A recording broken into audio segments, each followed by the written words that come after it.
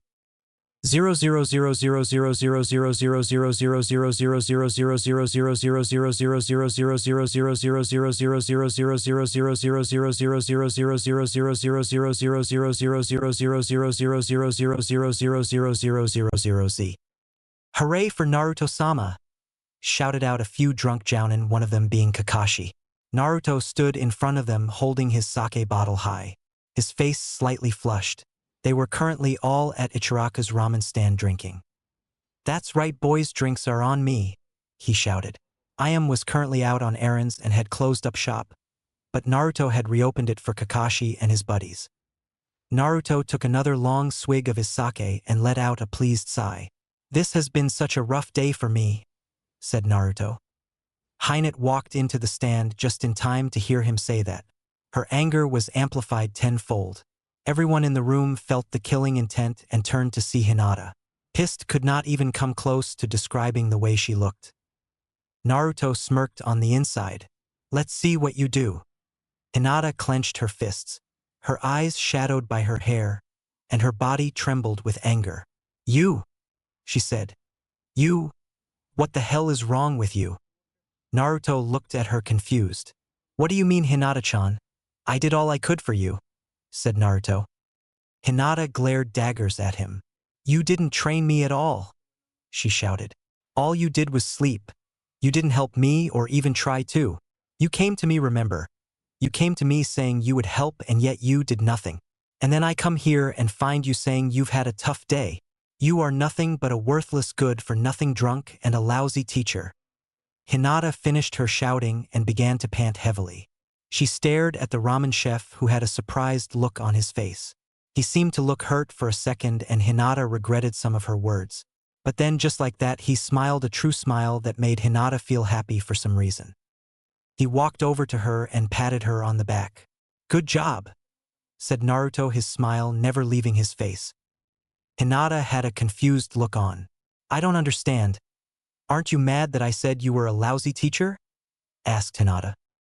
Hinata-chan, there is more to teaching someone than how to throw a punch or blast off a jutsu, said Naruto. Hinata just continued to stare at him in confusion. It felt good, right? To let it all out and not let someone walk all over you. Hinata nodded. Yeah, but Hinata was cut off as he began to speak again. Hinata-chan, before I can teach you to save someone's life, you have to learn to live your own, he said. Hinata stared at him in a whole new light. When he had said those words, he had seemed much older and wiser. However, all serious vanished as he put on a goofy drunken smile. Now, I'm not saying blow up at people like that ever again, just stick up for yourself, he said laughing. From now on I will take your training seriously. You have good style, but as I'm sure you know, you lack confidence, which holds you back. We're going to fix that." And with that, he shooed her out of the ramen stand towards her home. When she left, Naruto turned around and faced all the jounin. "What are you doing, guys? Let's continue to party," shouted out Naruto, drinking more sake. The men gave a cheer and continued as well. However, that didn't last long, as Naruto felt another killer intent behind him. This one 1,000 times worse than Hinata's. Naruto slowly turned around to see the presence of a demon. "Oh, hey, I am Nichin. What's up?" Naruto was smacked so hard with the frying pan that everyone present felt it, and soon after they quickly ran for their lives.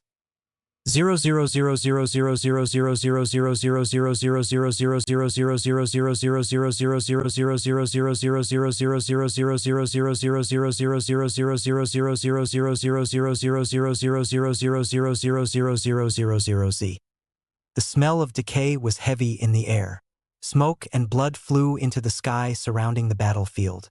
Bodies littered everywhere, all dead, except for one lone figure. He stood around the body's, blood coating his hands and form. His eyes were angry with electric blue. He turned around and saw another form standing. He took a step back at the appearance of a 5-year-old girl. Her eyes were placed in eternal shadow, and her mouth was set in a frown. "Monster," she said. Tears swept down her cheeks, and suddenly the world seemed blank for the figure. Naruto slowly opened his eyes to his dark bedroom. He rose from the covers at a slower than normal pace. He placed his feet on the cold floorboards and got up. He moved past all the objects in the darkness with practiced ease and made his way towards the kitchen. His eyelids looked heavy as he poured himself a glass of sake and drank. He drank until he was ready to pass out into a dreamless sleep. Just like he did every night. Chapter 4. Naruto opened his eyes groggily. His head was pounding with a massive hangover. He looked around the apartment and noticed it wasn't his. He moved his foot in the bed and found another foot in it.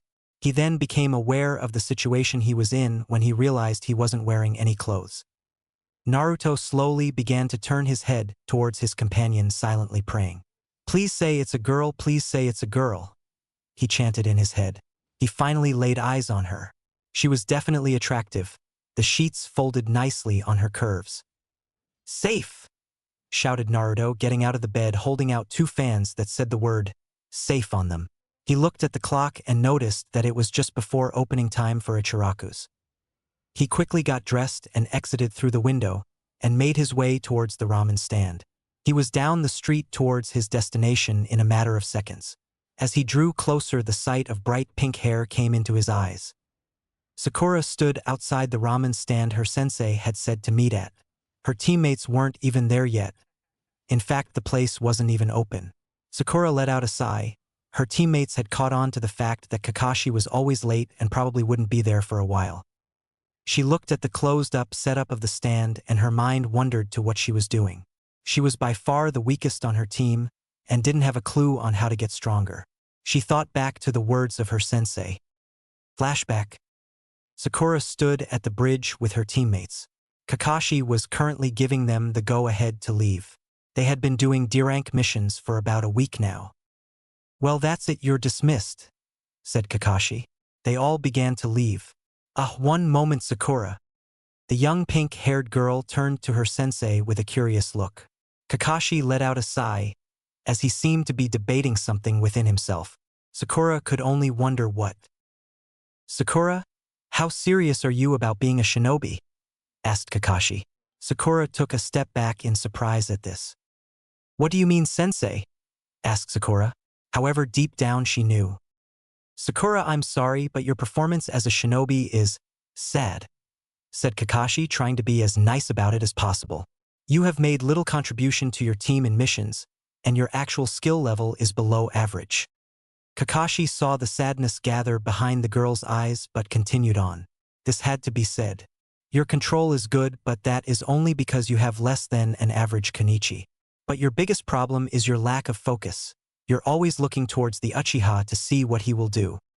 His words hurt, but Sakura knew they were true. Holding back her feelings, she asked, "What should I do?" Kakashi closed his visible eye and seemed to be enveloped by deep thought. "You need some ramen," said Kakashi. Sakura's sweat dropped. Not just you but the rest of the team from now on our new meeting spot will be a place called Ichiraku's. Have you heard of it? Sakura nodded. The ramen stand was rather well known for its spectacular food. She had never eaten there for the simple fact that she hadn't been interested in eating ramen. Okay then, well I'm off to tell the others, said Kakashi, disappearing in an instant. Wait, Kakashi-sensei, she shouted after him, but he was long gone. You didn't tell me how to get stronger. End of flashback. Excuse me. A boy around her age brought Sakura out of her musings. He had rather long blonde hair done in a ponytail, purple wire-framed sunglasses that seemed rather small, as they didn't fully cover his eyes, and a large straw hat. His clothing was rather loose as well as orange, but anyone with eyes could see he was well built. Do you want to get into the stand? He asked. Yes. I'm meeting my team here, said Sakura. The boy nodded. He walked over to the closed-off stand and removed a key. He unlocked the bottom latch and pulled the metal wall up. He then proceeded behind the counter into the kitchen. Now what can I get for you? He asked. Sakura looked at him with a quizzical expression, but realization dawned upon her that he was the cook. I'm sorry, but I don't really like ramen. The boy looked a little surprised but then gave a small chuckle. Then you haven't tried my cooking, he said. He was done in seconds. Sakura was beyond surprised at that. The food now in front of her definitely looked delicious. I'm sorry, but I don't have money, she said. No, the first one is free, said the boy. Sakura looked hesitant at first but took a bite and couldn't stop. The food was like heaven in her mouth. Its flavor just seemed to melt perfectly into her taste buds. To her surprise, she was finished rather quickly. Uzumaki Naruto, greatest ramen chef, never fails to please, he shouted. You won't find a better miso or any ramen for that matter. Thank you, it was very good, said Sakura. No problem, said Naruto. So you're waiting for your team, right? Sakura nodded at this. Yes. Kakashi-sensei says we'll meet here every morning from now on. Oh, so you're Kakashi's student, said Naruto. Yes, do you know him? Yeah, you could say that. Me and him go way back, said Naruto with a faraway look in his eyes. Have another ramen bowl, I'll add it to Kakashi's tab. He placed another bowl in front of her and she bowed her head in thanks and began eating. Naruto looked at her as she enjoyed the food. A perverted blush came onto his face. Sure, the pink hair is kind of weird, but she's definitely developing nice. I'd say a B cup at least. She stopped eating and looked at him and where his eyes were. Her eyebrow twitched. And what, may I ask, are you looking at? She said. Naruto blinked and then composed himself. Sorry, I just like watching people enjoy my cooking, he lied. Her eyebrow lowered and she seemed to relax. Oh, all right, she said. Naruto smirked on the inside and let out a small sigh. That was close, he whispered to himself. So mind if I ask what is bothering you? Sakura stopped eating and looked up at the boy. She looked rather surprised at his statement. And may I ask why you think something is bothering me? She asked. Naruto put his elbow on the counter and leaned forward.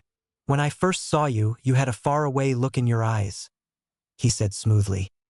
Sakura didn't know why, but the way he said that line made her blush slightly. It almost sounded poetic. However, she understood what he was asking. Well, you see, as a shinobi.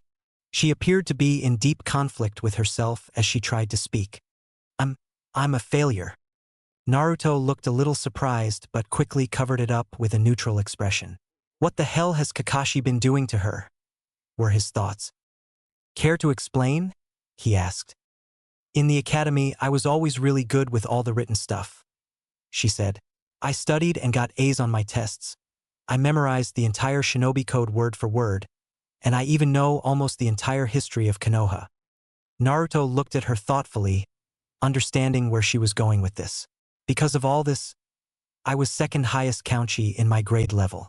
I thought that meant I was a good shinobi, but you got a taste of what you really have to do. Naruto finished. She looked up at him a little surprised. Those things that you studied so hard at are technically useless in field. Sakura looked downcast at that. In combat, knowing which Hokage discovered the village or what number 23 is in the code isn't going to help you. But it's not your fault, he said. She looked back up to him confused. What do you mean? It's the fault of the academy, he said. Basing one's ranking and status upon how well you did on the academic level is not only useless but cause for concern. They told you were doing fine, so you never had reason to aim for something else. But still that stuff is important, isn't it, like the understanding of chakra? She asked. Understanding chakra and using it to a degree that is effective are different things, said Naruto.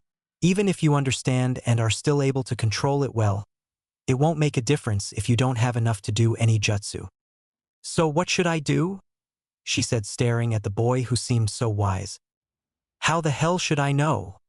He said while picking his nose. Sakura's sweat dropped at this. What do you mean, how the hell should I know? She shouted. You were an expert a minute ago. What do you expect? I'm a ramen chef, not a ninja, he said flatly, taking out a bottle and taking a sip from it. I just said what seemed right based on what you said. That doesn't mean that I was correct in my assumptions. Sakura sighed and looked down. So this guy's useless. Yeah, this sucks, said inner Sakura. However, it doesn't mean I was wrong either. Sakura considered his words for a minute. Well then, based on what you heard, what do you think I should do? She asked. No clue, he said with a smile, once again shutting her down. Sakura nearly fell and was on the verge of comedic tears. However, one thing doesn't make sense about what you told me. Sakura had her head on the counter. She wasn't even sure if she should listen to the chef anymore. Yeah, and what's that? She said with little hope that whatever he would say was worth it. Why didn't you train at all? He asked. Sakura looked up at him confused. I mean, I understand you were studying, but that couldn't have taken up all your time. So like, what were you doing? Sakura blushed as she thought about it. She hadn't been training at all. Those times when she had free time, she just stalked the Uchiha with the rest of the girls. The words of her sensei came back to her at that moment. Your biggest problem is that you lack focus. His words rung in her head. She had studied so hard so that she could be a good student and not be a brain-dead moron. However, when it came time for physical work, she just watched Sasuke. Well, you see, I was watching this boy I like, she said, blushing. Naruto raised an eyebrow. You see, every girl in my year has a crush on Sasuke. And well, I was always with them trying to get a date. Naruto looked slightly confused. Why did the idea of him dating you seem to excite you? He asked. If it's romance you want, then here. He took out a small orange book and Sakura instantly recognized it as he handed it to her. She was twitching slightly and was about to slam it in his face when she saw his serious look. Instead of stalking Sasuke, train during that time, and since you seem to want that whole romance thing, read this at night before you go to sleep, he said. She looked very confused but decided what could hurt in trying it. Okay, thank you, she said. You might want to leave and go do something physical for a while, said Naruto. Kakashi probably won't be here for another couple of hours. A vein grew in Sakura's head at hearing this, and she left muttering something about late senseis. As the pink-haired girl left, Ayam walked in. So we had a customer this early, huh? She asked. Naruto nodded. She then stared at him with a look of annoyance. Yeah, right. Naruto looked very confused at this. Well, what do you mean? You were fooling around with her, weren't you? She shouted. Wah! Naruto's mouth dropped open and he started to shake his head viciously back and forth. No, no, no, no, no, no, no, all we did was talk, I swear. Ayam looked at him unbelieving. Well, anyways, get to work, she said. Naruto then shook his head. Sorry, I need to leave early, as in right now. Ayam stared at him in disbelief. You're kidding, right? It wasn't a question, it was a statement. At that moment, Naruto ran out of there full speed. Naruto! Was heard from behind him. Naruto landed in the training field where a certain Hyuga girl was waiting. Her sensei Kurenai was currently out on a mission, giving them the day off. Welcome, Naruto-sensei, she said in a quiet voice. Even though she didn't stutter anymore, she was still incredibly shy. But that's why Naruto was grinning. Here. he said, handing out his second copy of the day to the young girl. What is it? She asked, confused at the picture on the front of the book. A perverted adult novel, said Naruto. Hinata's jaw nearly fell out of its socket. I got the idea only moments ago when I helped a girl learn to focus on something else. Hinata didn't even want to know the circumstances that would give Naruto an idea like this while he was apparently helping out another girl. I want you to read a chapter at least once a week. I'll know if you did because I will be quizzing you and I've memorized every sentence in that book, said Naruto. Hinata looked absolutely horrified at this. Boo, but how will this help? She all but shouted the last word. Naruto sighed and began removing his shirt. Hinata blushed up like a tomato and screamed at him. What are you doing? That's why I want you to read that book, said Naruto, buttoning up his shirt. You're too shy about situations like this and you're 15. You should be fine with a guy simply removing his shirt. Hinata nodded, looking down at the orange book in her hands, blushing insanely. Naruto went over by a tree and went to sleep, even though he should have been going back to work since he had taught Hinata the only lesson he would for the day. He didn't think at all about the fact that he had just given Hinata a perverted novel. But then again, he could never have imagined the consequences to what he had just done. Seems like a good spot to end it, not? Prepare yourself, there is still a long ways to go, for this is my extremely large chapter. Naruto awoke several hours later from his sleep. He looked around the training field and took note that Hinata was not there. He stared up at the sun and decided that he probably should be heading back to work. He strolled down the wide streets that were Konoha. His blue eyes set themselves on a very sealed up and closed Ichiraku's. What the hell, he thought. Naruto wandered up to the metal wall that blocked off the entrance to his life. A small piece of paper was taped to the front of it. Dear asshole. Due to your sudden disappearance, I was unable to prepare myself for proper working conditions. There were so many costumers that I couldn't handle them. A lot of costumers may not be an accurate description, so I'll tell you about it. I got people at first that were coming in for a late breakfast. It didn't start out so bad, but as I was filling those orders and preparing them, the early lunch group came in. It was a little hard, but I finally managed to get all the orders of the late breakfast group and immediately started taking orders from the early lunch group. And then it happened I got the normal lunch group, and being that the lunchtime rush is our biggest part of the day, it was increasingly hard. I was still cooking and serving the late breakfast group, I was starting and still taking orders from the early lunch group, and the lunch group being as big as it is swarmed the place. Complaints, requests, you name it, they all swamped me. Most of them got pissed and started fighting the early lunch group for their ramen. Tears were shed, ramen was spilt, and for the most part the whole store was trashed and I was forced to close down. I then spent several hours cleaning up the mess, hoping, praying that you would come back to help, but alas, you didn't. The point of this being that this entire incident was in fact completely your fault. You are a good-for-nothing son of a bye. The letter that had started out so small turned out to be many pages folded up, all of them containing the most vile words of profanity as well as graphic descriptions of how he was going to be tortured. Naruto took off his purple wire-framed sunglasses and put his forearm over his eyes. He then began to rather pathetically cry. Naruto. Naruto turned his head and looked at the form of Kakashi. Behind him was Sakura and what he could only assume was her teammates. Is everything all right? Are you closed? He asked. No, Kakashi-san, not at all, he said, stepping right in front of him with a mischievous smile on his face. He was currently holding his hands together and rubbing them as if delighted by something. All sadness and trace of tears were now gone, replaced with a mask of joy that was clearly covering up whatever the blonde was now scheming. Come right in. Naruto lifted the metal doors and opened up shop. Naruto had to give Ayam one thing. She was damn good at cleaning up. She had said in her letter that the place was trashed, yet now it looked almost brand new.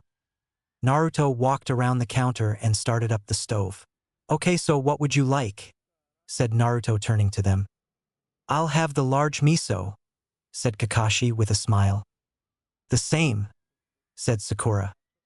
Naruto then turned his attention to the boy with the jet black hair. Uchiha Sasuke, thought Naruto. I don't like ramen, said Sasuke. One beef coming up, said Naruto. Sasuke's eyes widened a little at this, and he was about to cancel the order when Kakashi gave him a warning glance. and before he knew it, he had a medium-sized bowl of ramen in front of him. He looked at the bowl and had to admit it looked very delectable. The aroma filled his nostrils and he finally decided to take a bite. He wasn't disappointed. Naruto then placed another bowl in front of Hannabi. Her face remained stony and the only sign of a reaction was a raised eyebrow that only rose about 5 or so millimeters. I do not believe I placed an order. However, she went ignored as Naruto was talking with her sensei. So Kakashi, who's the Hyuga midget? Asked Naruto. Hanabi's eyebrow twitched for only a second before she regained control of her emotions. That Naruto is Hyuga Hannabi, the prodigy, and she's not a midget, she's only 12. She was the #1 Kunichi in the academy even with being several years younger, said Kakashi. Naruto looked over at the young girl. She kept on a stony expression but a flicker of amusement went through her eyes. When people found out she was a prodigy, they tended to ogle at her for a while. It had definitely done so when the Hyuga elders had seen her progress. She allowed only the smallest of smirks to invade over her expressionless face. Naruto suddenly jumped up and sat on the counter with his legs crossed directly in front of Hannabi. He had a look of boredom on his face as he brought himself to eye level with the young genius. Hannabi was a little surprised at how close he was.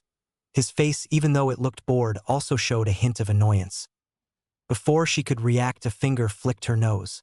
"Baka," said Naruto. Hannabi brought her hand up and covered her nose. Her stony face finally took on an emotion of surprise and a hint of anger. What was that for?" she said, slightly raising her voice. Her face was red with a small bit of anger. "Baka," said Naruto again, raising voice above hers. He swatted the top of her head with the tip of a folded-up fan that he seemed to have gotten out of nowhere. "What are they doing letting a child like you be a shinobi?" He looked at her with a confused and annoyed face. "I am no child, I am a shinobi of the leaf," said Hannabi, regaining some of her previous control. "Despite my age, I am more than qualified to dash." "Baka," said Naruto again. This time he flicked her on the forehead with his finger. It annoyed her that for some reason she was unable to stop it. "You're very weird. You look like a small kid. Yet you talk as if you are a 50-year-old lady." Hanabi's face was slowly beginning to flush with anger. Her teammates stared at the scene with their jaws dropped, while their sensei was wearing a smile in amusement. "When I care about the opinion of a civilian," she said the word as if it was scum, "I'll let you know." Naruto was completely unaffected by her attempts to insult him. He sat there paying minor attention to her words as he drank from a bottle of sake. Hannabi was growing increasingly annoyed at the chef as he ignored her while drinking something from a bottle. "Baka," he said again, flicking her in the nose. It was pissing her off greatly that she had failed again to stop it. "You're not much of a shinobi, are you? Your sister Hinata is way better." Her gaze grew extremely cold as she glared at him, barely suppressing her rage. "And what, may I ask, is better about my pathetic sister?" she said with a tone of superiority. Her anger was in her eyes, but she held a confident smirk on her face at the thought of her waste of a life sister. Well, her boobs are bigger for one. And any confidence or emotionless mask that she had on her face shattered. Her jaw dropped to the counter and she was shaking with fury. What does that have to do with anything?" she shouted in anger. But Naruto ignored her as he began to recite a list. "She's nicer and much more pleasant to talk to. She isn't a 12-year-old midget with the personality of a 50-year-old. Hanabi's face was absolutely red with anger as she stood up. "As if scum like you would know anything about superiority. My sister is a weak waste of a life that doesn't deserve the Hyuga name," she shouted. "I dare not stay in this filth you call a restaurant any longer." She stormed away from her seat towards the exit. "Meet us here tomorrow," said Kakashi, and Hannabi threw an accusing glare at him. Both of the Hyuga's teammates sat at the counter in shock, their mouths hung open. Even the emotionless Sasuke looked moronic in the prospect of what he had just seen. They both looked at the chef in unison, eyes wide and blank white. "Ah, look at that. What a waste, she didn't even touch her ramen," said Naruto as he began to eat it. The two genin fell to the floor at that. Kakashi just gave an amused chuckle. "Well, now I think we'll be leaving," said Kakashi, taking out his wallet to pay the bill. He then noticed the price being charged for each bowl. This is 3 times what it normally costs. And suddenly Kakashi grew aware at what the mischievous look Naruto had had during the beginning of the meal. He left with a down look. Ayam had arrived a few hours later, and before she could beat the crap out of Naruto, he showed her all the money he had made. He was let off with only 2 black eyes and a bump on the head. Well, despite that I had to close, I was still able to take care of business, she said. Naruto looked at her curiously. One of our suppliers has agreed to meet us halfway in the delivery. I've already asked the Hokage to assign you protection. You leave in a couple days. Naruto looked positively appalled at the idea of moving his lazy bum around and traveling. How far is halfway? He asked in fear. Wave Country, she said. Team 7 met at the ramen stand over the next few days. Each time Hannabi grew to hate the place even more. Naruto always succeeded in making her very angry, and she failed in every attempt to insult him. He always gave a lazy yawn or took a sip from his sake bottle, all which told Hannabi that he wasn't paying attention to her. The team made their way towards the Hokage Tower to receive their next mission. Hannabi was mumbling in anger, having just come from the ramen stand. Her teammates actually enjoyed the response she was giving. She was always cold, emotionless, and above all arrogant. Granted, she was very good for a genin, heck, even for most Chunin. However, her outburst and anger proved to her team that she was human, and they enjoyed the fact Naruto always brought her down a peg or two. Naruto was always very nice to Sakura and made her laugh with his foolishness or laziness. Surprisingly, he was rather nice to Sasuke as well, despite the fact that he was almost as arrogant as Hannabi was. Sasuke still never smiled, but he didn't give Naruto the cold shoulder. He admitted that his food was amazing and always ate it with silent thanks. They never learned anything really about Naruto except that he loved sake and was more often drunk when they saw him. Apparently he and Kakashi had a history, something they didn't pry into. Sasuke and Sakura out of respect, and Hannabi for, in her words, I don't give a damn about anything that involves that chef. Team 7 was now standing before the Hokage and their Chunin teacher Irika. Due to your impressive mission record thus far, it has been decided to give Team 7 a C-rank mission, said the Hokage. Originally, this mission would have involved you only protecting a bridge builder. However, a chef is in need of supplies and will be accompanying you to Wave. Your mission involves that you protect him as well. Hannabi looked absolutely terrified. A chef? It couldn't be. She turned as the doors to the room opened. She stared out at the distance as the figure came closer. His silhouette showed that he had a straw hat and a sake bottle in hand. Hannabi was paling in annoyance. However, as the figure emerged from the shadows, she was greeted with the sight of an old man. She let out a sigh of relief. I'm Tsunade the bridge builder, he said. Hanabi's eyes shot open to extremely wide. Wait, if he's the bridge builder, then where's the Che-dash? At that moment, a boy with blonde hair, a straw hat, loose clothing, and purple wire-framed sunglasses walked in. Hope I'm not late, said Naruto. So where are the shinobi that will be protecting me and this bridge builder? I was just about to ask that question myself, said Tsunade, looking at the Hokage. The old man pointed to Team 7. Kids? The bridge builder said, confused. Naruto and him looked at each other, then they looked back at their bodyguards. Naruto grabbed the sake bottle from Tsunade's hand and took a long swig. Tsunade paid little mind to the fact that he was drinking when he was only 15. All he said was, my thoughts exactly, before he took a long swig of his own. Naruto and Bridge Builder made their way down the road with Team 7 surrounding them as guards. Naruto was currently very drunk at the time. Thought there is some good stuff, slurred Naruto. I'm a little surprised someone your age can appreciate it, said Tsunade, only a little tipsy. That there is the finest the wave has to offer. Ah, I see, very nice, said Naruto. The group was a good distance away from Konoha. In a couple of hours, they would most likely be upon the boat that would take them to Wave Country. Naruto laughed at a joke he remembered.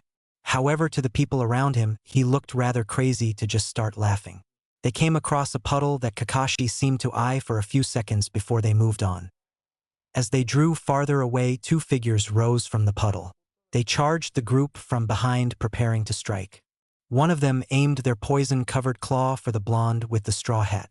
He thrust his attack outward just as Kakashi and his team turned around to notice their attackers. However, before anything could happen, Naruto tripped and fell forward. The blow missed his head, but the stunt didn't end there. Naruto's foot was brought behind him as he was falling off balance, and he just happened to kick the clueless missing Nin in a very sensitive area. Naruto got up and turned around. "Hey!" He shouted much louder than he needed to the person directly in front of him on his knees holding his crotch. "Are you the one who tripped me?" Before the Nin could respond, Naruto broke a sake bottle over his head, effectively knocking him out.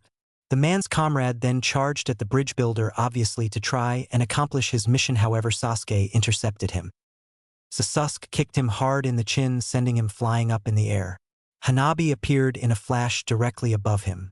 She closed several tensuk points on his body with lightning speed before she sent a powerful palm thrust to his chest. He was sent hurtling towards the ground at breakneck speed when Sakura came up from underneath him. She threw her fist in his back, effectively knocking him out. Clapping was heard coming from Kakashi's direction as he walked towards his team. "Very good, I didn't even need to intervene," said Kakashi with a smile. "Sakura, well done." She beamed at the compliment, knowing this was the true first time she actively did something useful in a mission. Kakashi then looked over at Naruto, who was now crying at breaking his sake bottle on the Nin's head. Very subtle, Naruto, thought Kakashi. Kakashi knew that even in a drunken stupor, Naruto was very effective.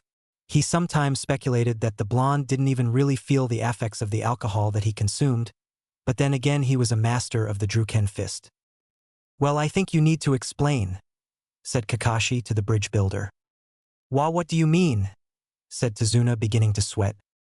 "That last Nin, instead of dealing with the threat that was us, he targeted you with the intention to kill," said the copy Nin. "This signifies that you were the target all along." Tsunade looked down. "This is a C-ranked mission, we aren't trained for shinobi fights yet," said Sakura. "I believe we should head back," said Kakashi. "Please try and understand, we can't afford any mission higher than a C-ranked. I need protection. I promise you that if you guard me till I complete the bridge, I'll pay you the proper amount." Tsunade got on his knees and was now begging. "I'm sorry, but I'm canceling this mission. My team is not ready for such a dash." "Now wait a goddamn minute," shouted out a drunk Naruto now over the loss of his sake. "I paid good money for this mission, and I expect an escort now so I can make it on time to get the supplies." "But Naruto, just let us take him back to the village and then we'll be on our way with you," said Kakashi, trying to be reasonable. "Hell no, that will take way too long, I need those ingredients now," said Naruto. "As if the opinion of a drunk really matters," said Hannabi. "We are not prepared to handle this and thus should return." My midget-san, I'm surprised at you. I thought that a prodigy such as yourself wouldn't be afraid of a little challenge," said Naruto in a lazy voice that suddenly seemed very sober. Hannabi was almost boiling over at the midget comment. "Look, if it's a matter of money, Ichiraku will pay for the extra cost. Now can we get going?" said Naruto. Tsunade stared wide-eyed at the chef in front of him. Words could not describe the joy he was feeling. "Thank you," he mumbled. Naruto just stared at him confused. "Wah! Who the hell are you?" he shouted at Tsunade, suddenly seeming very drunk again. Everyone's sweat dropped. "Very well then," said Kakashi. "There is no arguing with a well-paying client, so let's go." The group sat quietly on the rocking boat. Naruto had a look that seemed off almost absolute concentration. Many of the people on board were staring at him curiously. Suddenly his face turned green and he threw up over the side of the boat. This continued for the whole trip. Both Sakura and Tsunade were by his side, patting him on the back as he tossed his lunch. There, you'll be fine," said Sakura. "No, I won't, I'm going to die," said a green-faced Naruto in his tired, lazy voice. "Huh! I hate the water." "We're here," said the boat owner. Their small boat erupted from the mist and they were able to see what was finished of the bridge in clear sight. It was a rather beautiful sight in the sunny day. "All right, my house is only a little ways from here," said Tsunade. "It should only take an hour or so." The group nodded in understanding. Tsunade had told them of his full situation on the boat ride over, of how Guado was terrorizing his country and how the bridge needed to be finished. They were walking down the road when they came to a clearing beside a lake. Sakura had thrown a kunai only to discover it was a bunny that had caused her to throw it. At that point Naruto immediately called their attention. "I'm tired, let's rest here for a sake break," said Naruto. He grabbed a spare bottle that he had brought. His original he had broken on the missing Nin's head. He sat down cross-legged in the middle of the clearing with the large bottle in between his legs. He picked it up and poured it into a saucer.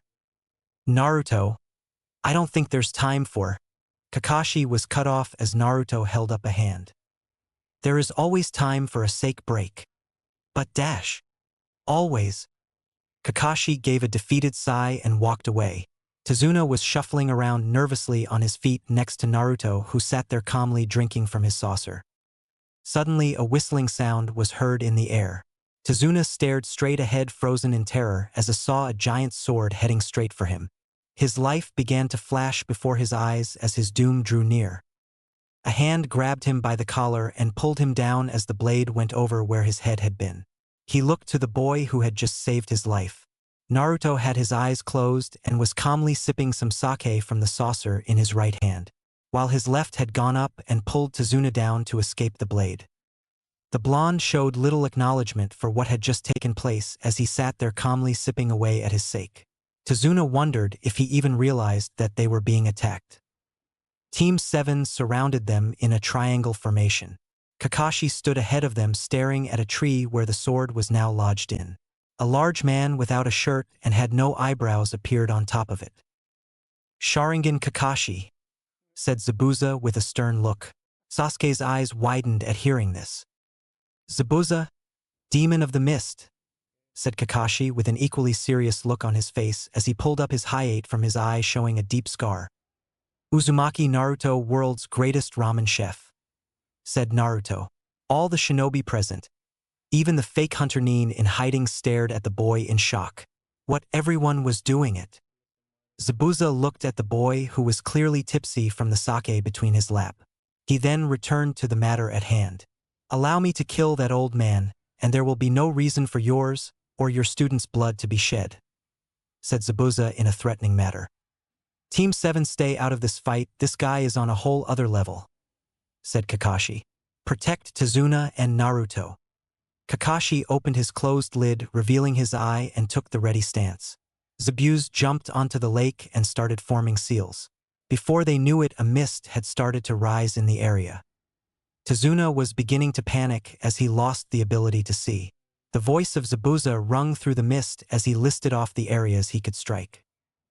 Naruto sat there calmly, happily sipping his sake. He still remained in the cross-legged position even with the presence of the insane Jounin threatening all of them. Hannabi activated her Byakugan and looked through the mist. She gave a small smirk as Zabuza appeared in her vision. "Kakashi-sensei, he is still on the lake," she said. Well, one of the children can see through my mist, how interesting," said Zabuza with a smile under his bandages. However, before Hannabi could blink, he was in the center of their formation with his large sword. Zabuza let out a small chuckle in amusement. His blade was held in a completely flat horizontal angle. The base was by Naruto's neck and the tip was pressing on the abdomen of the bridge builder. Naruto took another calm sip from his saucer. He then did something that surprised the now tense shinobi of the area. He placed the saucer on the flat of the sword. "Thanks for that, I needed a table while I open up this bottle," said Naruto, using both his hands to open up the sake container. If Zabuza had an eyebrow, it would be twitching. However, he let up an amused sigh. "I must say, brat, you're rather calm, much more so than your friends here," said Zabuza, pointing to the genin now standing around them. They were all frozen in fear, even Hannabi. It was clear that they were trying to shake it off with all they had, but the amount of killing intent that Zabuza seemed to radiate, as if it was as common as breathing, was far too much. "I would think a mere 15-year-old chef would be in tears right now begging for mercy. But then again, perhaps you're too drunk right now to worry," said Zabuza. "Worry?" said Naruto with a clueless expression. "Why would I worry when Kakashi-san is right there?" As this was said, Zabuza burst into water as Kakashi cut its throat with a kunai. Zabuza appeared behind him and slashed, but Kakashi burst into water as well. Kakashi lunged his kunai at Zabuza, which the Mizujounin effectively blocked. However, he was then kicked away back towards the lake by a well-placed blow from Kakashi. Kakashi now stood in front of his charges, forming one seal. The mist in the area thinned considerably, allowing all to see the battle that was about to take place. Naruto picked up his saucer that had fallen from the sword when Zabuza had moved. He checked to see if it was clean. When he found it was, he smiled and poured his favorite liquid into the saucer. He took a sip and gave a happy sigh. "Ah, that hits the spot," he said happily. "How can you be so calm?" said Tazuna, looking at the fight. Kakashi and Zabuza were merely blurs to his students, and Tazuna couldn't even see them. The clanging of metal was heard by all though. "Aren't you worried? If he fails, we're all dead." "I try not to think about those things," said Naruto. "And besides, I have faith in Kakashi-san." As those words were said, Kakashi was trapped in a water prison. Naruto's jaw dropped. "What the hell, Kakashi?" shouted out Naruto. "You're making me look bad. I just told this guy here not to worry because you were fighting and you go get yourself caught." Kakashi's sweat dropped in his prison. "Sorry," he mumbled. Zabuza just let out a laugh at this. The demon of the mist formed a few sets of one-handed seals, a feat that stunned the genin present. A water clone formed and began to walk towards them, its large sword raised. When it came upon land, the genins took action. Sasuke charged forward and delivered a punch towards the face. Sakura was running behind him. The clone effortlessly caught the attack, and before Sakura could launch her attack, the clone whipped Sasuke at her, sending both of them to the ground. If Hannabi was surprised that her teammates were taken down so easily, it didn't show as she attacked. Even though her family's style was dangerous, the Jukin was blocked at every thrust by the large sword. Hannabi stared wide-eyed as her attacks were parried. So this is the difference in class between a Chunin and a Jounin. He's not even fighting and his clone is beating me with little effort, thought Hannabi. She thought of how she had dealt with the demon brother. Granted, she had help from her team, but she was positive she could have defeated him alone. Yet here was water clone barley, 10% of its creator's power, fighting her equally. "It's that damn sword, it's blocking my attacks," she thought. She was growing angry at the situation. Perhaps that's what made her slip up. She was caught off guard for only a second, but that was all it took. The blade slashed through her stomach and she skidded back. It wasn't a serious injury. She had tilted her body to avoid a fatal shot, a sign that she really was the prodigy she claimed to be. She then paused as she bent on one knee, clutching her stomach. The clone drew ever closer and she found herself thinking of a lot of things. She thought about attacks, plans, but found herself grow with fury as the thought of her sister appeared in her head. Hinata, the one who was to be the Hyuga heiress, was beneath her. When she took over as head of the clan, Hannabi would be branded as a branch member. She knew she was more deserving of the title. She was strong and everyone knew it. Even her father did, and yet for some reason he didn't disown Hinata. He continued to allow her to be the heiress. Hannabi had brought up the suggestion to him on more than one occasion to have her banned from the clan. Each time he would give her a cold glare and say no. That angered her even more, and she directed it to the cause of it all, her sister. She was doomed to the hell of becoming a branch member. Her skills would go unrecognized and she would be nothing. She gathered all her fury into one blow in her open palm. She lunged it at the clone that attempted to block. However, the sword dissolved into water as the hand touched it, and soon the clone dissolved as well. There was a sound as the impact from the blow was made. The water behind the now destroyed clone wavered a little as the palm strike let out the remaining force. Hannabi panted heavily. She was a prodigy and had perfect control. She had mastered the Jukin style and had a cunning mind. The only problem was her age. Being as young as she was, she didn't have large chakra reserves. She did make up for this with her control, but doing an attack like she just did left her completely drained.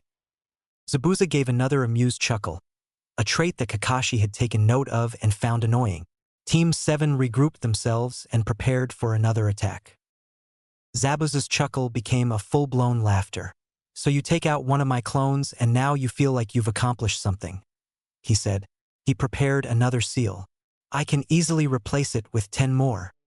He laughed even wilder and was about to form another few clones when he felt it. His body froze completely, as he was assaulted by an unreal wave of killer intent. It felt like that of a demon. His eyes searched frantically around the battlefield looking for the source. He made extra certain not to move his head, so his opponents wouldn't know he was worried about something. Zabuza looked at Team 7 as they seemed completely unaware of the unreal killer intent. That made Zabuza sweat, as it meant that the full force of killing intent was focused directly on him. At first he speculated that it was coming from one of the genin, but that thought was quickly doused as he stared at their uncertain eyes. No, his gaze looked past them to the bridge builder, who only looked deathly frightened. His eyes wandered to the chef, and it took all he had not to scream right there. The boy's straw hat shadowed his face, however his eyes remained visible. His icy blue eyes set in a killer-like position. They were the eyes of someone who had killed countless hundreds, and could swat him like a fly. The unreal killer intent came from those orbs, and Zabuza knew he would die. His body began to tremble with fear. Him, the demon of the mist, was shaking in terror. His body was sweating, his eyes were shaking, and he was coming very close to throwing up. Then the chef brought his hand to his hat and pulled it down over his eyes. At that moment Zabuza stopped trembling, realizing what had just happened. He had received a warning. The Mizujounin released his hand from the water prison and Kakashi was free. The Kopinin struck and Zabuza was forced to retreat back away. Team 7 was a little confused. For some reason Zabuza seemed to have released his hand from Kakashi's prison, effectively freeing him. After that it went all downhill for Zabuza as Kakashi tricked him and played with his mind using his Sharingan. Zabuza was eventually blasted back by a jutsu he was attempting to use. Before Kakashi could land the final blow, a hunter nin showed up and killed him. He took his body with him. Kakashi then passed out from exhaustion and his team came to carry him. They immediately headed towards the bridge builder's house. "How much longer?" said an annoyed and tired-looking Naruto. Not to be nosy or anything, but Naruto, don't you have to meet your supplier?" said Sakura. Naruto looked at her wide-eyed and then slapped his head. "Ah crap," he said. He immediately ran off for the village. "Idiot," said Hannabi, who was currently clutching her bandaged stomach. Sasuke had her arms slung over his shoulder to help her to the house. As they drew closer, a beautiful young woman exited the house and ran towards them. "Father," she said as she gave Tsunade a hug. "Tsunade, I'm back and I've got some bodyguards," said Tsunade. "One of them needs a bed and another needs you to take a look at her. Her stomach was cut. It doesn't look too serious, but still." "Of course, right this way," she said. Zabuza lied in a large bed bandaged up. His eyes stared up at the ceiling and he remained unmoving. His entire body was sore and he wanted to rest some more. The fake hunter nin sat by his side waiting. "Did you discover the Sharingan's weakness?" he asked. "Hi, Zabuza-sama," said the hunter nin. "Very good, Haku. Did you by any chance see the chef?" said Zabuza. Haku looked very confused at this. "Why would I?" asked Haku. "Because if that chef had fought, I would have been dead 1,000 times over," stated Zabuza. Haku's eyes widened to impossible size. I don't understand. Is he a shinobi?" "I don't know. I didn't see his abilities or his chakra stores, but I know for a fact that he could kill me." His eyes said it all. "I'll look into it." And with that Haku blurred out of existence. "Be careful," mumbled Zabuza as the boy was now fully gone. Naruto wore a happy smile on his face. He had gotten the supplies he required and now was heading back. He was coming back from the bar, which was another reason he was happy. He hiccuped a few times before he stumbled up to the doorway. It was dark in the house. Even so, Naruto was still able to navigate his way up the stairs. Being that he was currently being alcohol impaired, he didn't think much about just entering some random door to go to sleep. However, the consequences wouldn't come till morning. H. A feminine scream was heard through the entire house. "Tsunade, what's wrong?" said Tsunade running into the room followed by the members of Team 7. A small boy and a Kakashi on crutches. All of their mouths fell wide open. Tsunade was in the corner of the room blushing madly with a confused look on her face. A sheet covered her body and it didn't take a genius to know that she wasn't wearing anything underneath. Naruto was snoring loudly in the only bed in the room. He was dressed in nothing but his boxers, and some drool was coming out of the corner of his mouth. Both the boy and Tazuen ran up to him and grabbed his sleeping form by his neck. They then began shaking him violently. "What the hell did you do to my daughter/mom?" They both shouted together. Naruto awoke abruptly, unable to breathe. He was currently being strangled to death by an old man and a 10-year-old. He only heard briefly what they said before he passed out from lack of oxygen. They threw his unconscious form on the bed and ran over to Tsunade. "My beautiful daughters, are you all right? What did that no-good drunk do to you?" said Tsunade. Nothing, Dad," she said, still blushing. "Then why did you scream?" asked the boy. "Well, I woke up and he was sort of there, so I freaked," was her response. "Then why are you naked?" asked Tsunade, pointing to the sheet covering her body. "Well, you see, Dad, I sort of, sleep in the—" She blushed even more, not wanting to finish her sentence in front of Inari. "Oh, I see," said the bridge builder. They all looked over to Naruto as he began regaining his consciousness.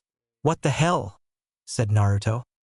All the occupants of the room were staring at him angrily, all except for Tsunade, who was far too embarrassed, and Sasuke, who really didn't care about the situation. "What?" asked Naruto. "And what, may we ask, were you doing in Tsunade's bed?" said Kakashi. Even though he seemed as angry as the rest of the people in the room, he actually seemed more jealous than everything. "I know you are a flirt and a pervert, but still." "Now hold on," said Naruto. "I couldn't even remember my own name last night. I was so drunk that I just crashed in the nearest bed. I didn't know someone was in there." They all looked at him, not believing his story. "What? It's the truth, I swear," said Naruto, holding up his hand. "Well, it's really not a big deal, so let's all forget about it," said Tsunade. They all seemed to accept her request, but Inari was still glaring daggers at Naruto. They exited the room, leaving Naruto and Tsunade alone. Naruto began to rub the back of his head. He. "Sorry about that, I was really drunk and must have passed out in your bed," said Naruto. "It's alright, really, just don't do it again," said Tsunade, putting on a smile.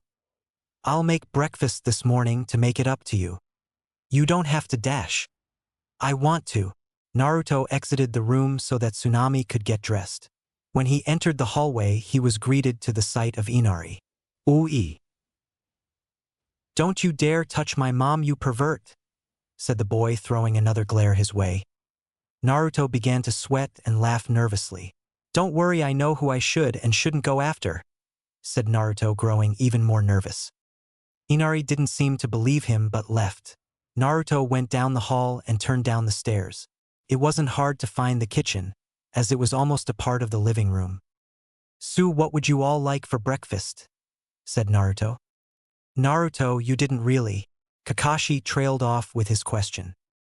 Naruto's eyebrow began to twitch. "No, I didn't." "Now what would you like for breakfast?" said Naruto. "Anything but ramen. Not because I don't like it, but I would rather have something different," said Kakashi, shaking his hands in front of him when Naruto had glared at him about ramen. "I would rather not lower myself to eat anything made by this poor excuse of a chef," said Hannabi in a cold, emotionless tone. It was truly a talent that Hannabi had to make a comment that was insulting but not hold any smug tone in it, even though it was obvious that she meant to insult said person. "Huh, did you say something, midget-san?" said Naruto with a yawn. It was another talent entirely to be able to annoy her as well as bounce of her comments altogether. Hannabi got up and left without a word. She looked neither angry nor sad, but she was pissed on the inside. Naruto shrugged and began cooking. He made a couple of omelets with peppers and beef on the inside with a side of rice. It looked rather tasty despite the fact that it was rather ordinary. "Wow, I didn't think you were good at cooking anything other than ramen," said Sakura with a smile. Tsunade, Tsunade, and Inari entered the kitchen at that moment and took their seats. They looked skeptically at the food. Even though it had a delicious appearance, they doubted the ability of the strange chef. Inari just didn't want to try out because he was pissed that someone was after his mom. However, all skepticism was thrown out the window as they took a bite. "Wow, Naruto-kun, this is delicious," said Tsunade. "Naruto-kun?" said Inari, spitting out his food. The others stared at her wide-eyed. Naruto didn't seem to notice as he continued to cook. "Kun?" said Tazuna, looking at his daughter with a curious gaze. She blushed and looked down at her food. "Well, Team 7, we're going to train today. I believe Zabuza is still alive," said Kakashi. Sasuke and Sakura almost dropped their food. The Hunter-nin was a fake, but I was too tired at the time to notice or do anything. "Ah, well, that sucks for you guys," said Naruto, pulling out his sake bottle and taking a swig. "I'm going to go out for a bit and enjoy myself later." Naruto walked out of the house and headed towards the forest. It was a really nice day. He basked in the sun as he strode through the quiet forest. So peaceful, he thought. He came to a clearing and sat beneath a tree. He placed his sake bottle beside him, deciding just to enjoy the clouds. He slowly began to feel his eyes grow heavy as he began to fall asleep. A form clad in black was under a different tree, but the sun shone the same way, the same peaceful and tranquil way that he loved. A 5-year-old girl with brown hair stood in front of him. "My name is Akane, what's yours?" she asked. A boy with a white fox mask over his face looked at her for a moment. "Shadows don't have names," he said. "Huh?" she said, looking confused. "You don't look like a shadow." "Then I'm not doing my job right," said the figure. "Job? Are you a shinobi?" she said with another smile. A smile crept onto the figure's face beneath his fox mask as he nodded. "Wow," she said excitedly, lifting her hands in the air. Naruto was awoken from his slumber by a gentle nudge. He awoke to the sight of a boy dressed like a girl smiling at him. He immediately started to panic as he checked around him to see if his clothes were on. He was pleased to see he was in the same spot he had fallen asleep in. "Thank God. I thought I might have gotten drunk and he didn't even want to think about that." "You shouldn't sleep out here. You'll catch a cold," said the gender-confused youth. "Greetings, girly boy-san. I'm going to tell you right now I don't swing that way," he said as cheerful as possible. The boy began to laugh, and that creeped Naruto out even more. Dear God, even his laugh is girly. "Don't worry, despite my appearance, I don't go that way either." Naruto looked at him skeptically. The boy's eyebrow twitched at that. "May I ask what you were doing out here?" said Naruto. "I was collecting herbs for a friend." "You?" he asked. "I was just out for a walk and thought I would take time to enjoy the sky. I guess I fell asleep." SSID Naruto. "Ah, I see." There was a pregnant silence for a while. The boy, who was Haku, was thinking of the best way to ask if he was an enemy. Naruto, who was slowly scooting away, was praying that the girly boy wasn't going to try and rape him. "Are you a shinobi?" asked Haku. "No, I'm Uzumaki, Naruto, world's greatest ramen chef, and #1 straight girl lover," said Naruto, scooting even farther away from Haku. Haku's eyebrow began twitching even more. "I told you I'm not gay." "And I totally believe you," said Naruto with a nervous smile. "Well, if you're a chef, then why have you come here?" he asked. "I had to pick up some supplies. Now I'm waiting for my escorts to finish their mission before I head back," said Naruto. "You certainly look strong for just a chef," said Haku, taking a seat next to him. Naruto began to sweat and began to scoot away a bit more. "I have to keep in shape if I want to impress those ladies," said Naruto, trying to stress this. Naruto got up and began to walk away. "I know it seems strange to ask someone who doesn't protect others, but do you have a precious person?" said Haku. "All right, stop right there," said Naruto. "I told you I don't swing that way. I don't care if you're interested. I am going to leave and find some chick to make out with." Haku just stared at him, his mouth hung wide open. "That's not what I meant by precious person," he shouted. Naruto blinked. "Oh, sorry. Forget it. Just I believe that if you have someone to protect, you can be truly strong," said Haku. Naruto took a sip from his sake. Man, that's deep. So who's the guy? Why do you assume it's a guy? Asked Haku, whose eyebrow was twitching frantically. Well, you know. Haku sighed. Whatever. Naruto gave a loud yawn. It's a good philosophy though, said Naruto. Haku looked a little surprised that he was actually listening to him. Really? He said. One of the best things you can do is give your life for someone you care about. However, it can also be one of the cruelest things you can do, said Naruto. Haku raised an eyebrow. If someone is that precious to you, how would they feel knowing you died for them? A Kage feels that way every time he sends troops out to die for him or his village. Naruto's eyes glazed over at that. Haku wondered why he made the Kage reference. I see, said Haku. People will always die. Loved ones will always be lost. They can be taken away by the blast of a jutsu or they can die of old age, said Naruto. If it becomes a choice, I would rather see my loved ones die of old age. At that moment Haku knew that Uzumaki Naruto was more than he seemed. You seem as if you speak from experience, said Haku. Naruto took a sip from his sake bottle. I'm going to give you some advice now. If you are constantly in the situations that require you to protect your precious person, get out of it now, said Naruto. A shinobi's life is something no one should live. Naruto got up and began to walk away. I never said I was a shinobi, said Haku. I know, but that doesn't mean it isn't the truth. Naruto sat down by the docks not far from Tsunade's house. He let his feet tread over the water.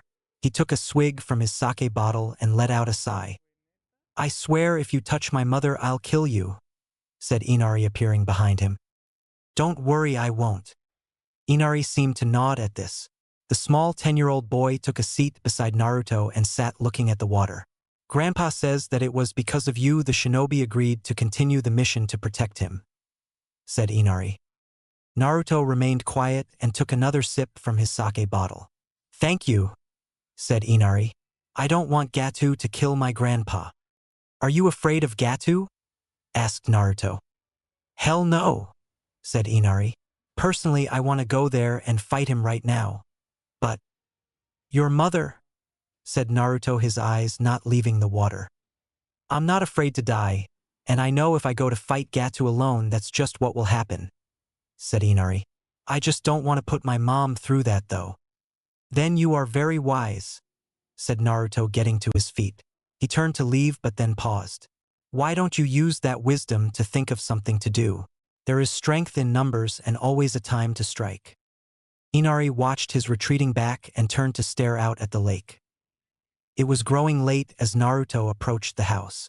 After last night's little episode, he decided to lay off on the sake until he got into his room. When he entered the kitchen, it was only Tsunade cleaning the dishes. Everyone was either in bed or doing some last-minute training. He walked up beside her and quietly began washing dishes with her. You don't have to, she said. I know, but I want to, said Naruto in a happy voice with a lazy smile. They remained in silence for a while. I saw from here that Inari was talking to you. I'm sorry if he was rude, said Tsunade. Not at all. He was just making sure that I wouldn't just happen to wander into your room tonight, said Naruto with a laugh. Sorry about that. He's very protective of me even though I'm his mother, said Tsunade. He hasn't had it easy. I was only 14 when I became pregnant with him. Ah, that explains why you look so young, said Naruto. Tsunade blushed a little at his compliment. I was wilder back then. When my boyfriend found out I was pregnant, he left us, she said. After about 7 years, I met another man. He became like the father Inari never had. That is until Gato killed him. She spent the next few minutes recounting the events that took place with the man that the town considered a hero. Naruto was in tears by then. End of the story. That is Sahahad, said Naruto as he began shedding tears on the ground. Really, Naruto-kun, it's okay now. We keep him alive in our hearts and we remember what he did, said Tsunade, trying to comfort him. Well, sniff if you sniff say so, said Naruto. They finished the dishes and went to their own rooms respectively. Yes, Naruto made sure it was his room. Well, at least he thought it was his because it was empty. But Sakura came back from the bathroom 5 minutes later and screamed at seeing him. He went to bed with more than a few bumps that night. "Kakashi-sensei, I don't like this," said Sakura, as the mist began to surround them and their charge. "Be on guard," said Kakashi. "Well, it looks like it's time for our rematch," said Zabuza, appearing from the mist with Haku by his side. "Haku, I leave the brats to you." At that moment, Zabuza faded into the mist. "Sakura, guard the bridge builder. Hannabi and I will deal with this guy," said Sasuke, pointing to Haku. They disappeared in a blur of motion. Kakashi was dodging frantically at the sword attacks that erupted from the mist. He couldn't see Zabuza at all. "What's wrong, Kakashi? Can't use that eye of yours without being able to see me," mocked Zabuza. Sasuke was closer to his opponent's speed than Hannabi was, which was probably why he was able to get a few hits in. Haku was very cautious of Hanabi's style, aware of what it could do. That was why he was able to dodge all of her attacks. After Sasuke hit him a couple of times, he became aware of the fact that he would have to step it up a notch. He began forming a couple of one-handed seals. The first set caused ice needles to appear all around them and strike. Hannabi used her Jukin to block all the offending projectiles, while Sasuke simply dodged. However, the needles were only a distraction to give Haku time to complete the other set of one-handed seals. Ice mirrors slowly rose from the ground. "And now your fate is sealed," said Haku, stepping in a mirror. 10 figures now stood outside Tsunade's house. They all had smug looks on their faces. They brandished weapons of all types, from sword to spear. 2 samurai stood at the head of them. Tsunade was washing some dishes while humming a happy tune to herself. She turned off the faucet to the sink, and at that moment the door burst open. The wooden splinters were sent across the floor. Tsunade ran out to the living room to see what had happened when the sight of 10 very threatening-looking men in the front door greeted her. She saw Inari run at them with his fist raised. One of the samurai easily caught the attack and lifted the boy up by his hand. Inari lifted himself up closer to his captor's hand and bit down. The man screamed in pain and dropped him. Before he could get away, another hand grabbed hold of him and held him firmly. "Please let him go," said a near-hysteric Tsunade. "Gatu only said bring the kid. The mother is expendable," said one of the samurai. "And oh, please don't," shouted out Inari. The samurai that moved closer to his mother gave a sick smile. It was the one that Inari bit in the hand. He backhanded her across the face, knocking her out. "Leave her and burn the place with her inside," said the samurai. They all exited the house to the docks. Anyone could see that this plan had been given forethought, as the house was already covered in oil. One of the men threw a torch and the house instantly burst into flames. "Mother!" shouted out Inari as one of the men held his head in front of the scene, forcing him to watch. Tears streamed down his face as he knew the truth. She was gone, dead. The man's hands left Inari's head as he was blown away. Inari's eyes were wide as he felt a gust of wind from when the man was hit. He turned his head and was greeted with a sight he never thought he would see. "Hey Inari," said Naruto. "Cue guitar music from Dragoon." "What are you doing on the ground in tears?" said Naruto with a smile. On his back was an unconscious Tsunade. The man that had been punched had shredded through the docks from the force of the blow. He was unconscious on land, blood splattered on his face from a broken nose. The men looked at the newcomer with a small twinge of fear. They held their weapons at the ready. "Inari, there is strength in number and always a right time to attack. Now is the right time to attack," said Naruto. He disappeared and reappeared in the center of the group of men in a swirl of wind and leaves. When he appeared, the dust around him was scattered as if kicked up by the force of his appearing there. They were all frozen still. Naruto held his straw hat over his eyes and he had a small smile on his face.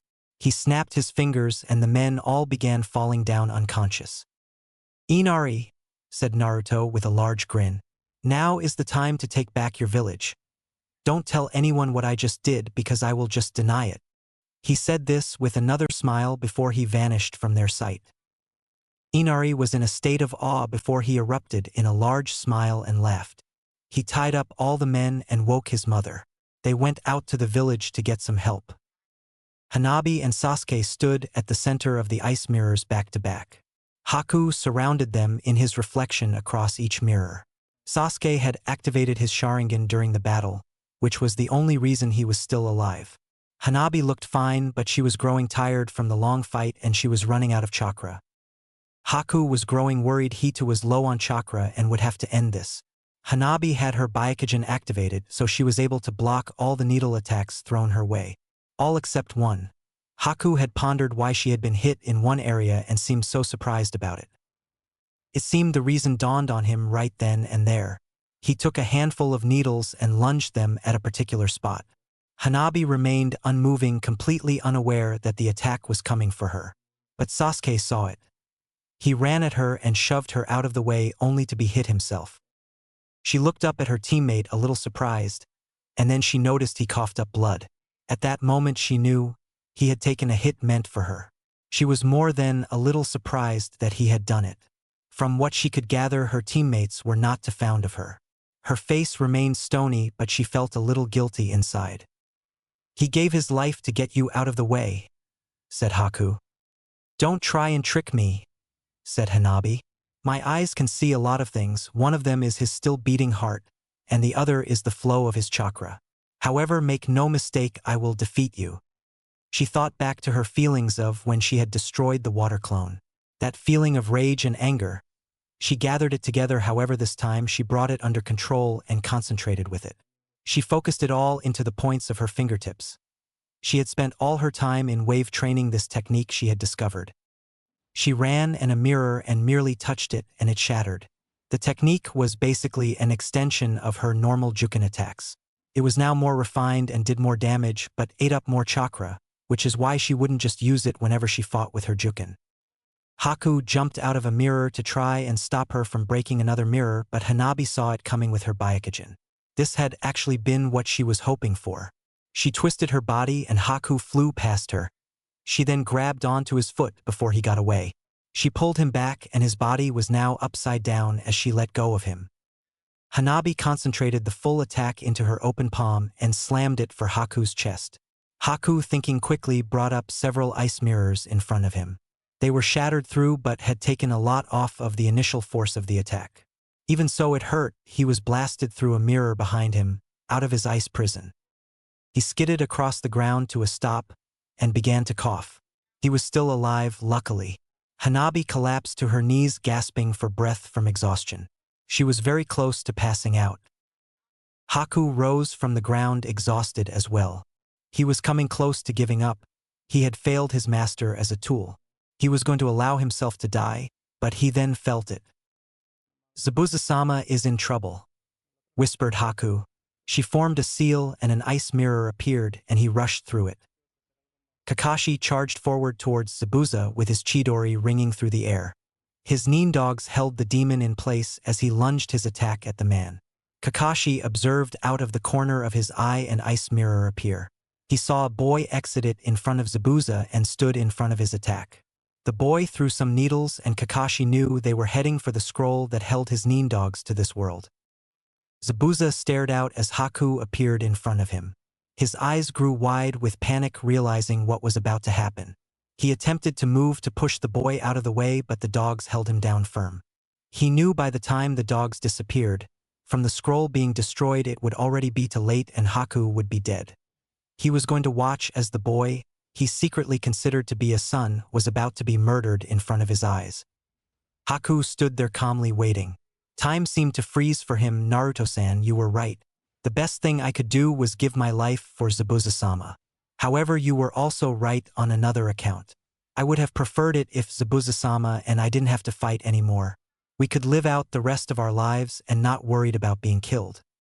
He's been like a father to me, and I never got to tell him that. I wish things could be different." The lightning-covered hand drew ever closer to Haku's still beating heart, and the boy closed his eyes. The sound of lightning still seemed to ring in his ears, and he thought he was dead. A voice entered his head, and it was the last voice he expected to hear. "Wish granted, Haku," said Naruto. Haku opened his eyes and was greeted to the sight of Naruto holding Kakashi's lightning-covered wrist. The chef sat there calmly with his legs crossed on the ground. His sake bottle was in his lap and his right hand held his saucer as he took a sip. The other hand held Kakashi's wrist, as it was mere centimeters away from Haku's chest. Naruto, what are you? Kakashi was cut off by the chef. There is no more need for us to fight Zabuza, Kakashi, said Naruto. Just as there is no more reason for him to fight us. Naruto signaled out somewhere in the mist. Zabuza just looked at him wide-eyed. The dogs were now gone, so he released his jutsu, and sure enough there was Gatu with a small group of mercenaries. He is planning on betraying you, stated Naruto. Zabuza, you know good ass. Gatu was cut off as blood filled his throat. A kunai and needle had pierced it. Both had been thrown by Haku and Zabuza. The men froze upon seeing their leader dead. They grew angry and were about to retaliate when an error streamed through the sky. A group of villagers 4 times the size of the army appeared. The army of cowards ran off at the sight of them, and the crowd gave a cheer. They all gathered together on the bridge. Sasuke was being carried over by Sakura. She was blushing slightly at being this close to him. They all gave another cheer and celebrated that night. The events were as follows. Naruto hooked up with a bunch of girls, all of which didn't mind being with him at the same time. He was the envoy of every male there. He also prepared a fabulous feast, which was deemed the greatest. He managed to get extremely drunk, expose himself in public, embarrass Hannabi as well as insult her greatly, recite several pages from Ichich Paradise to little kids, get beat up by several angry parents, make out with several of the girls he was with, get a beating from Kakashi who was jealous. And now here he was in front of Zabuza, Haku, and Tezuna's family. Well, me and Haku are going to try and play it straight. We just don't know where to go, said Zabuza. Our house was burned down and now we're homeless. Whatever will we do? Said Inari. I have just the solution, shouted out Naruto. A man sat at the famous Ichiraku ramen stand and slurped some ramen and began to gag. What the hell, this ramen sucks, shouted the man. Zabuza charged at the man. What the hell did you say about my ramen? He was strangling the life out of the man. You want ramen, I'll give you ramen when I shove the uncooked noodles down your throat. Zabuza was slammed over the head with a frying pan by Ayam. Zabuza, what did I tell you about hurting the costumers? Said Ayam. Sorry, Ayam-san. Zabuza mumbled. Team 7 looked at the scene in a small state of shock from their seats. Why can't you be more like your gay friend Haku? He is a model employee, said Ayam. Haku began crying. I'm not gay. I just like looking nice. Is that so wrong? He said to himself as tears fell from his eye. Inari and Tsunade were laughing from the sink where they were washing dishes. It was so cool of Naruto to give us these jobs here in Konoha since our house burnt down, said Inari. Tsunade nodded. Yes, it sure was great of him to give my daughter a safe environment, said Tazuin from his seat at the counter. He was currently drinking some sake while looking at Zabuza attack another customer for insulting his ramen cooking abilities. Dad, you didn't have to come with us? Shouldn't you be supervising the village so they can get back on their feet? Asked Tsunade. And leave my daughter alone in the big city to get raped? Not a chance, shouted out Tazuna, who at the moment was very drunk. Well, I'm leaving now, said Naruto. They all looked at him. He gave them a tired yawn and left, leaving the scene that was slowly turning into chaos. Chapter 5. The sheets on her bed were thrashed violently back and forth. Her breathing came in shallow pants, rapidly growing faster and more stressed. Her purple hair stuck to her beautiful features. She bit down hard on her lip, drawing blood, and her fingernails clawed at the sheets. Painful gasps erupted from her mouth as she twisted and turned in her bed. Her eyes shot open and she screamed. She sat up, frantically clutching her neck, gasping for breath. Sweat dripped down her body. She was currently only wearing her panties and a large t-shirt. Hot tears streamed down her cheeks as she fought off the pain as best she could. Her seal had a faint purple glow to it and almost appeared to be burning her flesh. She rested her head against the window conveniently located next to her bed. The pain slowly began to die down until all that remained was a dull throb. She lifted the sheets off her pale legs and got up. Her hair shadowed her eyes as she stumbled over to the phone and dialed a number. "Hello?" said a female voice on the other side of the line. "Good morning, Kurinai-chan," shouted the purple-haired woman into the receiver in a cheerful voice. The voice completely unmatched her expression. Her face was dull, cold, and lifeless. The voice was entirely a fake but sounded completely real, a mask one might say. "Anko-chan? Why are you calling me so early?" asked Kurinai in a tired voice. "I just wanted you to treat me to some dango," said Anko, a small smile playing on her lips, but it too was a sham. Her hair continued to shadow her eyes, giving her an almost ghostly appearance. Not that her friend Kurinai could see her. "Oh, a Hokage, I don't see why not," said Kurinai. "Great," said Anko. Tears were streaming down her face, but any pain or sadness she was feeling remained out of her voice as she spoke. Her smile grew larger, becoming more forced. "I'll see you in a bit." She hung up the phone and just stood there. Her hand remained unmoving from the receiver. Her large smile stayed plastered on her face, and the tears that were shed from her hidden orbs began to increase. Mitarashi Anko was coming close to insanity. A 15-year-old boy laid pleasantly on a black tile surface. His large straw hat covered his features as he slept. A fishing rod stood at perfect balance in between his toes. His sandals sat beside his prone chest. His large orange shirt was fully unbuttoned, showing off his perfectly muscular chest. The boy's abs were wrapped up in white bandages meant for those of the injured, yet he wore them for style. Behind him on the same black-tiled surface stood a blue-haired girl with pale eyes. A tremendous blush was on her face as she went through various fighting stances. Her large coat covered her features, however, it seemed to only make her sweat more as steam appeared to be in the air. The girl fought down her blush as best she could, but even so it was quite noticeable. Naruto-sensei," she said, trying to ask her question. "What are we doing here?" The boy let out a tired sigh. "Hinata-chan, you are training and I am fishing," he said. "But Naruto-sensei, what could you possibly catch here at the H-dash?" She was cut off as the fishing line snagged something. Naruto instantly sat up and grabbed hold of the fishing rod. One might notice the notoriously perverted blush on his face. He gave a hard tug and the line snapped up to him. On the end of the hook was a snow-white towel. "K," came a female scream from below. "Kaya, what's wrong?" asked various other female voices. There's perverts on the roof. One of them fished off my towel," shouted out the naked woman. The scene came into focus. The black-tiled surface that both Naruto and Hinata stood on was none other than the roof of the female half of the Konoha hot springs. Naruto stood up right in front of them, all completely unembarrassed by the scene. He had a smile on his face and he winked at them. Some of them blushed, but others grew into a fit of rage. They spotted Hinata behind him too, and all their faces grew with confusion.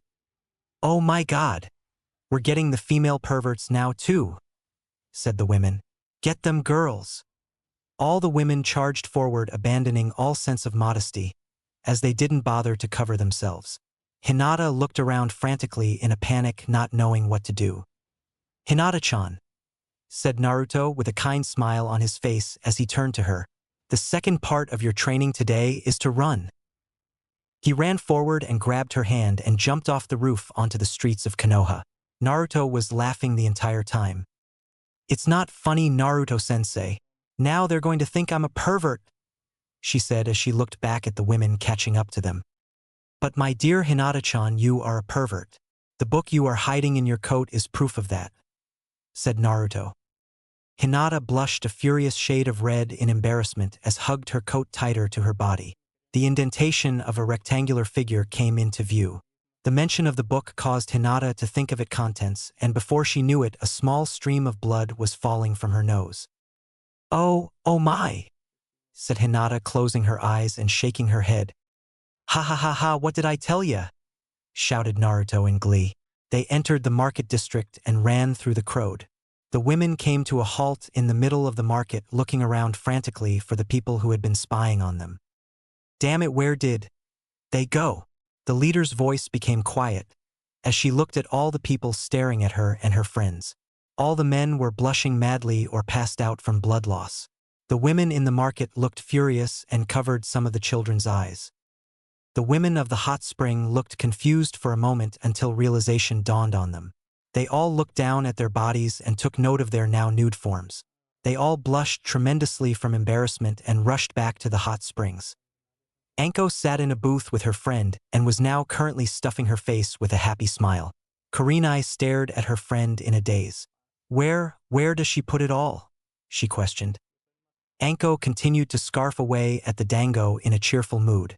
Her face reflected her childish behavior as she ate. However, her cloths reflected another side of her personality.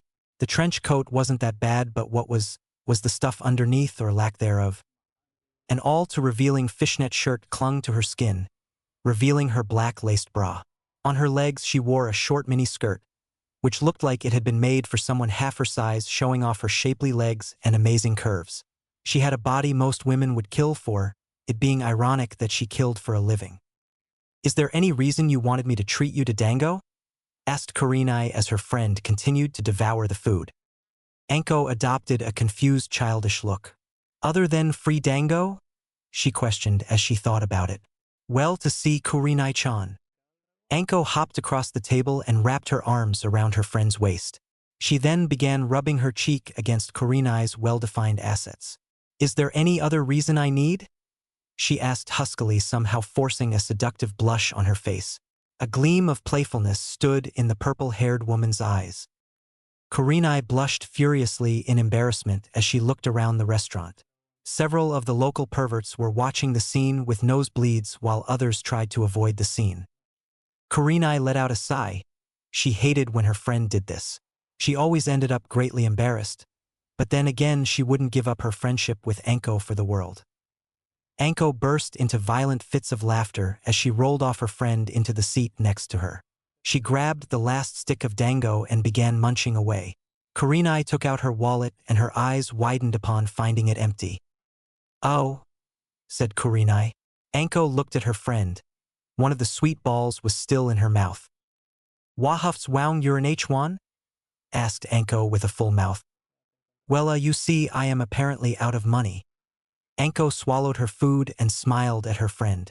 No problem, I'll take care of it. Why don't you just wait outside? Okay if you say so, said a confused Kurenai. The Genjutsu Jounin left the dango place, leaving her friend behind. A playful smile erupted on the purple-haired woman's lips. She looked around the room and spotted the waiter, who was obviously new. Well, at least it's a guy. That will make it a lot easier, she thought. Excuse me, but I would like to pay my bill now, said Anko, motioning for the waiter to come over. He was fairly attractive, still too young though, maybe around 16 or so. I'm pretty sure you just have to leave your money. You don't need to call me, said the boy, rubbing the back of his head. Anko smirked and got up to wrap her arms around his neck. She let herself hang off him so as not to appear taller than him. She brought her legs between his thighs and let her bust push into his chest. She once again forced the seductive blush onto her face with her practiced ease. You see, I don't have any money, said Anko, bringing her mouth right next to the boy's ear. Do you think maybe you could let it slide this time? Well, I don't The boy was fumbling with his words and Anko brought her leg gently across his thigh. Sure. Anko was behind him near the door in an instant. The mischievous smile played on her face as she walked out. Great, she said, raising her fist in the air. She left the place and was greeted by the sight of her friend waiting. Did you take care of the bill? Asked Kurenai. I guess, if the guy's name was Bill, said Anko with a smile. Kurenai's eyes widened in an instant. Anko-chan, you didn't? Didn't what, Kurenai-chan? Said Anko, putting on a confused childlike face. Just as her friend was about to respond, Anko was ran into by a blonde-haired chef and his newly dubbed perverted apprentice. Ow, that hurt, said Anko from her spot on the ground. Sorry, said a blushing Hinata, bowing a million times as she helped up Naruto. Hinata? Said Kurenai, confused. Kurenai-sensei, what are you doing here? Asked Hinata, dropping Naruto back on the ground. I was just out with a friend today. May I ask what you were doing? Said Kurenai. Hinata looked a little startled at her question and looked at her feet. We were just, She was just practicing while watching me fish, said Naruto, finally getting up.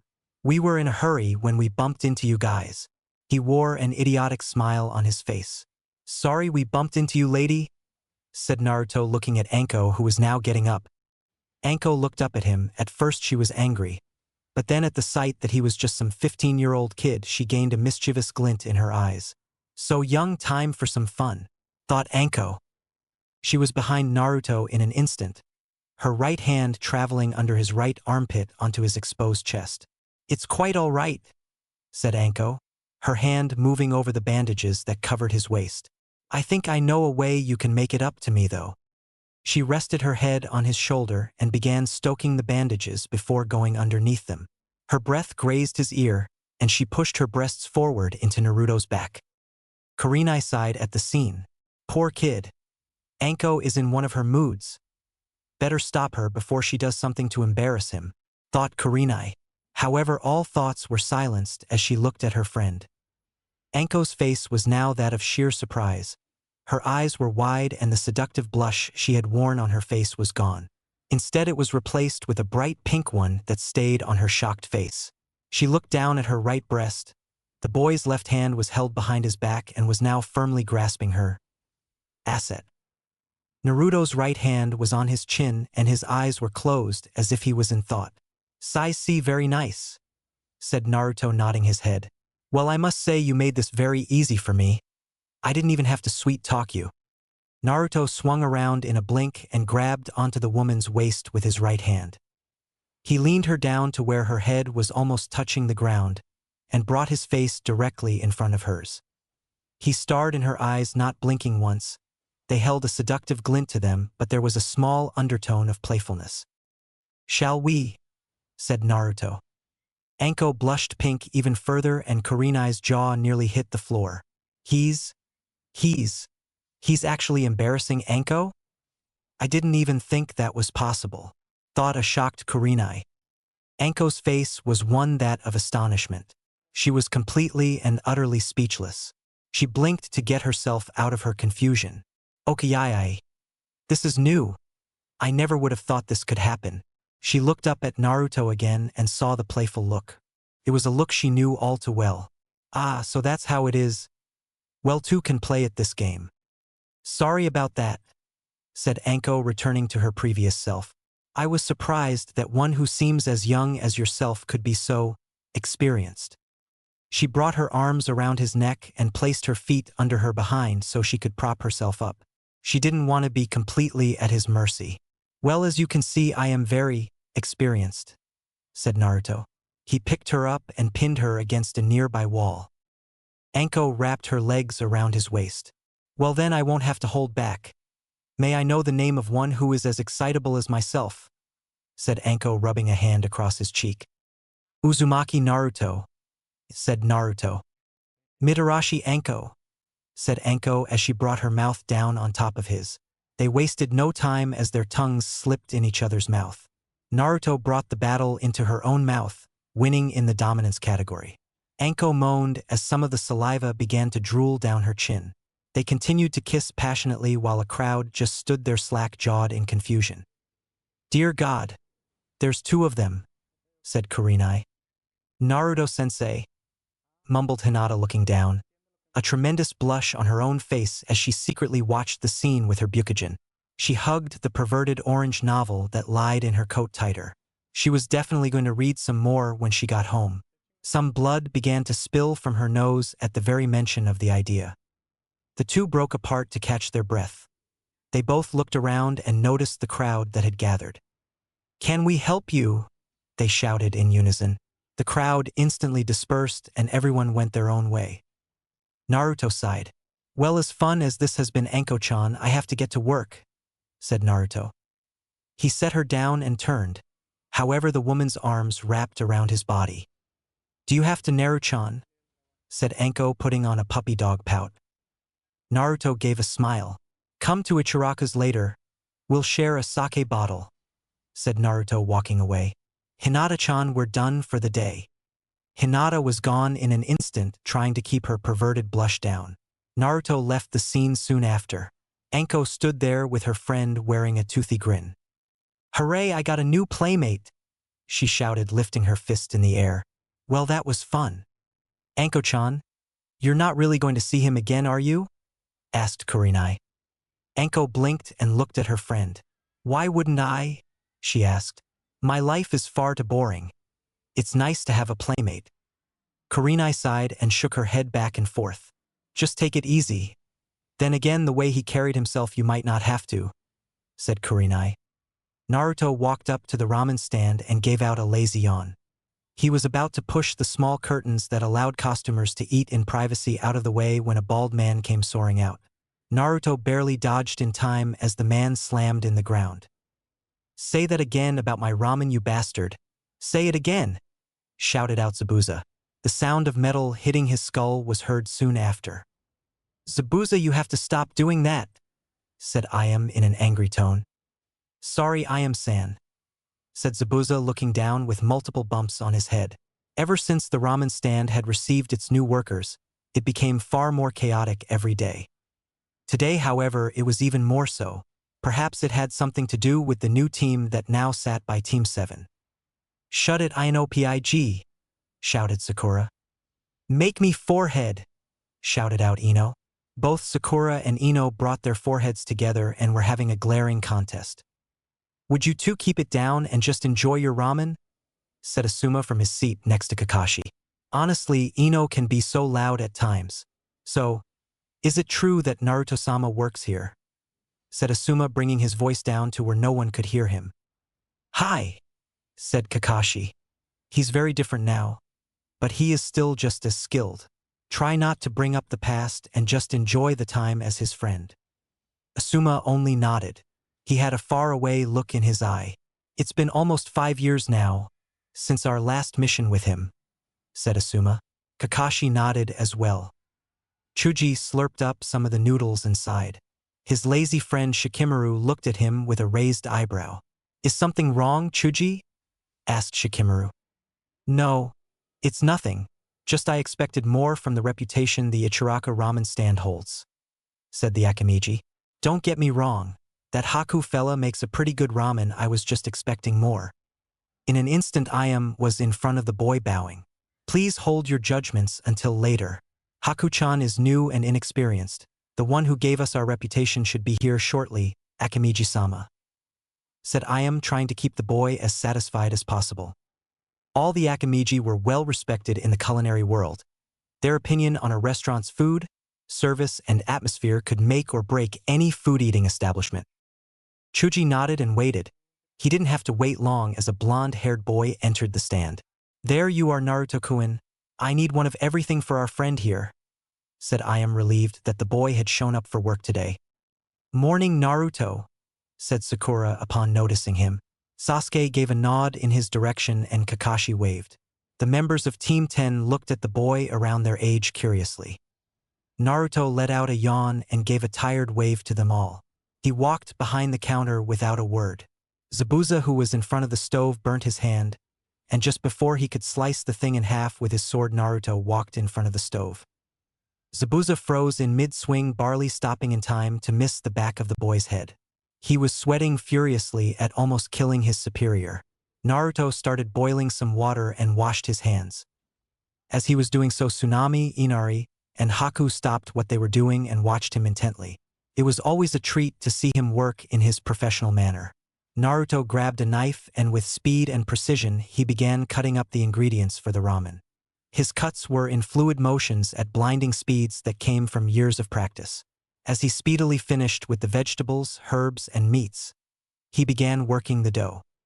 Chuji sat at the counter licking his lips. He could tell by the way the young chef was preparing the meal that it was going to be good. Shikamaru looked at the chef with an even more curious gaze as he watched the speed at which the chef preformed. "Fast," was his first thought. Naruto placed the ramen bowls on a large tray and placed it in front of Chuji. He then proceeded to place a bowl in front of Shikamaru, Ino, Sakura, Sasuke, Kakashi, and Asuma. He then placed another bowl in front of an empty seat, Hannabi's seat. Hannabi sat back away from the group in one of the booths, not paying real attention to the scene. Team 7 didn't know why he always placed a bowl in front of Hanabi's seat. She never ate it, and she rarely sat at the counter, but yet every day a bowl would find its way there when she was present in the stand. "I'm sorry, but I don't eat ramen. I'm trying not to gain any weight," said Ino with a small blush that the handsome chef had thought to serve her. "Then there is nothing to worry about," said Naruto, Team 10 now hearing his voice for the first time. "The old man who owns this place made a special ramen recipe that is completely fat-free. It's his special diet ramen. You won't gain in once, and it still has that great taste." Ino nodded a little hesitantly until she was nudged in the side by Sakura telling her to eat it.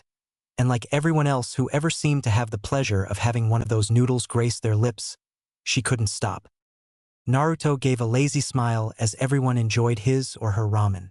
He seemed to, at that moment, finally notice Asuma. "Oi, Asuma-san, it's been a while," said Naruto with a cheerful smile. "It's great to see you, Naruto-san." "Naruto-san," said Asuma, catching himself. He didn't know why, but he had a feeling he would be causing problems that weren't needed if he referred to Naruto in the honorary suffix. "So how's everything going?" asked Naruto. "Well, as you can see, I have taken on a team," said Asuma. I'm Ino. Chuji, Shikamaru, greeted all the members of Team 10. "How nice to meet you all," said Naruto with a goofy smile before he yawned. He walked over to a stack of flour bags and propped himself on top of it. He lied down and pulled his straw hat over his eyes. In an instant, snores could be heard coming from him. "Man's got the right idea," said Shikamaru, lying his head down on the counter. Ayam came by and picked up all their empty bowls. She left Hanabi's because Naruto always seemed to eat it later, even when it was cold. Just as the dishes were deposited in the sink for Tsunade and Inari to clean, a loud voice was heard. "Naru-chanin." Naruto perked his head up and woke up. At that moment, Anko walked in with Kurenai not too far behind. "Anko-chan!" shouted out Naruto with excitement. "I didn't expect you to take me up on my offer so soon." Anko hopped over the counter, and in an instant she was straddling Naruto. "And miss my time with Naru-chan, not a chance," said Anko, bringing her hand down over his pants to where his crotch was. In response, Naruto squeezed her ass through her miniskirt. Everyone's jaw dropped as they started making out right then and there. Even Hannabi did, for she had never seen two people lack such basic modesty.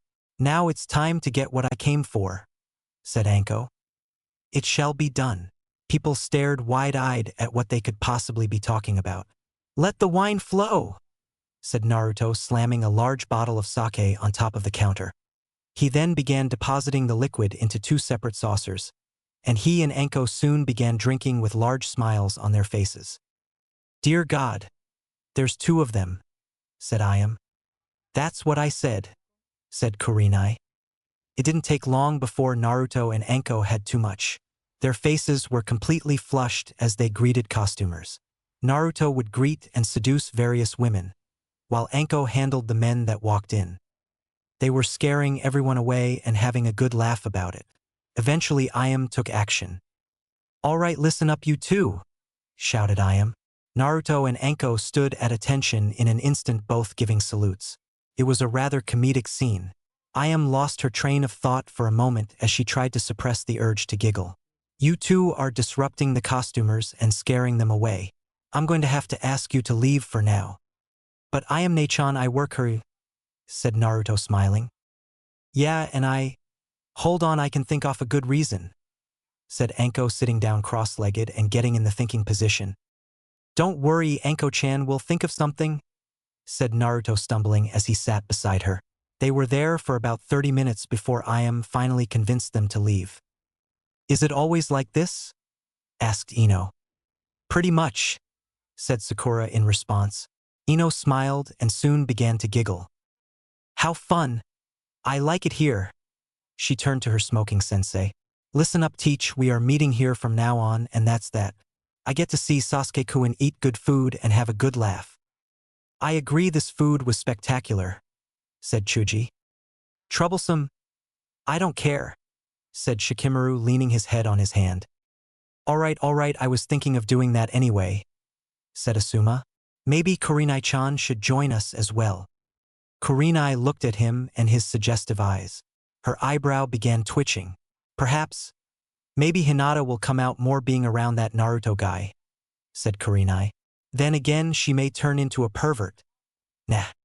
It's always been you I've loved, said Rin, removing her robes. Please take me. Kai just stood there for a moment before an innocent smile played on his face. If that is what you want. Kai tackled her to the bed and lied on top of her. His muscular chest pressed firmly onto her exposed breasts. He soon found her neck and began sucking on it. He backed off to look in her eyes. He saw the love and passion in them. He soon began going lower and lower until finally, "Hinata-sama, is everything all right?" shouted a branch member from outside her door. "I thought I heard a moaning." Hinata scrambled to hide the book, her face as red as a tomato. She grabbed a Kleenex and began wiping the blood away from her nose. No, everything is fine, don't worry," she said, still arranging herself as not to give any hints as to what she was doing. "Are you sure? Because I was certain that I dash." "No, you were mistaken," she said, cutting him off. She quickly removed her top and held it halfway on her arms. "But I was sure." The branch member walked in and saw Hinata staring at him. She was currently in the process of putting on her top. She looked at him, then blinked before she screamed. The Hyuga member closed the door in an instant with an intense blush on his face. "Hinata-sama, I'm sorry, I'll leave you alone." And like that, the branch member was gone. Hinata let out a sigh. That was close. She had been right in her assumption that the man would come in. She looked down in embarrassment at how devious her mind had worked in taking off her top to make it look like she was changing. Naruto was really rubbing off on her, as were the books. However, it wasn't her fault. For a deprived child who was forced into a life of plans and expectations, it was amazing to be able to escape to the world in those novels where the characters had no limits, no modesty, and everything was pure passion and romance. She knew that she would now be considered a pervert, but it was worth it. Orochimaru stood before the current Hokage. The man was a large, bulky sort and had a thick beard. His body was decorated with various scars, and tremendous sword sat at his side, towering over his large figure. "And why should we help you?" asked the Kage. "You are already at tension with the Leaf due to the Shinobi War, but if you align with me, I can give you something of great interest." Orochimaru let his words hang. "And what would that be?" asked the Kage with a bored expression. Orochimaru walked up to the man and leaned in next to his ear. "The bloody whirlwind," was all he said. The large man visibly froze at that. Orochimaru backed off and saw the man's wide eyes. "Yo, you know his identity?" questioned the man, suddenly taking Orochimaru far more serious. "The one responsible for the Stone Massacre 5 years ago, as it is now called. Your greatest enemy, Konoha's bloody whirlwind." "Yes, I know who he is," said Orochimaru, trailing off. "If you help me, I will reveal his identity to you upon our attack." "Yes," agreed the Kage in almost an instant. Orochimaru nodded and vanished in an instant. "The bloody whirlwind will not be easy to take down. I will need an advantage to gain a surprise attack. Some way of infiltrating the village, and I know just the tool." A sick smile appeared on the large man's face. "Akane," said the man. In an instant, a girl no older than 10 appeared before him. The girl wore a serious expression in front of him. Her brown hair was done back in a ponytail. "Yes, Iwakage-sama? You and your team will be going to the Chunin exams several months from now. We are going to war with Konoha." "And may I ask why?" she questioned, raising an eyebrow. The Kage smirked, and in a similar way that of Orochimaru, he walked up to her and placed his mouth by her ear. "The bloody whirlwind." At that her eyes widened, and one might notice the shaking fists she now possessed. The air grew dark as her chakra began to circle around her. Plants that were in various corners of the room withered and died, dried up by something. Very well. The sun was setting in the village of Konoha. Naruto and Anko strode down the streets with broad grins upon their faces. Naruto's arm was on Anko's shoulders and Anko's arm was on Naruto's shoulders. They marched down the town proudly, still very much drunk. Their faces were flushed to a great degree, so it didn't take a genius to know what they had been doing. Well, maybe it did. They had done a lot of things in town, from public disturbances to freaking out the kids in the park. They did it because it was all harmless fun. No one was hurt and even a few people laughed. Their steps were in sync with one another. They passed a group of still attractive women in their early 30s. As Anko and Naruto walked by, one of them mumbled something. Snart är slut. At this, Anko froze only a foot or so away. Her smile was gone, as her back was turned to them. A second after they had stopped, Naruto began stumbling backwards. Perhaps the sudden stop had thrown him off balance. He eventually fell and grabbed onto the woman, who had made the comment, skirt, in an attempt to stay up. It tore as he landed on his back, revealing a black lacy thong. The woman blushed insanely at that. The smile was back on Anko's face. However, no one had even noticed it had left in the first place. "Wow, I don't even think I own that kind," said Anko with drunken smile. The woman blushed even more and grabbed hold of the torn skirt from Naruto's hands. He's sorry about that," said Naruto, getting up, his face equally as flushed as Anko. The group of women ran off, completely mortified.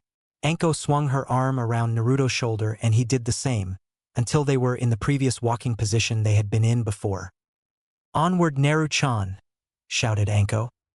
"Hi, Anko-chan," said Naruto with equal enthusiasm. Anko's smile was even wider than before. She didn't know if what had just happened was on purpose or an accident. Her drunken mind couldn't process it, but at the moment she was happier. They arrived at her apartment soon after. "Don't be a stranger. It's a lot more fun if you come to work," said Naruto, still drunk. "Okay, why?" shouted Anko, smiling widely as she walked up to her door and opened it. Naruto left soon after. Anko closed the door and her smile disappeared. Her face remained flushed, but it now wore a deep frown. Snart är slut. That line appeared in her head. She walked over to her bed and lied down before passing off into sleep. Chapter 6. The boy with the fox mask stood in an open field in a forest. He spun around, looking frantically at all the bodies soiling the earth. The 5-year-old girl was in front of him, crying. "Monster," she said calmly. She looked down and clenched her fists tight. They began to shake with anger. "Monster! Monster, monster, monster!" she screamed repeatedly, as she shook her head back and forth. He felt himself take a step back and then stopped. He felt something wet dripping on his feet. He looked down and eyes widened. He looked at his hands, covered in blood. So much blood. It flowed off them in streams through his fingers, each red river splashing the ground and dyeing it a new color. He tried to shake it off, but it continued to flow. He heard the girl scream again and looked up. She now brandished a kunai she had gotten off one of the fallen bodies. "I'll kill you," she said in a whisper, struggling to find her cracking voice. The boy took a step back, or at least tried to. Something had gripped his foot and was now holding him in place. He looked down and screamed in panic. One of the dead bodies had come to life and was holding on. Naruto looked back and saw one by one the sea of bodies began to rise. He looked into the forest and saw ghostly shadows appearing. Each face was another blank expression, their identities lost to him in the swarm of confusion that was his job. Soon more of the bodies began to grab hold of him. He struggled and panicked, even attempting to bat a few away, but it was all in vain. They continued in countless numbers, and the little girl slowly walked over to him. She held the kunai in her hands high as she drew closer. She stopped barely a few inches away. "Ah?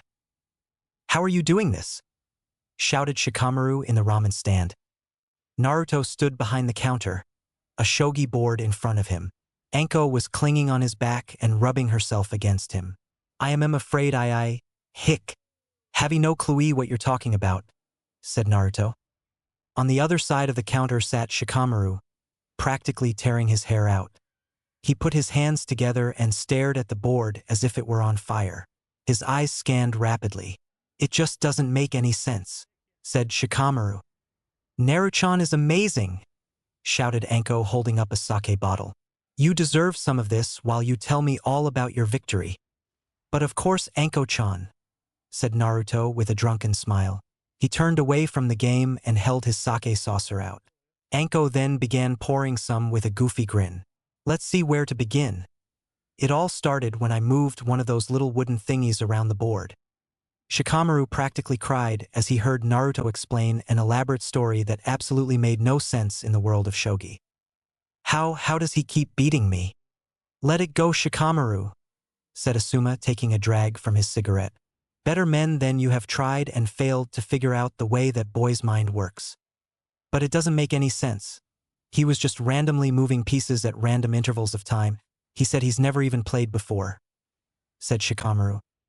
Geez, it's just a game, said Ino as she slurped up some more noodles from her ramen. I never thought you would freak out this much about it. I never thought he would lose, said Chuji. Anko and Naruto were currently on the ground battling with their tongues. Inari looked at them from the sink as he washed dishes. He looked from them over to his mother, who was currently squeezing the life from a rag in her hands as she glared jealously over at the two. A deep blush was on her face, and her expression was not exactly anger but rather disappointment. Inari, being the innocent 10-year-old he was, didn't know what to think. However, one question did pop into his mind. Mommy, is Anko-chan Naruto's girlfriend? Tsunade looked away from the two at her son and sighed. She bent down to his level and put a hand on his head. She then smiled. Inari, do you know what a whore is? Inari nodded. Good, that'll save us some time. Well, you see, while Naruto and Anko are not whores, they have the same playful type of attitude. This allows them to be more intimate without having to commit to each other. Oh. Well then, do you want to be playful with Naruto as well? There was an awkward silence between the two for a while. Tsunade's mind was working a mile a minute, trying to think of what to do or say. Oh, my daughter, how could you? Said Tazuna as he stumbled behind her, scaring Tsunade half to death. One might notice the red flush across his face. I thought those days were behind you. Now you're gonna go out and start dash. Dad! Shouted Tsunade, face beet red. She was embarrassed beyond belief. What are you doing here? When did you get here? A father is always there when his child needs him, said Tazuna. Tsunade just looked at him. Fine, I have nowhere else to go during my day. Where's I am and that no-eyebrow fella, and his gay friend? Across town, Haku sneezed. Oh, you hear that? Some luck guy must be talking about you, said Iam. Haku fell to his knees and started crying. Not that Iam saw. Comedic tears were trailing down his face. Zabuza-sama, why does everyone think I'm gay? I'm not, I'm really not. Zabuza just stared at him. This is really becoming an obsession of his. Maybe he really is. No, can't think those thoughts. It's because you dress like a girl, said Zabuza and then walked away. Oh, those guys, they just went out to do some shopping, said Tsunade. And when is the actual owner of the store coming back from his trip? I would like to know if my fragile child's job is secured, said Tazuna. Tsunade looked up and put her finger on her chin, as she thought. You know, I'm not really sure. I'll ask Naru dash. She turned to see that Naruto was still busy. I am when she gets back. Sasuke let off a cough to get the young chef's attention. Naruto stopped kissing Anko and looked up. He got off of her and went over to him. Anko still had a wet trail of saliva down her chin. What can I do for you, Sasuke-san? Said Naruto cheerfully, as if he had not just come from the floor. I would like a refill, said Sasuke, holding out his bowl. I would as well, said Sakura beside him. Oh yeah, sure.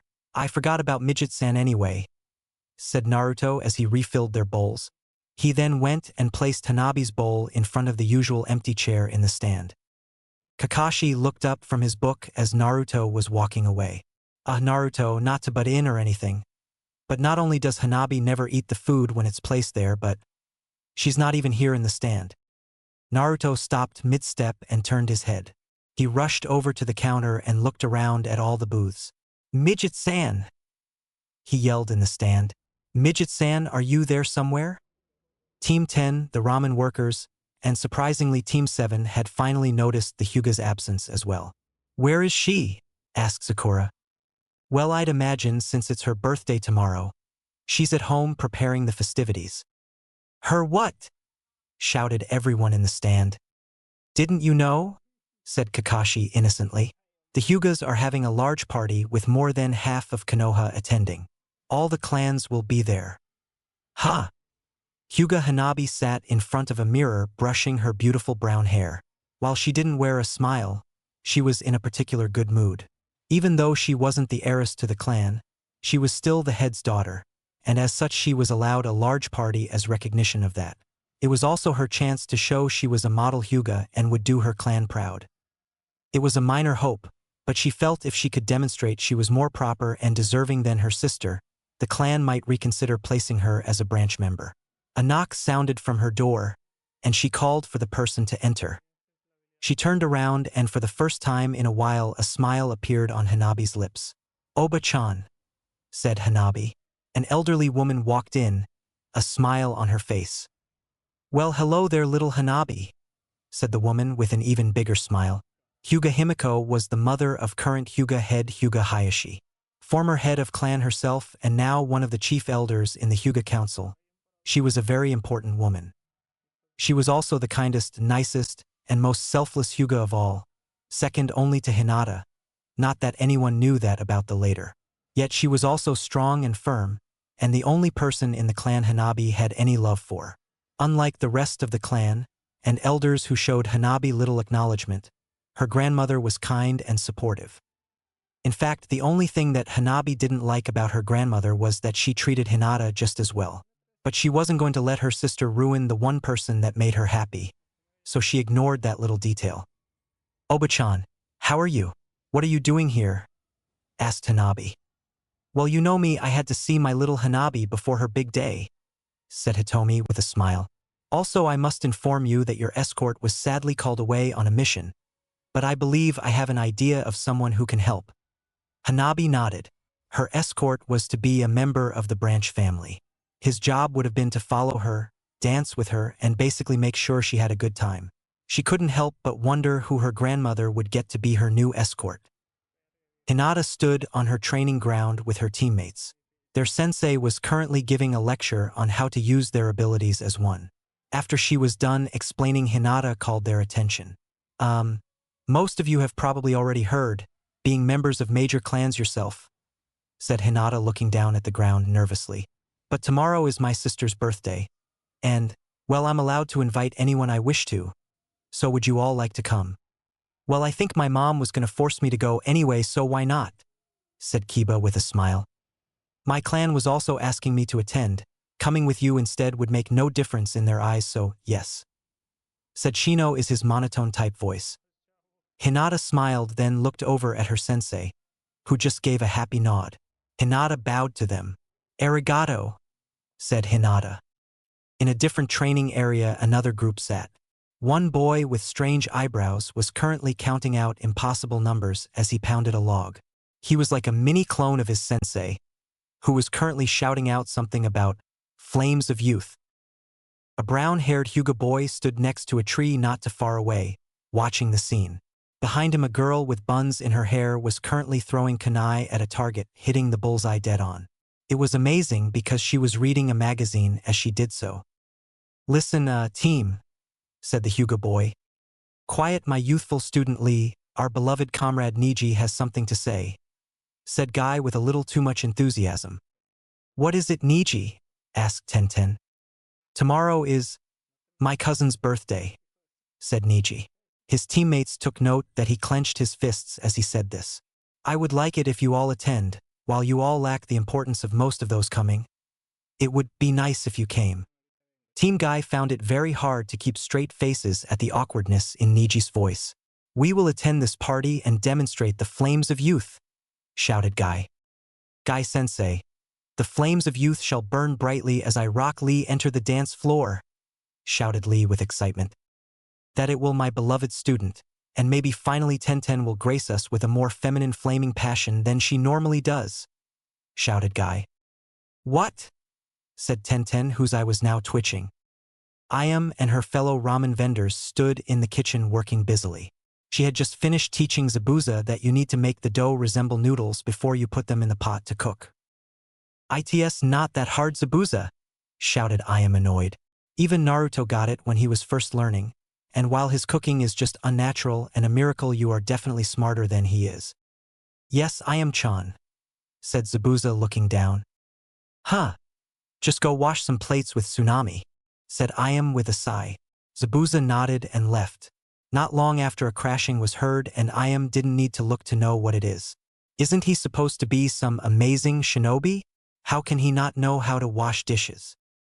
Ayam went over to the sink with her frying pan, and soon a loud clang was heard. As this was going on, Hannabi walked into the stand. Ah, Hannabi, how nice of you to join us, said Kakashi, not looking up from his book. Kakashi-sensei, Team 7. It was recommended by the council that I invite you to attend my birthday festival tomorrow. If you do decide to attend, then please wear something more tasteful. Yeah, we'll all be there, said Kakashi, speaking for Team 7. Hannabi nodded. Now I have to ask, what's her problem? Said Hannabi, pointing over to one of the counter stools. On it sat Anko with her head down, comedic tears going down her cheeks. Naruto-chan, why did you leave E? Said Anko as she sobbed. I'm so bored. Everyone in the stand sweat dropped. Naruto left to take care of something. He'll be back later. Like I care to know about that idiot, said Hannabi with a snort. Hinata stood on a different training ground, going through various steps in her juken. Naruto sat under the tree watching. He soon got up and walked over to her. That's enough, Hinata, said Naruto, looking serious. Hinata stopped and looked over at her second sensei. Is there something wrong? Asked Hinata. You need to be more loose and fluid, said Naruto. You need to be like sake. Sake? Said Hinata. Sake takes the shape of whatever container it enters, said Naruto almost philosophically. It adapts and changes. You need to do that with your movements. But Naruto-sensei, doesn't it make more sense to use water as an example instead of sake? Asked Hinata with a deadpanned expression. Water, sake, they're the same thing, the only difference is I like sake better, said Naruto with a childlike expression. So since sake is better, then the answer is sake. Okay, said Hinata. Naruto walked closer to her and went behind her. He grabbed her arms and put her in the correct form. Hinata was blushing red the entire time. Like I said, flow, said Naruto as he began moving with her in movements. Hinata blushed even further. Dear God, is it just me or is he quoting Ika Ika? Chapter 6 of Ika Ika Parodies Volume 5. We mustn't, Tai will be caught, said Kira from underneath him. It's alright, you just got to flow with me, said Tai. Flow? Said Kira. Tai smiled and then leaned in and kissed her passionately. Their tongues battled for what seemed like forever before they broke apart. Like I said, flow, said Tai as he made her moan. And, or is it? Hinata smiled at the memory of that scene. Ah, what a great scene that was. And I thought Tai was going to go with Kira's hot but manipulate sister. Hinata had been doing the form perfectly as she fantasized. She didn't even notice Naruto had stopped guiding her 10 minutes ago. Hinata, well done. And suddenly the perfection stopped as she came to and looked around. What? When did you? Oh my, said Hinata, confused. Ha, said Naruto. Okay. Whatever you were just doing, do it again and your style will be perfect. Oh, okay, said Hinata, embarrassed. Now I have to think about Ika Ika when I fight as well. It's taking over my life. Hinata stopped her train of thought as she remembered something she wanted to ask. Naruto-sensei, said Hinata. Naruto looked over at her. What is it, Hinata-chan? Well, you see, tomorrow is my sister's birthday and I would like it if you could come, she said, looking down. Sorry, but I was planning on going to the hot springs tomorrow and relaxing. It's my day off. Oh, okay then, I understand, said Hinata, looking even farther down. She seemed rather sad at this. A small smile came to Naruto's lips. Tell you what, maybe sometime near the end I'll stop by. I'll sneak in if I have to, said Naruto. But have a good time, okay? Hinata looked up happily at this. Okay. Well, I have to go, see you soon, Naruto-sensei. Hinata then ran off, leaving Naruto to himself. Or was he? Excuse me, Uzumaki Naruto. Konoha was abuzz with excitement. The main road leading to the Hyuga estate was covered with festival-like decorations. Stands and entertainment were everywhere, giving the common folk, who were sadly not invited to the main party, entertainment. Kids ran about the streets and all were having a good time in the more common setting. Inside, the Hyuga estate was quite different. It took on a more formal Western style. A string quartet played on a small stage in the corner of the garden. Many important members of Konoha's upper crust were present, each of them wearing expensive formal wear. The garden itself seemed to have recently been remodeled to fit the occasion. A large fountain sat in the center of the events, and waiter walked around serving refreshments. A large buffet was present which the Akimichi clan members were currently hogging. Hannabi blinked at the scene. The clan had certainly spared no expense to make sure the party was enjoyable. She was surprised that so much had been spent for her, but eventually came to the assumption that it was just a good chance to show the clan's power and wealth.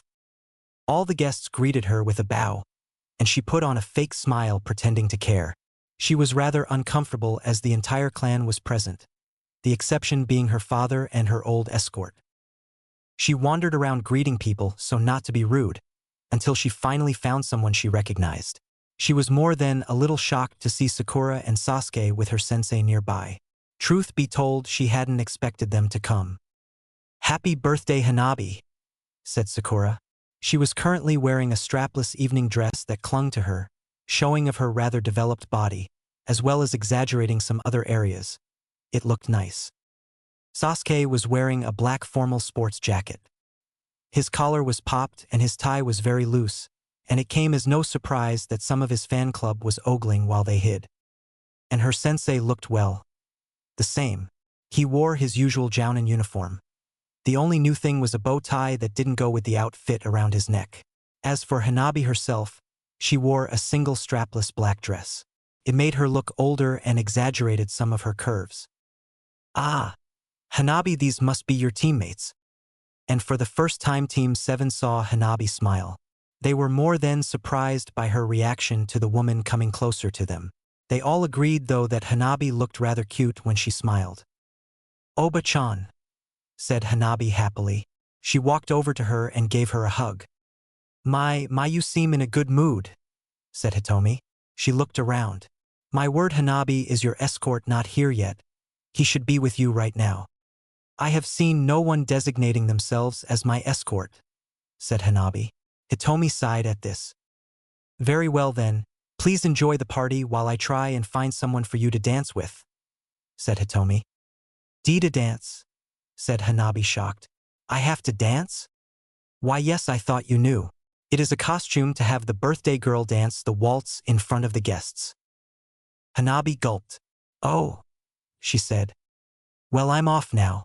Enjoy the party, Hataki-san, Haruno-san, Uchiha-san." And with that she left a very nervous Hannabi. Sakura seemed to sense this. "Are you okay, Hannabi?" asked Sakura.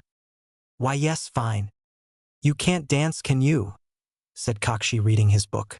A perverted giggle was heard from him soon after. "Well, don't worry, in the waltz the male leads and it is likely your grandmother found you an escort that can dance," said Kakashi.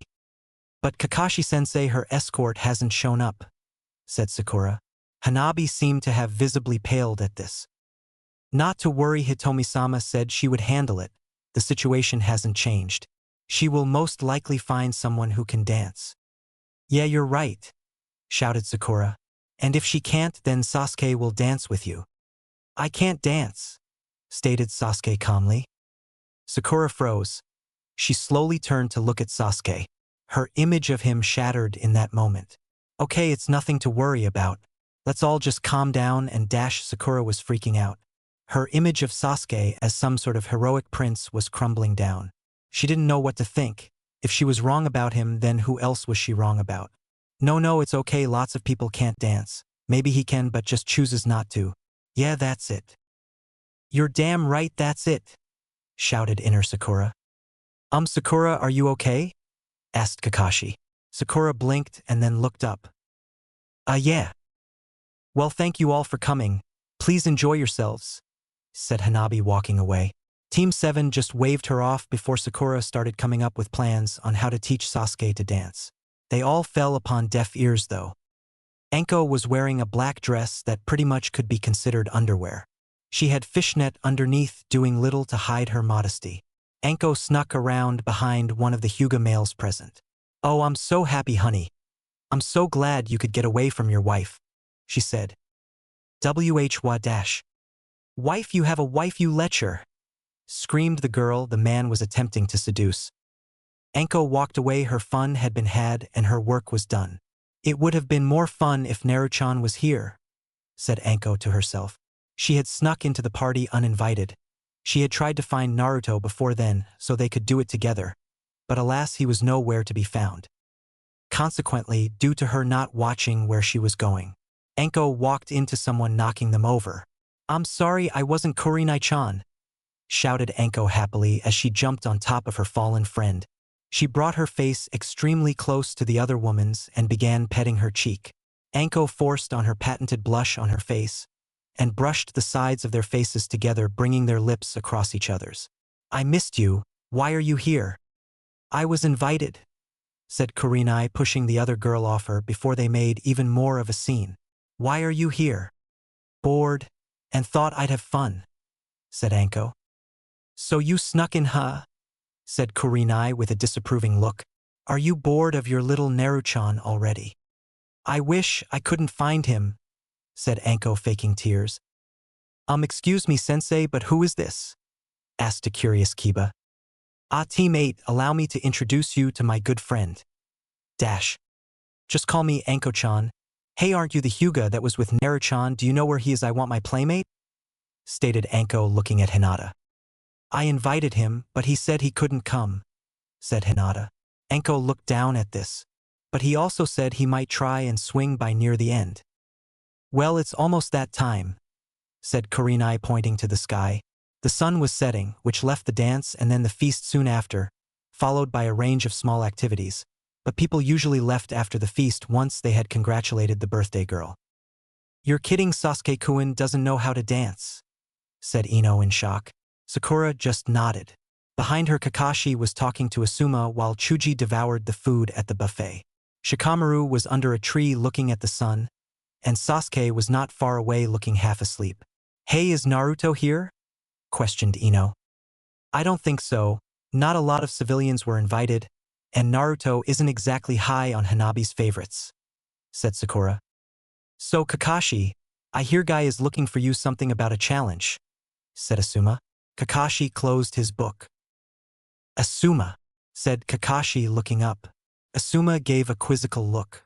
"Hide me," and with that the two disappeared. "Kakashi, my eternal rival, where are you?" shouted Guy. "Guy-sensei, who is this Kakashi?" shouted Lee with enthusiasm.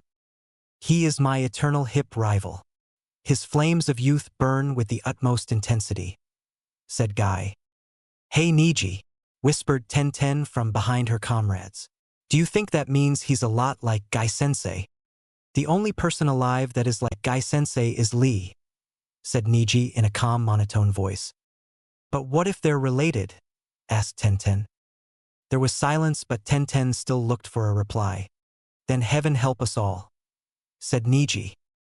My beloved student, have you wished your cousin well on her burning day of youth?" asked Guy with his large pearly white smile.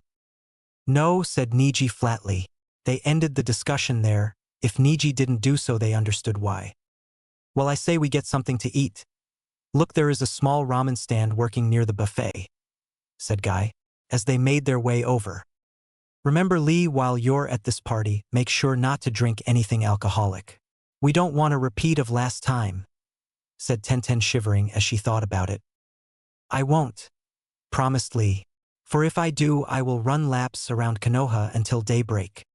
The atmosphere was perfect, the music was classy and calming, the food was great, and there were plenty of people. So why did Hyuga Hannabi find herself bored? It's not that she didn't appreciate the fact that all these people were here for her, rather that she just didn't have anything to do. It was at that moment Hannabi saw the reason for an escort. She silently began to curse the fact that he wasn't there. She was brought out of her silent personal feuding when a choice few names came to her ears. Zabuza, you idiot! She turned around faster than the Hyuga Kaiten Jutsu, a feat many would be astounded by, to see a small stand called Ichiraku's Ramen. Her heart stopped at that moment. She ran over at a lightning-quick pace. I am San, she said in an urgent voice. Ah, Hyuga-sama, said I am. What can I do for you? He's not here, is he? She questioned, dreading the answer. Who, Naruto? No, he has the day off. A shame to our stand would be a hit if he was here. Hannabi felt herself let go of a breath she wasn't even aware she was holding. Thank you. She walked away in a daze, thanking her luck. She was lost in thoughts of gratitude to whatever higher being there was, that she didn't notice she wandered to the dance floor. All were silent as she approached. Her eyes were glazed over, not that anyone noticed this. She continued on, not noticing her path. And now I would like to introduce to you Hyuga Hannabi, who will dance the waltz with her escort, Uzumaki Naruto. Time froze at that moment. Her heart pounded. What? At that moment the crowd parted and a young man made his way through the crowd. Many people lost their breath at the sight of him. Hanabi's eyes became large. Naruto wore a formal tuxedo. It was fine, clean, and fancy. His hair was still spiky but not in the messy way. Each lock of hair framed his features perfectly. His ponytail seemed to have been sleeked back, giving him a more appropriate appearance. His purple-shaded sunglasses were gone, and in their place was a pair of well-designed normal wire-framed glasses. They seemed to accentuate his features, making him look more of a gentleman. His face held no cruel or unkind look. It was calm and, in one word from the ladies, desirable. His steps were calculated and unrushed. He was not in a hurry, and gave off an air of politeness. He stopped walking a few feet away from Hannabi and bowed. He held out a hand and gave a gentle smile, which caused more than several women in the audience to faint. Hannabi-san, said Naruto gently. Hannabi felt her cheeks begin to burn, and knew she was blushing. Naruto had always been hot. She knew that, but she wasn't attracted.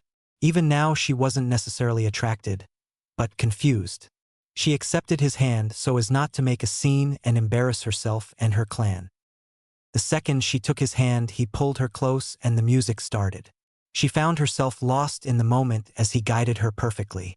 It was truly a beautiful scene, and many were giving unconscious smiles at the two. Hannabi finally regained some sense as a thought entered her mind. What's he planning?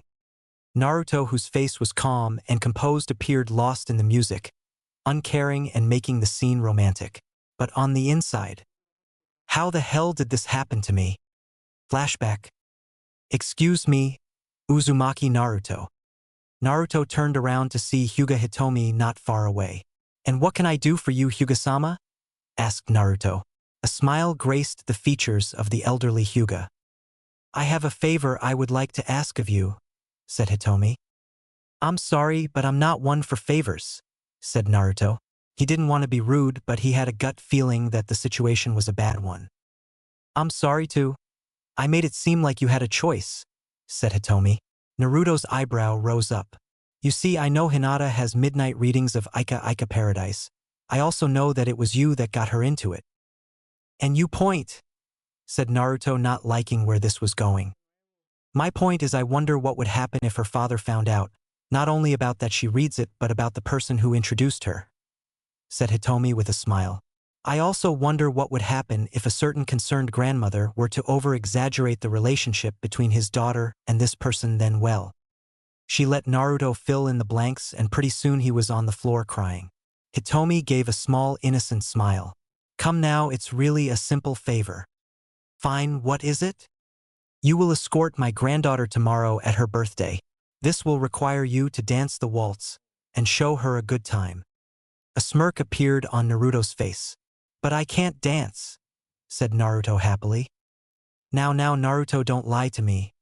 From what I remember of that little 4-year-old boy, you danced quite well with my now deceased daughter-in-law. The smile on Naruto's face disappeared and a calm, faraway look appeared on his face. Okay, I'll do it. I'm glad to. Hitomi heard the honesty in his voice and smiled. Excellent. She soon began to walk away. Oh, and one more thing. No drinking. What? Eh? And flashback. No sake. How sad. I might die. Oh well. Naruto looked down at Hanabi's face as they danced. All arrogance was gone, and she seemed to be just like him, going along with this dance and even enjoying it. Her eyes seemed rather happy. It could be worse. Another small but true smile appeared on Naruto's face at that. Everyone was mesmerized by the two's movements. You could never tell that one of them had never danced before. Kakashi lifted up the tablecloth so he could watch. He was currently hiding from Guy right now. A smile came to his face and his eye made a U. Naruto-sama really seems to be enjoying himself, said Asuma, lighting up a cigarette. He stood next to the table that Kakashi was hiding under. Yeah, it would seem so. Guy froze as he watched the two. His expression became calm and happy. He stopped acting loud and just stood there and watched. His team instantly noticed this. Guy-sensei, is something wrong? Asked Lee. No, Lee, nothing's wrong, said Guy. His face, like many of those present, held a small, modest smile. Do you know that boy dancing? Asked Tenten. Hi, said Guy. Lee gave him a questioning glance. Guy-sensei, you look really happy, stated Lee. I'm just glad for him, that's all, said Guy. He was currently driving his team mad with his short answers that left even more questions. Quite different from how it usually is. I don't understand, Guy-sensei. Why are you glad? You see, Lee, of all the flames in Konoha, his has always been but a spark. But right now I can see, it burns the brightest of them all. The questions stopped there, but Team Guy did not stop watching. And did not stop wondering. The music finally stopped and the two ended their dance. The crowd roared with applause. And soon other people entered the dance floor as the band set up to play again. Hannabi just stared at Naruto, her face curious and wondering. What were they to do next? Now, Midget-san, what would you like to do next? Said Naruto. His old mischievous face returning, leaving Hanabi's eye twitching. Nothing with you, you idiot of a chef, said Hannabi. Naruto-chan, shouted Anko as she jumped behind Naruto. Her breasts were almost revealed, but she pressed them into his back, leaving them to feel against him. She brought her face to the side of his and whispered in his ear. I missed you. Where were you? I was having fun without you. Well, you see. Naruto trailed off. The sight of Hyuga Hitomi entering his field of vision. Her expression was not that of worry, anger, or threat. But Naruto had a feeling he should continue to escort Hannabi. Sorry, Anko-chan, but duty calls. At this, Naruto grabbed Hanabi's hand and guided her away. Anko just stood there and put her hands on her hips. People soon began staring at her exposed breasts, which she didn't bother to cover up as she walked away. Naruto took Hannabi away from the crowd into a more secluded area. To his surprise, there was a bench present giving a perfect view of the Hokage monument. In the distance next to the scene of the monument was the bright full moon. It was truly quite the view. Naruto sat both them down and looked at the sky. So tell me, Midget-san, are you having a good time? Asked Naruto with a sheepish grin. I was having a great time until you showed up, said Hannabi emotionlessly. Well, now that's a shame. I thought you were happy when we were dancing. Hannabi blushed a little at the thought of that moment. I hate you, she said. No, you don't, said Naruto calmly. Hannabi looked at him surprised. She had expected him to say something similar. You can't hate someone you don't even know. She hated to admit it, but his logic was true. She really didn't know anything about him. Not that she really cared. You look a lot like your mother, said Naruto suddenly. Hannabi looked up at him with wide eyes. Personality-wise, she was similar to your sister. But in looks, she was like you. Hannabi didn't say anything. She stopped listening at the mention of her sister. But then again, I don't know you all that well either. Maybe you are like her. Hannabi looked back at him. She had never known her mother. She had died a year after her birth from a disease. Did you know her well? Asked Hannabi. Somewhat. She was very important to me for the short time we were together, said Naruto. I meant what I said about you too. You have her eyes. Hannabi's sweat dropped. All Hyuga have the same eyes, idiot, said Hannabi. That's not true. Otherwise, there would be no difference between your eyes and everyone else's. Hannabi was more than a little shocked at his way of speaking. He seemed to possess some hidden wisdom, but Hannabi couldn't figure out for the life of her how. Back when I was 4, I danced with her, much like how I did with you, said Naruto. When I looked at your eyes, I got the same feeling of comfort I did when I danced with her. Naruto got up and turned around. Even so, I was a different person back then and couldn't appreciate that, said Naruto. Your mother, I think, sensed that, so she told me these words. Restrictions, expectations, these are the wall-like boundaries that cage us all. But a cage always holds something meant to be free, and hopefully one day you will be able to escape these boundaries that keep you caged and become truly happy. Naruto was about to leave when he stopped again. Happy birthday, Hannabi. And with that, Naruto walked away, leaving a speechless Hannabi behind. Once he was gone, Hannabi stared up at the moon and her grandmother came from behind the bushes. He's right, you know, she said. You, like he did, probably don't understand those words' true meaning now, but I hope you will one day. Hannabi let a soft smile appear as she nodded. Ikraka's ramen stand the next day. I did it, shouted Zabuza happily. Ayam-san, is it good? Ayam took her chopsticks and tasted the ramen. She didn't say a word but picked up her now dented frying pan and smacked him over the head. Work harder, she said. Teams 7 and 10 smiled at this and soon ramen was put in front of them, which they all began to eat. They took notice that Hannabi was sitting at the counter today with all of them. Naruto placed a bowl of ramen that she never ate in front of her. The team sighed, but then nearly choked on their ramen as she slowly began to eat. Her eyes were closed and she ate at a slow, calm pace. Teams 7 and 10 couldn't believe it. What did this mean? Does she like it? Have her feelings changed towards it? Naruto appeared not to notice anything as he whipped up another few bowls. Hannabi finished and put her chopsticks down, and the stand fell silent. Adequate. Chapter 7. Konoha's gates came into view and a red-headed boy that seemed no older than 15 drew closer. His expression was blank and he had a large gourd on his back. His body was covered in a sandy brown cloak and he wore a straw hat on his head. The guard noticed him immediately. Halt, said the Chunin. The boy came to a stop and looked at them. Present your passport, please. The boy regarded them for a while. He seemed a little irritated. He dug his hand in his cloak pocket and pulled out a piece of paper. Both Chunin froze at the sight of the paper, their eyes growing wide. They opened the gates and stood at attention with fear. The boy walked into the village, a blank expression still on his face. He stared in the sky and noticed how much cooler it seemed in Konoha. A smirk came to his face as he paused to look around. I wonder, are you well, Naruto-dano? Naruto snored louder than normal throughout the entire ramen stand on top of his usual stacks of flour. The occupants of the stand stared at him as he mumbled rather perverted things in his sleep. Ayam had a deadpanned look on her face as she walked up to him. She shook him gently, keeping her face blank. Naruto-kun, she said. Naruto slowly woke up and looked around confused. Ah crap, it was a dream.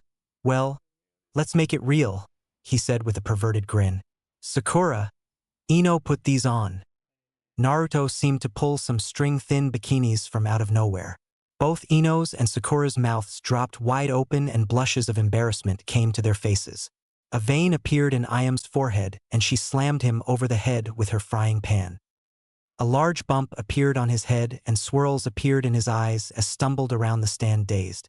Yep, just like my dream, he said dizzily before he passed out. Everyone in the stand sweat dropped. I swear, isn't there anything that idiot did seriously? Said Ayam, looking at Naruto as his eyes continued to swirl. She stared at his face and her expression softened. Hey look, Sakura-chan and Ino-chan are naked now, chirped Naruto from the floor as his head rang and eyes continued to spin, while he went into a dream. Ayam's eye twitched. Nope, not one thing, she thought. 2 years ago, Suna. A wagon carried forward by oxen made its way up to the city of sand. Suna. The driver was an older gentleman, with a rough face and sharp mind. By his attire, it could be seen that he was a merchant. He brought the oxen to a halt at the village's gates where the shinobi waited. "Reason for entrance?" said one of the guards. "To sell some of my merchandise," said the man. The shinobi looked at one another, then back to the man. "We will have to inspect your cargo," said the guard. "Go ahead, I got nothing to hide," said the man with a smirk. The shinobi walked to the back of the wagon, the man watching with mild interest as they went. He was an honest tradesman. He was carrying nothing that would be considered illegal. "I don't see why you need to bother," said the man laughing. "There is nothing dash." The man's words were cut off as the guards jumped back and he heard snores erupt from the back of his wagon. The old man's eyes widened to impossible sizes and he immediately ran to the back of the cart. He appeared at its back in an instant and was stunned at the sight of a sleeping boy. The boy had rather long blonde hair and was clearly well built. A straw hat lied on his chest and purple sunglasses were on his face. The tradesman noticed the bottle of sake in the boy's sleeping grip and the flushed look on his snoring face.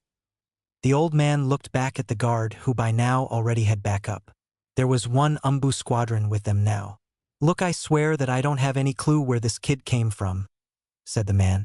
"I was definitely not trying to smuggle him in."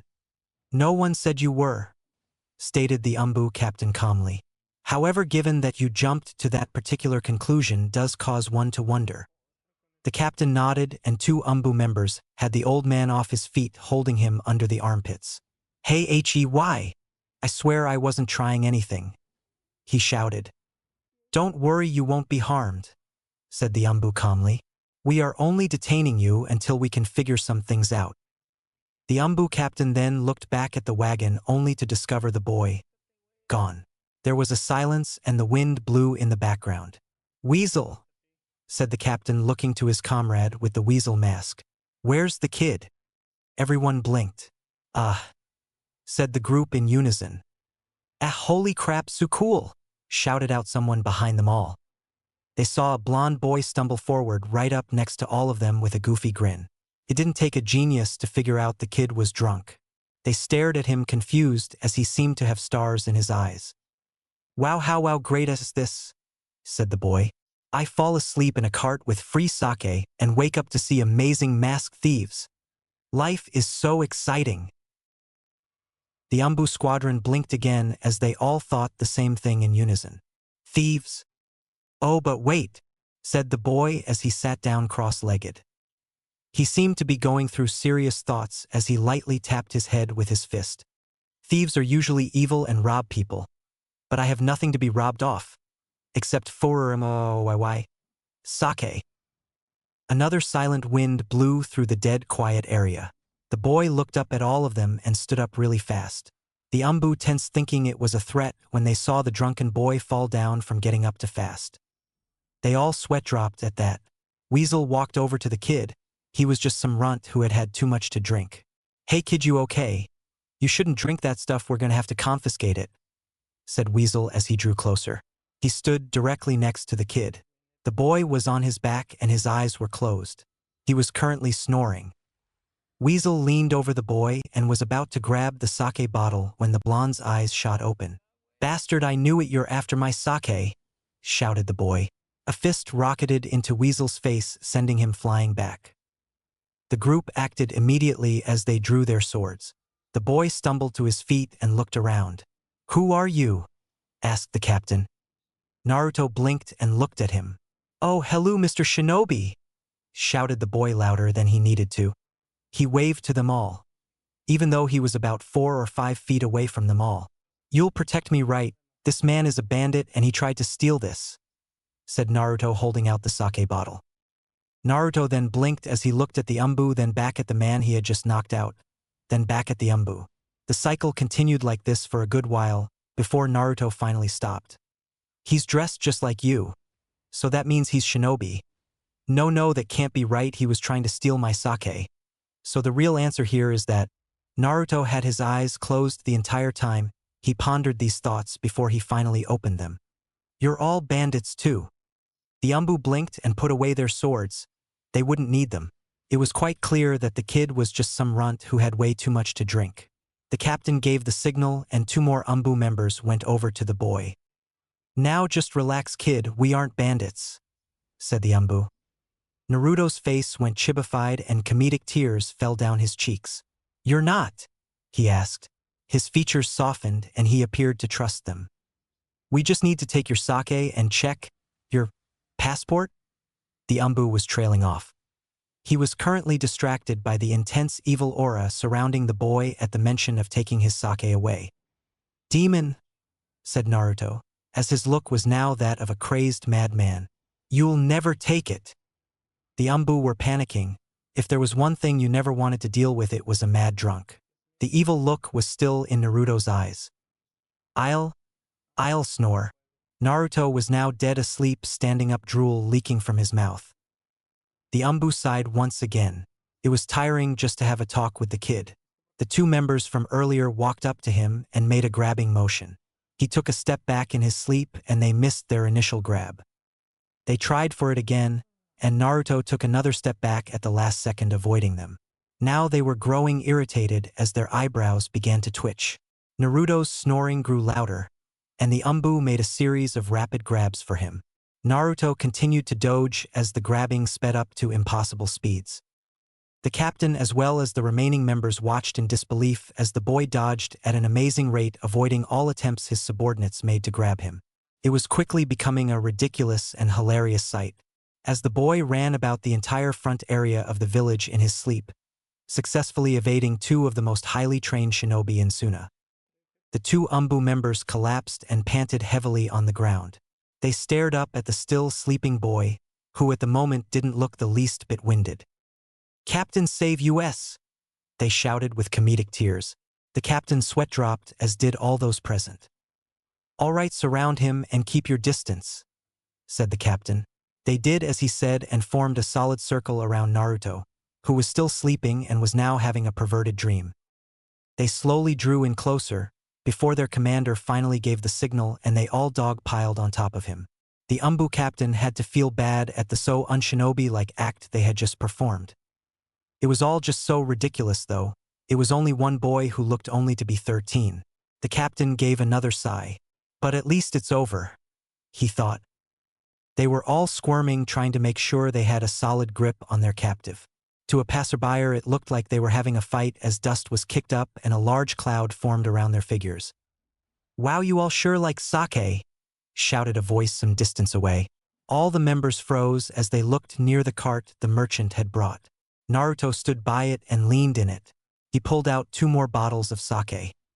The Umbu members looked down. What they had been wrestling down had been each other and a bottle of sake. "We will all have to drink some time," he shouted out as he walked in the gate of the village. They blinked, frozen. He was in the village. Naruto waved at them. They blinked again. He was around the corner. They all ran as fast as they could inside and looked around the corner. He was out of sight. Naruto laughed merrily with his new bottles of sake tied to his waist. They clanged together with each step he took, giving them a clip-clop rhythm. He was already in the heart of the city, surrounded by the crowds of people going about their business. People paid him no mind because he wasn't the only drunk on the street. However, he was the youngest, and that did cause a few to stop and stare at him awkwardly. He brushed them off and went on his merry way. He finally found what he was looking for in the city. In front of him, only a couple of blocks away, was a ramen stand. He grinned to himself as he walked the short distance. However, a short distance was nothing for Uzumaki Naruto, for by the time he reached the stand he had successfully done the following things. Scared some parents, stumbled over 6 times in his drunken stupor, started a fight with the local street thugs, drank his sake, flirted with 9 young female shinobi, and accidentally broke 3 priceless vases that had been on display outside a shop for all to view.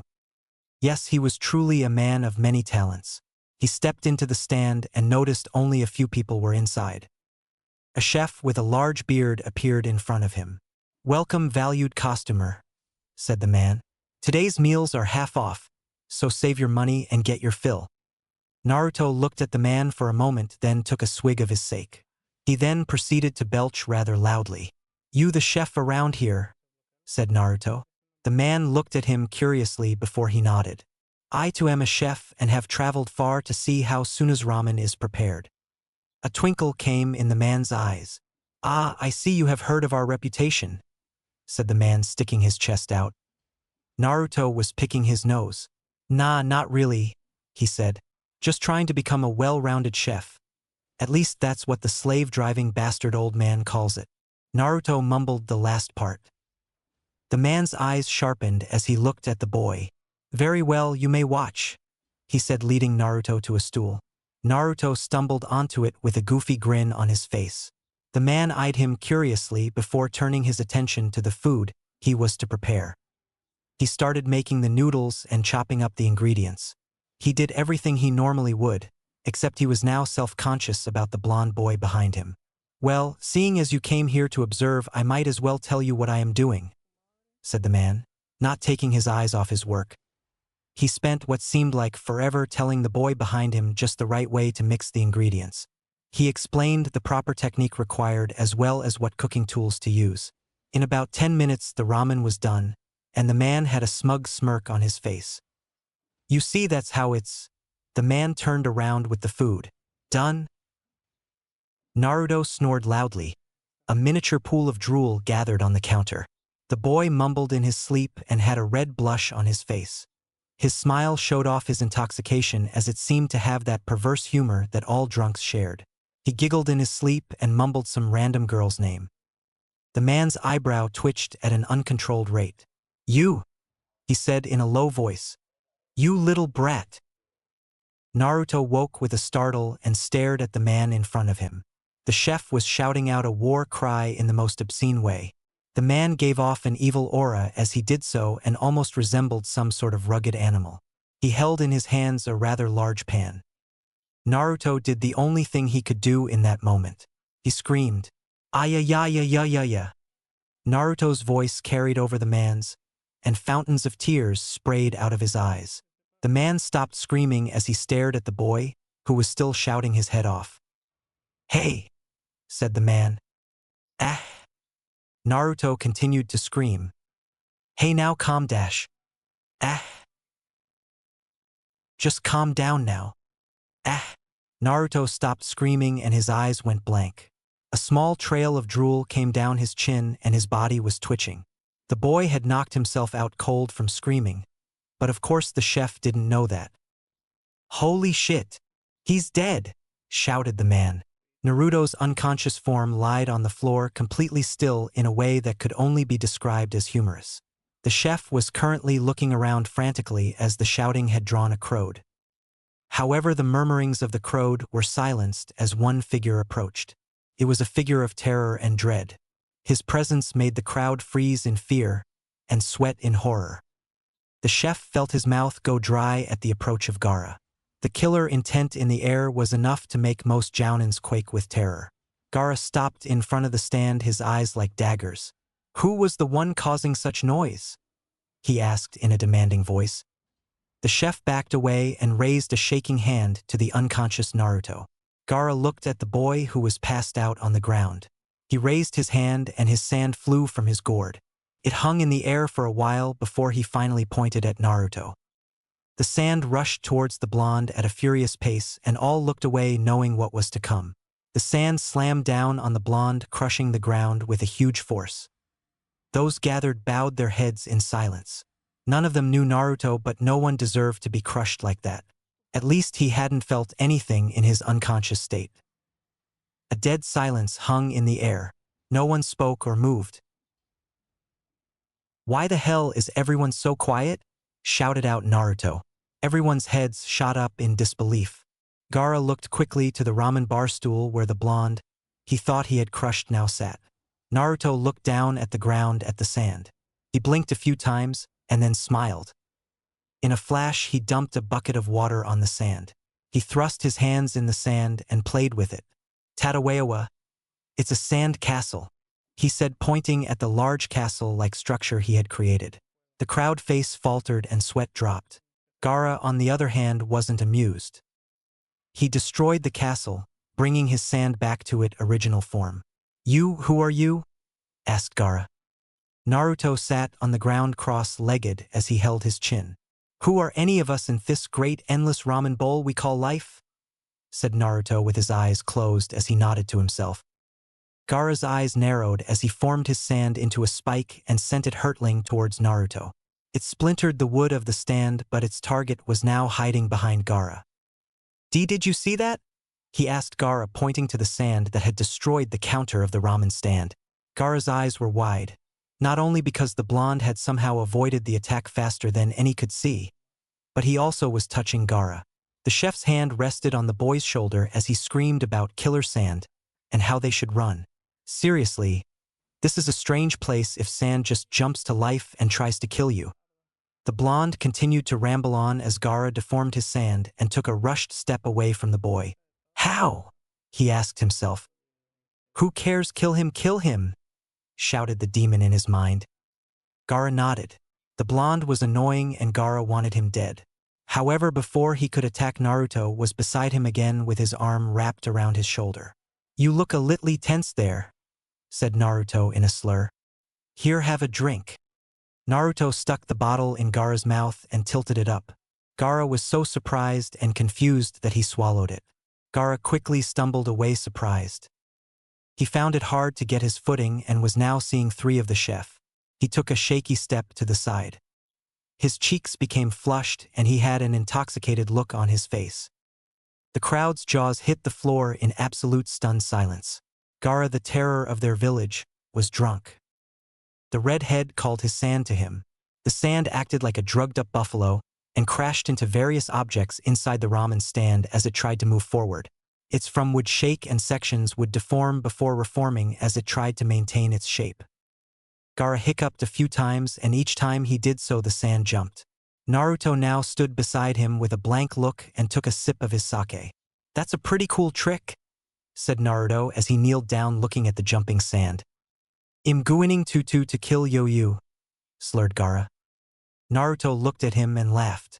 You're such a lightweight, he said with his goofy grin, before he fell back on his butt. Only a couple sips of my sake. Naruto now cried on the floor. Why did I let you drink it? I only have so much. He wept in a corner formed by a couple of boxes outside the stand. He suddenly looked very angry. It's your fault. Naruto tripped over his own feet as he walked up to Gaara. Gaara threw his sand at him, but it was so chaotic it hit several walls, breaking a few buildings before it went towards Naruto. It fell apart before it hit him, Gaara falling back unable to keep his drunken ass balanced. Naruto looked at the sand that now lied motionless on the ground. Ha ha! He cheered triumphantly. Gaara hiccuped and the sand jumped, lifting Naruto off his feet. Naruto only went some 2 feet in the air before he did a backflip. He landed on a nearby barrel clumsily and swung his arms frantically through the air in an attempt to stay balanced. Gaara got back up and stumbled around himself. His sand danced around him in random patterns, banging into things despite the fact that Gaara was not ordering it around. I still owe ya for drinking my sake, said Naruto as he continued to try and balance on the barrel. Gaara hiccuped again. You maddie me, he said, stumbling closer to Naruto. Naruto finally slipped a little and caused the barrel to turn on its side. He then ended up rolling towards Gaara as he fought to stay up. He then finally fell, sending the barrel rolling towards Gaara's feet at high speeds. Tripped him and he fell over. Naruto rolled over to him and propped himself up before lifting Gaara up by his collar. As he tried to hold him, they both started stumbling and twirled around as Naruto tried to hold on to Gaara. Finally, Naruto let go, sending the redhead boy into a wall. Naruto stood not too far away with a goofy grin on his face. Oh hi, oh, you okay? He asked as he stumbled forward. Gaara got up looking a little pissed. He hiccuped again and some of the sand that was under Naruto jumped, causing the boy to fall on his back. Ow, that was mean, he said with a pout. Gaara tripped a little walking out from the hole he had made in the wall. He finally stopped and steadied himself. His demon was finally taking effect and purging his system of alcohol. His vision once again became clear and he had full control of his sand. He smiled his evil way and summoned it above the blonde. It hung in the air before turning into spikes and launching at Naruto. Naruto began rolling on his back, doing drunken somersaults, avoiding each spike as it came down. His eyes were swirling when he finally stood up. He shook his head and looked at Gaara. He took another swig of his sake bottle and grinned meanly. "Oh, so you want to fight," said Naruto as he raised his fists in a brawler fashion. He punched the air rather sloppily and then began running towards Gaara. Gaara sent a stream of sand his way, but Naruto just pivoted on his foot, avoiding it without breaking his run. Naruto threw an open palm at Gaara's chest. Gaara just stood there expecting his sand to block it, but was surprised when Naruto's foot slipped only an inch away, causing the blow to miss but his body to hit. Gaara fell flat on his back as he was improperly braced for such a thing. Naruto rolled over him and kept doing so till he was a couple feet away.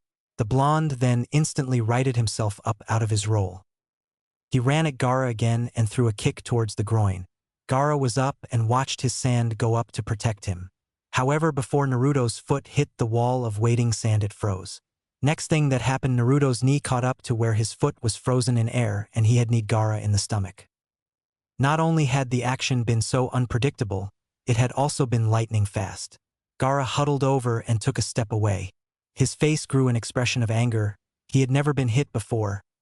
At least not like that, where it was a solid blow and not just something colliding into him. The demon screamed inside his head, and Gaara soon found himself clutching his head madly. His body shook and contorted before sand started to go up his right side. It covered his arm, leg, and a part of his face. Gaara panted as a tail soon formed and he snarled. Naruto blinked a couple of times, then he looked at his sake bottle, then back at Gaara, then back at the sake bottle. The bottle was empty anyways, so he threw it away. "Something must be in the sake," concluded Naruto. Gaara attacked and Naruto was on a roof. The villagers had long since left at the sight of a demonic Gaara. Gaara threw vicious blows trying to hit Naruto. Naruto drunkenly dodged each of them, doing wide motions that would confuse any opponent. They drew closer to the edge of the building. If Naruto jumped back like he had been doing, he would fall off. Gaara saw this and smirked. There was nowhere for the blonde to go. Gaara threw a straight punch and Naruto just simply fell on his back to avoid it. His feet remained flat on the ground and his legs were fully bent. His head was only an inch away from the edge of the building. Gaara looked down at him wide-eyed, and Naruto simply crossed his arms and closed his eyes. "You're very weird," said Naruto, nodding to himself. He suddenly flipped off the building and landed on the street with little trouble. His face contained its flush, which was the only sign that the boy was still drunk. Naruto looked around at how quiet it had gotten. The section of the city was abandoned. The whole city was currently being fled from. It was an order of the Kage that they abandon the village when Gaara began to change like he was. They would leave until the boy regained control, then come back. It was a good plan because Gaara never destroyed anything since he could feel no one in the village and thus there was no one to kill. However, Naruto had no clue about any of this, so it came as no surprise when he said, "Mr. Raccoon, where is everyone?" he shouted up to Gaara. Gaara growled at the insult of being called a simple raccoon.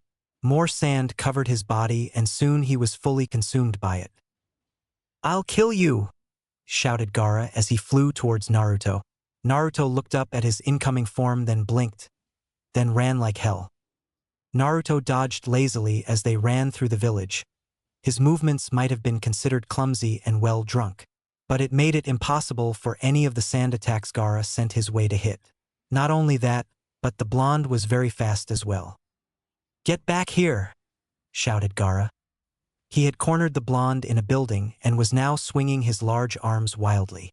Gaara knocked down wall after wall and hit various support beams. After his last attack, Gaara lost sight of the blonde. "Yoo-hoo, Mr. Raccoon," said Naruto.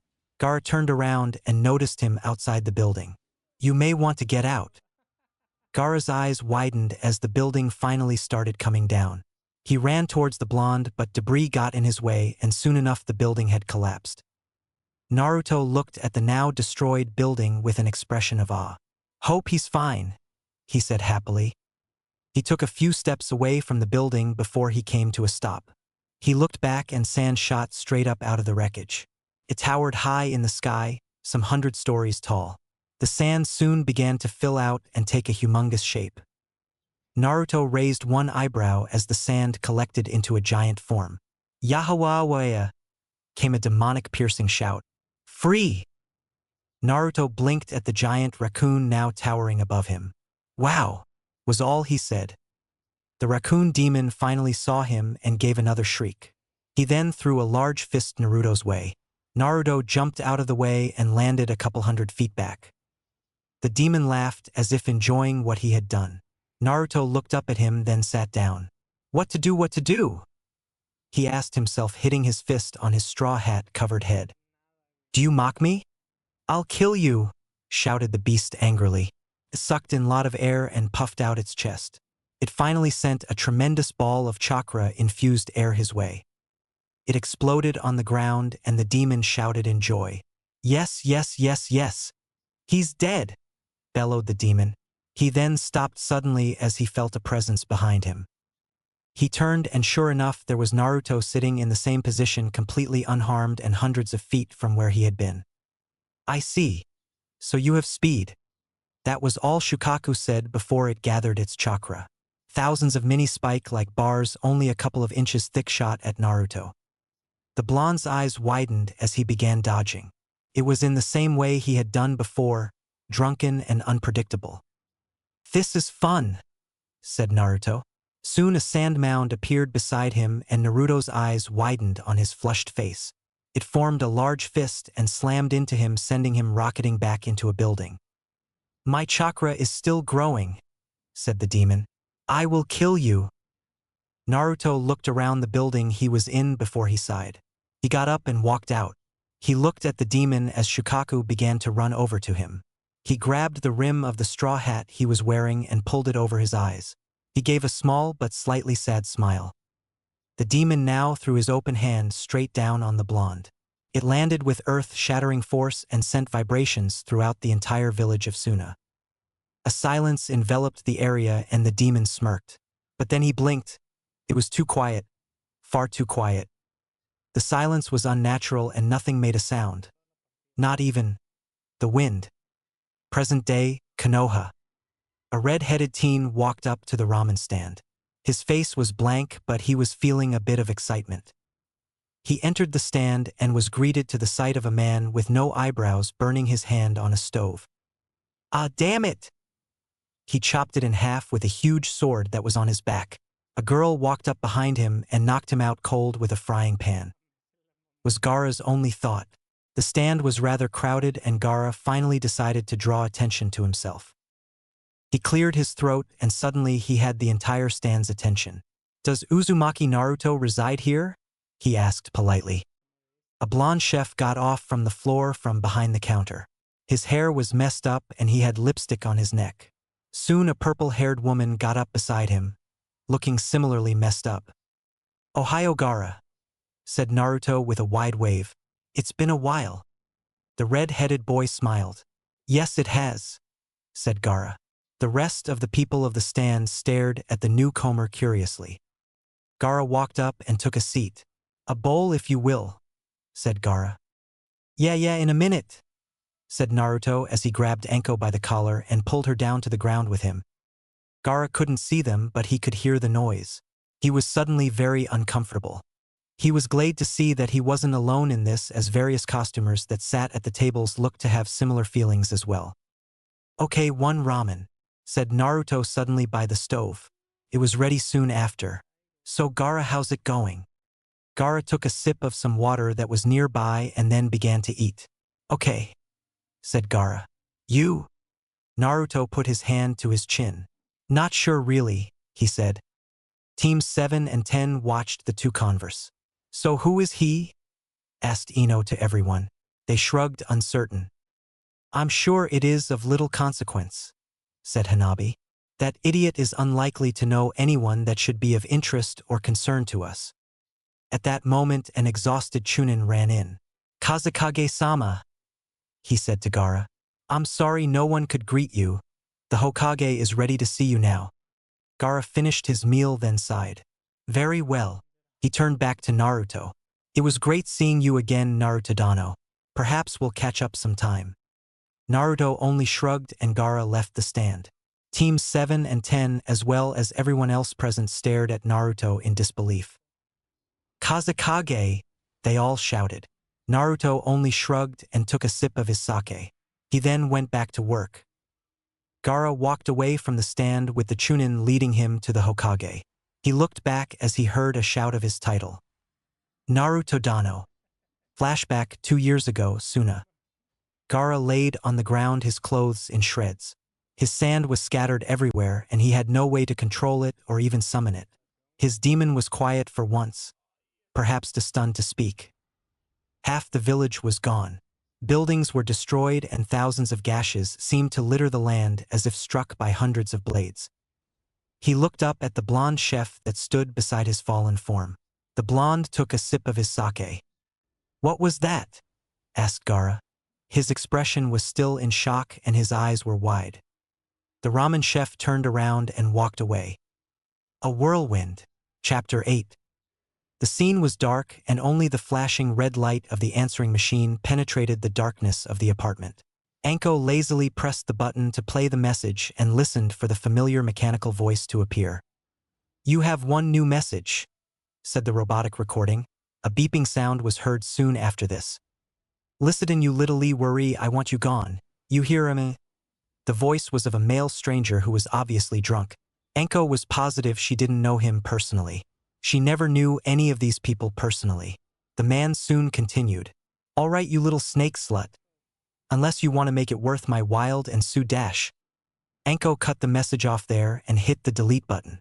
"Message deleted," said the robotic recording. Anko's face was unreadable and despite how dark the room already was, her face seemed to go in an even darker shadow.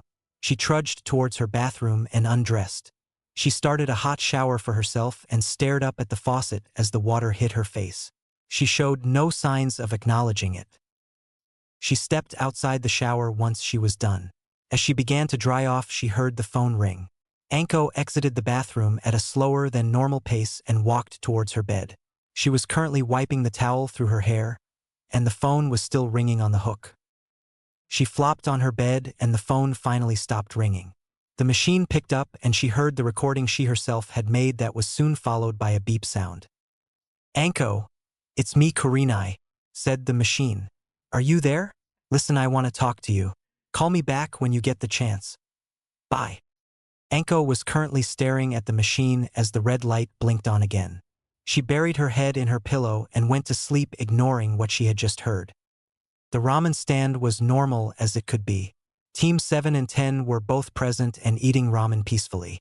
Ayam was hitting Zabuza over the head once again with her now overly dented frying pan.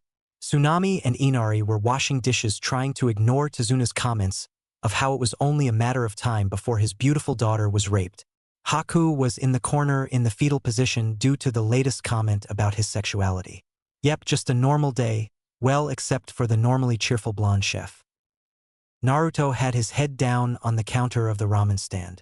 A bottle of sake was by his head and comedic tears were currently running down his face. "Anko-chan," he mumbled. "Hey Sakura, what's Naruto's problem?" asked Ino, staring at the chef in confusion. "He heard Anko went on a mission and wouldn't be back for some time," said Sakura. "Hello everyone," said Kurenai, walking in the stand, her team actually following not too far behind. Naruto was by her in a blink. "Kurenai-chan, is Anko-chan back yet?" questioned Naruto, excited.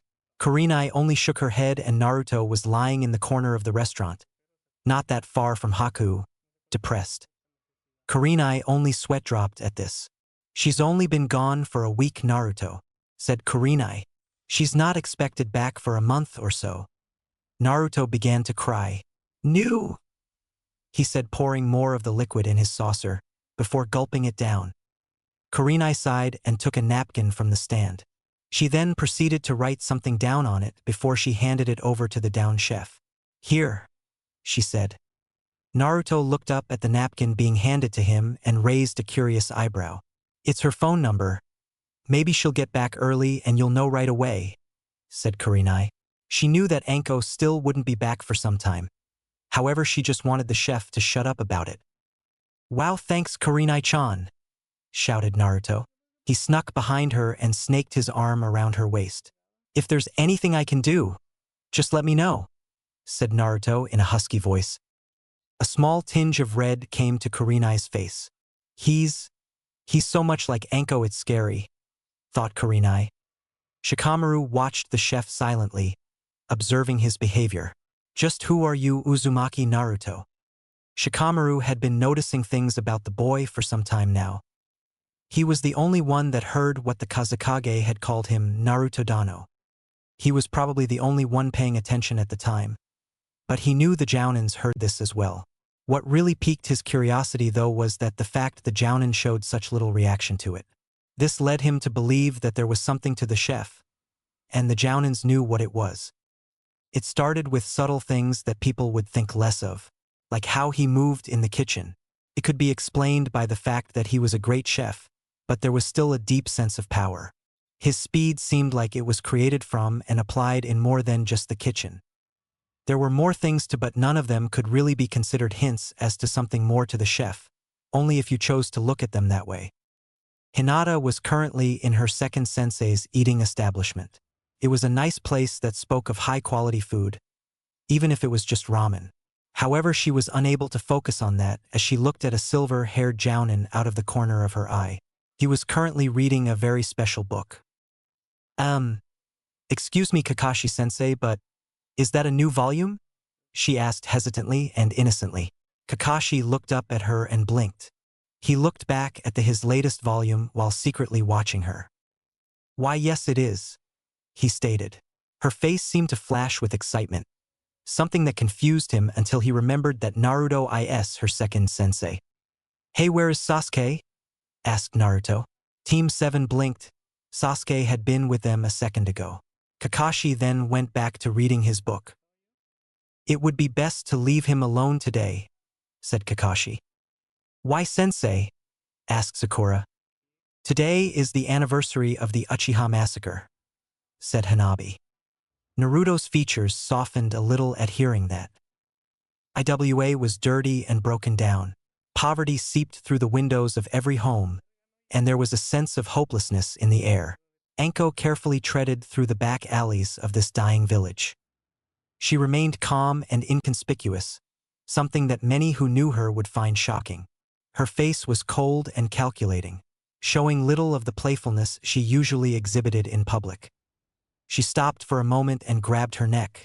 She let out a small sigh, then looked up at the Kage tower that Iwa possessed. You're here, aren't you, Orochimaru? Thought Anko through gritted teeth. She snuck from building to building at train speed. No one would notice her, as she remained invisible. She looked out to the front of the tower where 2 guards blocked the door. She then looked up at the various shinobi that walked the outer perimeter of the tower walls. The tower looked like some fortress. Then again, that is what the towers were, only this one screamed eerie and secretive. She was about to make her move to infiltrate the tower when the doors opened. Anko felt her heart freeze as the object of her undying hatred walked out them. Orochimaru wore a small grin on his snake-like face, giving Anko the indication that things were going his way for something. He walked unguarded into town. Anko took in a breath as she tried to hold in her temper. Her objective was to infiltrate the tower and find if the rumor that Iwa was planning anything was real. She had been told that Orochimaru was spotted in the village, that being the reason she went. However, now he would get away due to the fact she still needed proof of Iwa's threat to Konoha. She clutched her fists angrily. No, she would go after the snake bastard. After all, he obviously knew something, and taking the information from him would bring her great satisfaction. So just like that, her true mission was forgotten, and she slowly began to stalk the man she had once called sensei. Sasuke stood in front of a vast graveyard. In it lied all the Uchiha now gone and forgotten. This was the Uchiha graveyard. He stood in front of 2 graves in particular, his mother's and father's. Hate and malice radiated off the boy's body, as barely hidden fury swirled through his eyes. His fists were shaking, and the image of his brother was the only thing in his mind. Itachi, said Sasuke, as if the name was poison. Lost were the graves in front of him, all there was an image of his brother. He gave a small growl before he punched at the image in front of him. All he hit was his father's grave, leaving a small hole in the tombstone. Sasuke regained his senses after that as he looked down in shame at defiling his father's grave. You know, you really have an anger problem, stated a voice beside him. Sasuke turned his head a lightning speed to the form of Naruto. The 15-year-old chef leaned against a conveniently placed tree next to his parents' graves. The chef had a calm look on his face. He sipped the sake from his saucer in a more dignified manner as opposed to chugging it down like he normally did. "What are you doing here, Naruto?" said Sasuke with barely concealed contempt. Sasuke already had a good idea as to the answer to his question.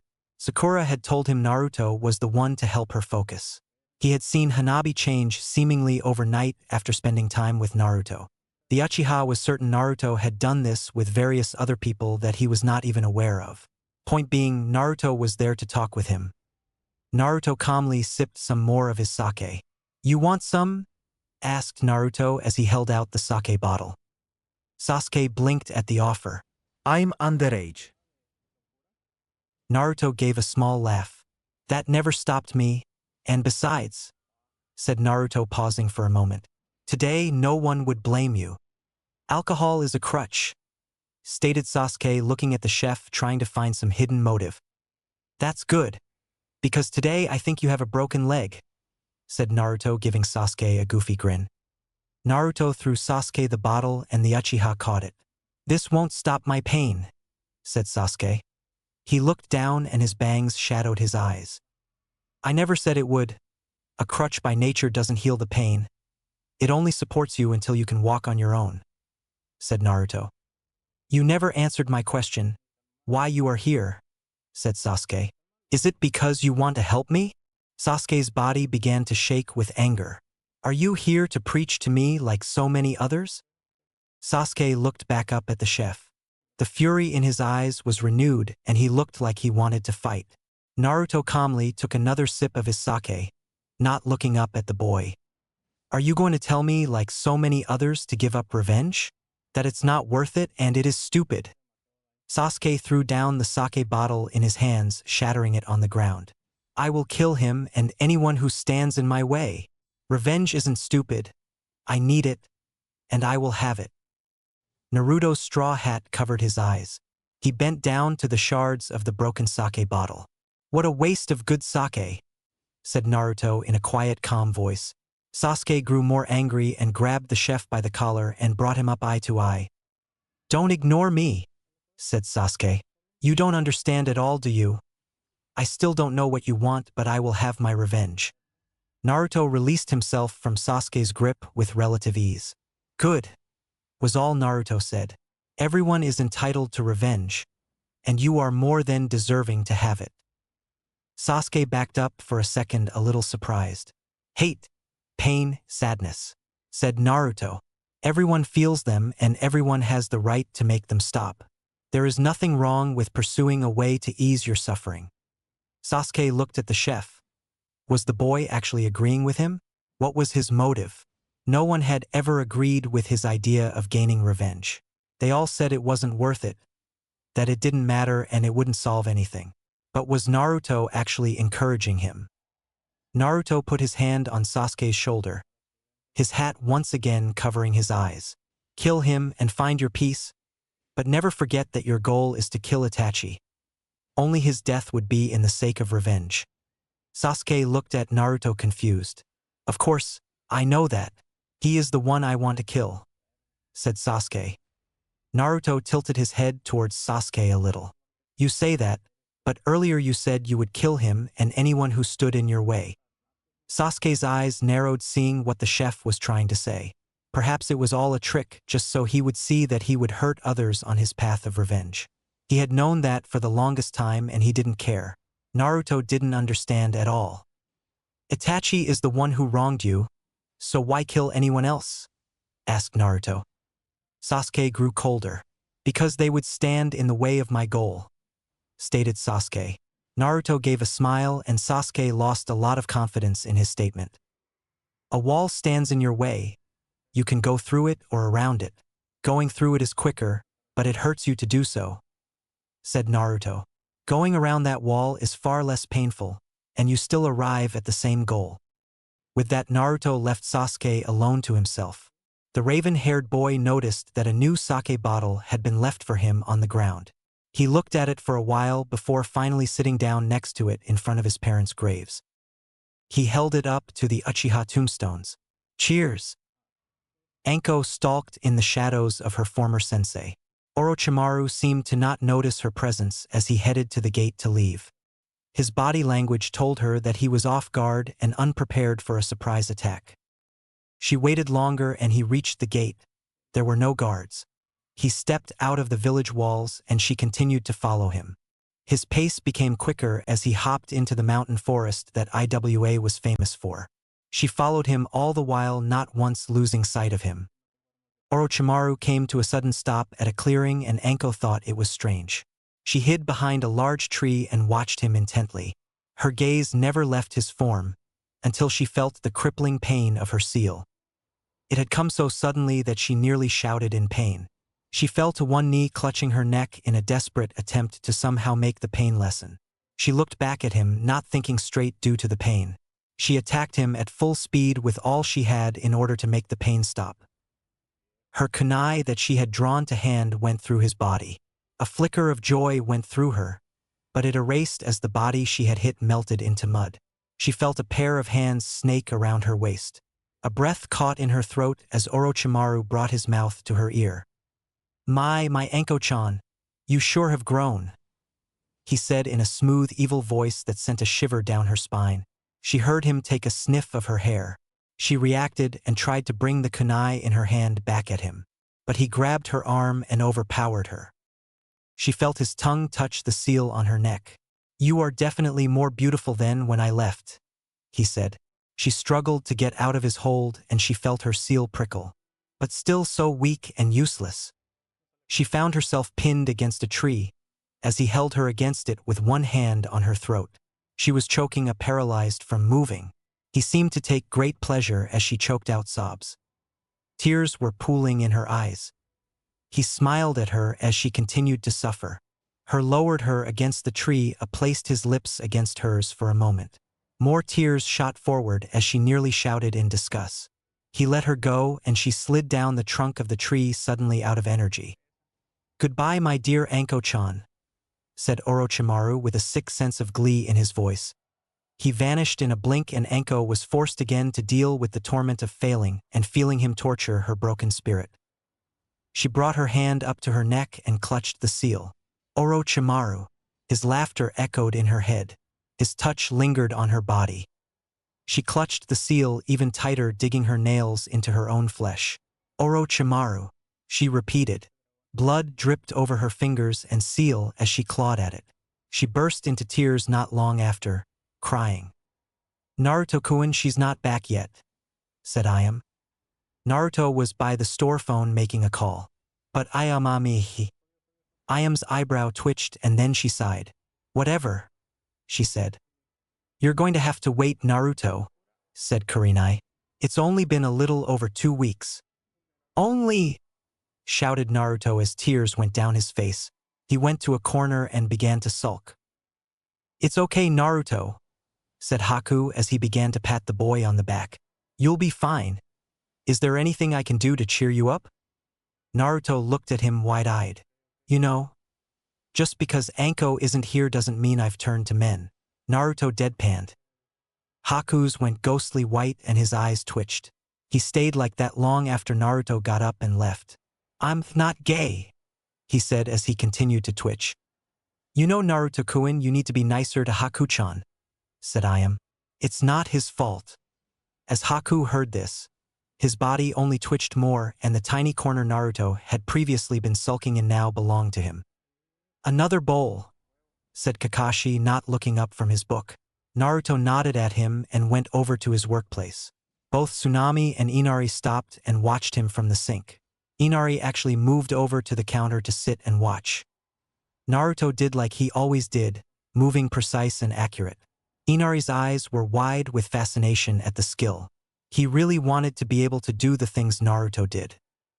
"Do you see?" Inari looked up from where he was sitting and saw Shikamaru talking with one of the students from Team 8. "I do see speed and skill that technically go beyond just a kitchen, but," said the boy that Shikamaru was talking to, "I still don't think much of it." Shikamaru sighed and leaned his head on his hand. So troublesome, said Shikamaru. It's not really a big deal, I just don't like not knowing about things. The boy from Team 8 nodded. My bugs say that he does have the scent of power, however it is very small, or perhaps well hidden, said the boy. Shikamaru raised an eyebrow. Well, let's drop it anyway. I don't think I care that much anymore, Shino. It's all too troublesome, said the Nara as he laid his head on the table and quickly fell asleep. Team 8 had recently begun making regular visits to the ramen stand. Kurenai finally had reasoned that it was a good idea for all the rookies to stay in touch, and what better way than having the same meeting spot. Hinata knew Naruto pretty well, and Shino was just stoic to everything, but Kiba had been absolutely shocked at the boy. Naruto had more than on one occasion insulted him, calling him things like dog breath or weak puppy. After all that, Kiba treated Naruto like he was the devil. Naruto gave Akumaru some of the beef from the ramen and petted him on the head as he ate it all up. Traitor! Shouted Kiba. Ah, shut it, dog breath, said Naruto, taking a swig of sake. He had nothing against the boy. He just found it very entertaining to make fun of him. Why, you lousy chef! Shouted Kiba. Lousy? Said Naruto. Even Midget-san over here likes my cooking. Hannabi's brow twitched. I find it to be subpar, but still contain a refreshing taste that I don't usually eat at the Hyuga estate. Haha, you're subpar, said Kiba mockingly. I doubt a mutt like you even knows what that means, said Naruto. Kiba growled angrily. All right, pal, you and me right now, said Kiba, putting his elbow on the counter. We're going to arm wrestle and I'll show you who the mutt is. Question marks floated in the air as everyone thought the same thing. What does arm wrestling have to do with any of this? Naruto took a giant swig of his sake and his face became increasingly flushed. It was probably because of this he accepted the challenge. Naruto pulled up a chair on the other side of the counter and put his elbow on the table. He grasped Kiba's hand and was ready. He sat in a lazy position with his body sitting loosely in his seat. He only appeared to be paying minor attention as he drank his sake with his free hand. Kiba grew even angrier as he had his free hand braced on the counter for extra leverage. Ready, set, Gyo. As Kiba finished, his entire body was thrown to the ground. The wood of the counter shattered as Naruto slammed Kiba's hand into the counter, taking the boy with it. Everyone went wide-eyed at the display. They all stared curiously at Naruto, who was currently drinking his sake, apparently paying no mind to anything that had just happened. They were shocked and in awe of the sight. Damn father and buying cheap wood, said Ayam as she walked over to the two. That explanation instantly took all present out of their awe and into a sweat drop. There were only 3 people who knew otherwise: Kakashi, Asuma, and Shikamaru. That was no weak wood, thought Shikamaru as he yawned and secretly stared at the blonde. Naruto continued to chug his sake, and when he was finished he let out a loud, relaxed sigh. That was good, he said. He got up and flexed both his arms. I am strong, he said drunkenly. Just who are you, Naruto? Thought Shikamaru. Sakura and Ino looked at Kiba as his body was twitching on the floor. You lost, dog boy, they both said. So, Orochimaru was there, said the Hokage. He looked at the purple-haired woman in front of him and winced. Her eyes were dead and her soulless. She moved as if the living dead, and had given her report in an emotionless voice. If it wasn't for the Hokage knowing the reason, he would have thought she was under the spell of a jutsu. That is all I have to report, said Anko coldly and dead. I see, you may go. Anko walked down the street at an almost entranced state. Glares were thrown her way and hurtful whisperings were spoken. Snak är slut. She heard one say. She felt their hate and disgust as they looked at her. She felt like she wasn't even human, just some sort of disgusting animal for them to glare at. She felt cold as the glares intensified. She would have cried, but didn't want to give them the satisfaction. She soon came to the steps that led to her apartment. She walked up them at a snail's pace, not caring or even focused on what she was doing. Her eyes seemed to have a white wisp to them, making her look even more broken. Her body ached and a shiver went down her spine at remembering his touch. It disgusted her and made her remember his words. But still so weak and useless. She stopped at her front door. It had various profanities written on it. She grabbed her key and unlocked the door, walking into the darkness that laid inside. It was hard to see, but she knew the layout and didn't stop her movement. She undressed in the hall, scattering her clothes about, uncaring where they landed. The small apartment was so cold and dark, and she felt it as she went into the bathroom. She started a warm shower, but even as the warm water hit her form, she felt cold and dirty. His touch still lingered, and she grasped her seal with disgust. She washed herself as hard as she could, as if to wipe the taint away. It did little to help her, though, as she hugged herself. Small tears overtook her eyes as she thought about the joke that was her life.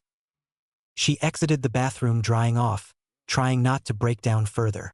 She put on a robe and sat on her bed. She put her hands over her eyes and began to sob again. Orochimaru, she thought as his image entered her mind. Her body began to shake with fear, fury, and cold. She felt so cold and didn't know why. She got up and checked the thermostat and read the even 75 degrees in her apartment. She shivered some more, which caused her to question the machine. She paced about her room, body going numb with each step she took. Why am I so cold? She asked herself. She was becoming colder and it hurt. Everything hurt her, her sensei, her village. She was even doubting Kurenai cared. Silent tears crept forward. Her loud ones already screamed out. She clutched her head, not in pain, but in trying to grasp the situation that had become her life. Thoughts entered her head, thoughts spoken with his voice. She began to pace faster, questioning herself. She wanted it all to stop so bad. She took a shaky breath. Even though she couldn't see her breath, she felt cold enough to imagine it. She began to shiver again, wanting it all to stop. Her line of vision was blackening, and soon her sight tunneled in on one object. A kunai. It was a random one she owned that was in a random spot near her bed. His voice echoed in her head as it urged her to take it. She stumbled over to it with shaky legs. Her skin felt icy to her own touch, and she was having trouble feeling her own presence. She brought a shaky hand closer to the kunai. The cold steel would be much like her growing colder skin. Her hand was only a couple of inches away from it now. In the darkness of her apartment, there was only one source of light. Anko froze at the sight of the blinking red light of the answering machine. She drew away from the Kwani. It's Kurenai. I know it's Kurenai, thought Anko happily as a small half-insane smile came to her face as she clung pathetically to that last bit of hope. She put both her hands on her head. It has to be her. It is her. Kurenai cares, she thought hysterically as she shook her head back and forth. It's not her, said his voice.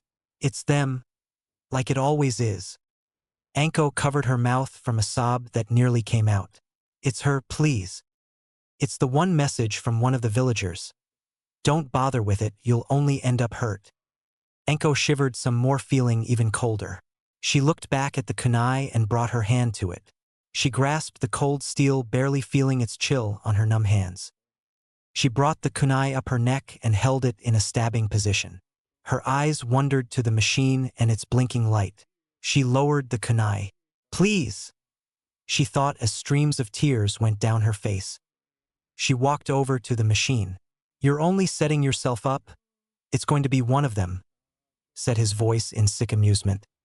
She pressed the button. You have 500 new messages, said the robotic voice.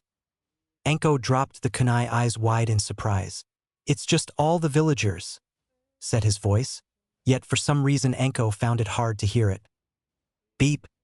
Anko sich an, where are you? Wailed the voice of Naruto as he whined. I miss you. Beep. Anko, are you there now? Said Naruto's voice. There was a sigh. I'll find you. Beep. Guess who? Said Naruto's voice. It's Kakashi, this is not stupid. There was pause and the sound of someone clearing their throat. It's me, the wonderful stud of a chef, Uzumaki Naruto. I want to go play around the village with you. Maybe we can show more kids how to freak out their parents. Wouldn't that be great? Beep. You're hiding from me, aren't you? Sobbed Naruto on the machine. Whatever I did, I'm sorry. Was it what I did with my tongue the last time we played? I won't do it again, I swear. Beep. Hey Anko, it's me Kurinai. Thought I shout dash. Kurinai, are you talking to Nko-chan? Shouted the voice of the chef in the background, interrupting Kurinai. Hi Anko-chan, are you back? It's me Naru-chan. Naruto, she's not back yet, said Kurinai on the machine. Oh. The sound of footsteps walking away disappointed could be heard. Beep. Anko was on her knees with her hand over her mouth as she bawled with tears of joy and disbelief. They streamed beautifully down her face as she listened to message after message come up on the machine. Beep. Hey Anko, this is Iam from the ramen stand, said Iam on the machine. Naruto wanted me to call you. Don't say that, shouted Naruto in the background. I think she is avoiding me. Yeah, well, this is on a personal note, but please do come back soon, said Iam sincerely. Naruto-kun misses you, and as weird as it sounds, it doesn't feel the same without your energy here. Beep. Hey Anko, it's Kurinai again. Call me soon. God, I swear Naruto is rubbing off on me because now I can't wait for you to get back, said Kurinai in a playful voice. I'm a little worried, but I'm sure you're fine. Beep.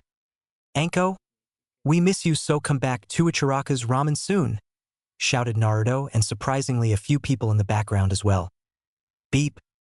Anko stayed on her knees with the happiest tears she ever thought possible streaming down her face, and the cold chill that had been with her since before even IWA, was now gone. Anko didn't feel cold anymore. Chapter 9. Sakura the prostitute? Anuko-kwan! Shouted Naruto with his face buried deep in her cleavage. Naru-chan! Shouted out Anko as she wrapped her arms around him and cuddled him further into her bust. Naruto brought his face out of her chest and looked up at her with tear-filled eyes. I missed you so much, said Naruto. He then took the more dominant position and leaned her down. He brought his lips to her ear and whispered, And now that you are back, he said in an all-too seductive voice. He then proceeded to slam a large bottle of sake in front of them. Time for fun. The two then began drinking and kissing in the most shameless manner. The people of the stand just seemed to ignore them, all being far too used to the pair's antics. Well, while those two are busy, said Kakashi, moans interrupted his train of thought. He shook his head back and forth to clear it of all perverted images. Let's discuss the Chunin exams. Team 7 looked at the silver-haired man with a raised eyebrow. What do you mean, sensei? Asked Sakura in a worried tone. Each of you has demonstrated that you are strong, capable, and your progress is simply astounding, said Kakashi, his eye going up in a U. I feel that it is time for you to try and rise through the ranks. Sasuke gave a small confident smirk. Hannabi's face remained as stoic as ever, and Sakura looked absolutely horrified. Calm down. Calm down. Kakashi wouldn't allow us to take the exam if he didn't think we were ready. Damn right he wouldn't, shouted inner Sakura. Despite her inner self's motivation, she found her body silently trembling. Sakura looked down, ashamed at her cowardice. She looked at both her teammates, who seemed calm and collective. She then turned her eyes to her sensei and found he was now ignoring everyone around him with his head in his perverted book. Her gaze then went to Naruto. Naruto! She all but shouted in her mind. He'll know what to do. Yeah, he got you to focus last time, said inner Sakura with a disinterested wave. She was currently reading the same book as Kakashi and giving the same perverted giggle. Sakura blushed in embarrassment at her dirty inner self. She let out a sigh to bring herself back under control. Inner Sakura continued to giggle perversely, and Sakura felt her face continue to heat up. She ordered another bowl of ramen to keep her mind off what Sakura was doing. Her teammates, however, had long finished their food and found no further reason to stay. They left the stand, most likely to go off and train for the Chunin exams, and were soon followed by Kakashi. Naruto, she said, turning in her seat only to discover he wasn't there. Her eyes went wide. Where is Naruto? Iam turned from her work and looked over at the pink-haired girl. I think he said something about going out with Anko, Sakura was out of her seat and out the door in a flash. I am stood there and blinked. You need to pay, she said to herself. Sakura ran at a speed that could only be described as panicked. Where is he? Where is he? Where is he? She chanted as she ran. Naruto sat on a bench with Anko beside him. All right, what about him? Slurred Naruto, pointing to a man passing by. Gay, said Anko almost instantly. Him? Gay? Well, what about her? Yeah, she's definitely gay, said Anko with a grin. Naruto scratched the top of his head. Huh. Never would have thought Haku would have this much company. Back at the ramen stand, Haku fell to his knees and began to cry in a corner. Naruto looked around and his gaze eventually wandered to a fast-approaching pink-haired girl. Okay, what about Sakura? Asked Naruto, pointing at the fast-approaching female. Hard to say, said Anko as she closed her eyes and put her hand to her chin in the thinking pose. Well, on the surface she appears straight, what with that whole crush on the Uchiha and all, but from what I've seen of her and that blonde friend of hers, I would say she is most definitely gay. Anko said this while gently slamming her fist into the palm of her hand. She wore a smile that would make it difficult to determine whether she was serious or joking. However, that smile did not appear to confuse Naruto as he instantly responded. That's amazing, Anko-chan. How do you know? Instinct, shouted Anko. She grabbed the sake bottle from his hand and gulped some down. A flush came to her face, and she gave a happy sigh of relief. During this time, Sakura had successfully made it to Naruto. She was currently panting heavily and had her hands on her knees. Enna Naruto. She managed in between pants. I need to talk to you. Sakura took in a deep breath and stopped panting. Sakura-chan, shouted Naruto. What a coincidence. We were just talking about you. Naruto gave a hiccup, both he and Anko quite clearly drunk. Naruto, I need your help, said Sakura. I hope he's in the right state of mind for this. TCH, like it matters. I'm pretty sure he was drunk the last time he helped us, said inner Sakura. That's true. What do you need help with? Asked Naruto with a smile. Well, Sakura's gaze went to Anko. The young pink-haired shinobi shuffled on her feet nervously. Naruto seemed to sense what Sakura was thinking. You can say it in front of Anko-chan, said Naruto, wrapping his arm over Anko's shoulder. Anko did the same, and they both put their cheeks together and stared at Sakura. Goofy and mischievous grins were plastered on the two's faces. Well, you see, Sakura thought carefully about what to say. I need some advice. New problem, I got loads of advice, said Naruto, swinging his hands in the air to show his enthusiasm. Me too, Sanko. Wear clothing that shows your figure, said Naruto. Always strut what you got, said Anko. Get tested regularly. To get the best response, slowly slide your tongue over the tip of his dash. Enough, shouted Sakura, blushing furiously. I need advice about the Chunin exams. Oh, said both Naruto and Anko in unison. Why didn't you say so? Sakura's eyebrow twitched as he said that. Then she finally just let out a sigh. Her expression turned to a sad one for a moment. I'm worried I'm not ready, she said in almost a whisper. Said Naruto. Said Anko. They then looked over at Sakura and a bright, mischievous flash went through their eyes. Sakura suddenly became very nervous and took a step back. Naruto and Anko each put a hand on one of her shoulders. Wait. What are you? Sakura was dragged off at lightning speed. Both Anko and Naruto gave off evil laughs as they carried the unsuspecting girl to her fate. Sometime during her kidnapping, a blindfold had been placed over her eyes. Sakura had felt her clothes all but being ripped off and something new and far less conventional was placed over her. The blindfold had been pulled off her eyes and Sakura blinked. Her head swung left to right trying to figure out where she was. Naruto and Anko were nowhere in sight, and Sakura felt a deep chill as a breeze swept by. Why is it so called? Sakura looked down at her clothing and nearly screamed. Her clothing, if it could even be called that, consisted of a black lingerie bra with a loose fishnet top over it. Her bust was all but exploding forward as the bra seemed to flatter her chest in such a way that it appeared bigger. She wore a black mini-skirt that was so short the bottom of her heart-shaped but was exposed. She didn't even need to look to know she wasn't wearing any underwear. Sakura paled considerably at her situation. She looked in her hand, finally noticing a note taped to it. Sakura quickly read it. Dear Sakura, you are currently in Konoha's red light district. In order to prove that you are ready for the Chunin exams, both I and Anko have decided that you are to perform the less glamorous aspect of being a konichi. Simply put, you are now a prostitute. Isn't that great? Successfully seduce one person of your choice. If you are unable to or get scared and run away, then you might as well quit being a konichi. Regardless of what you may think, this is actually something that may be asked of you in the future. So good luck. Uzumaki, Naruto world's greatest ramen chef.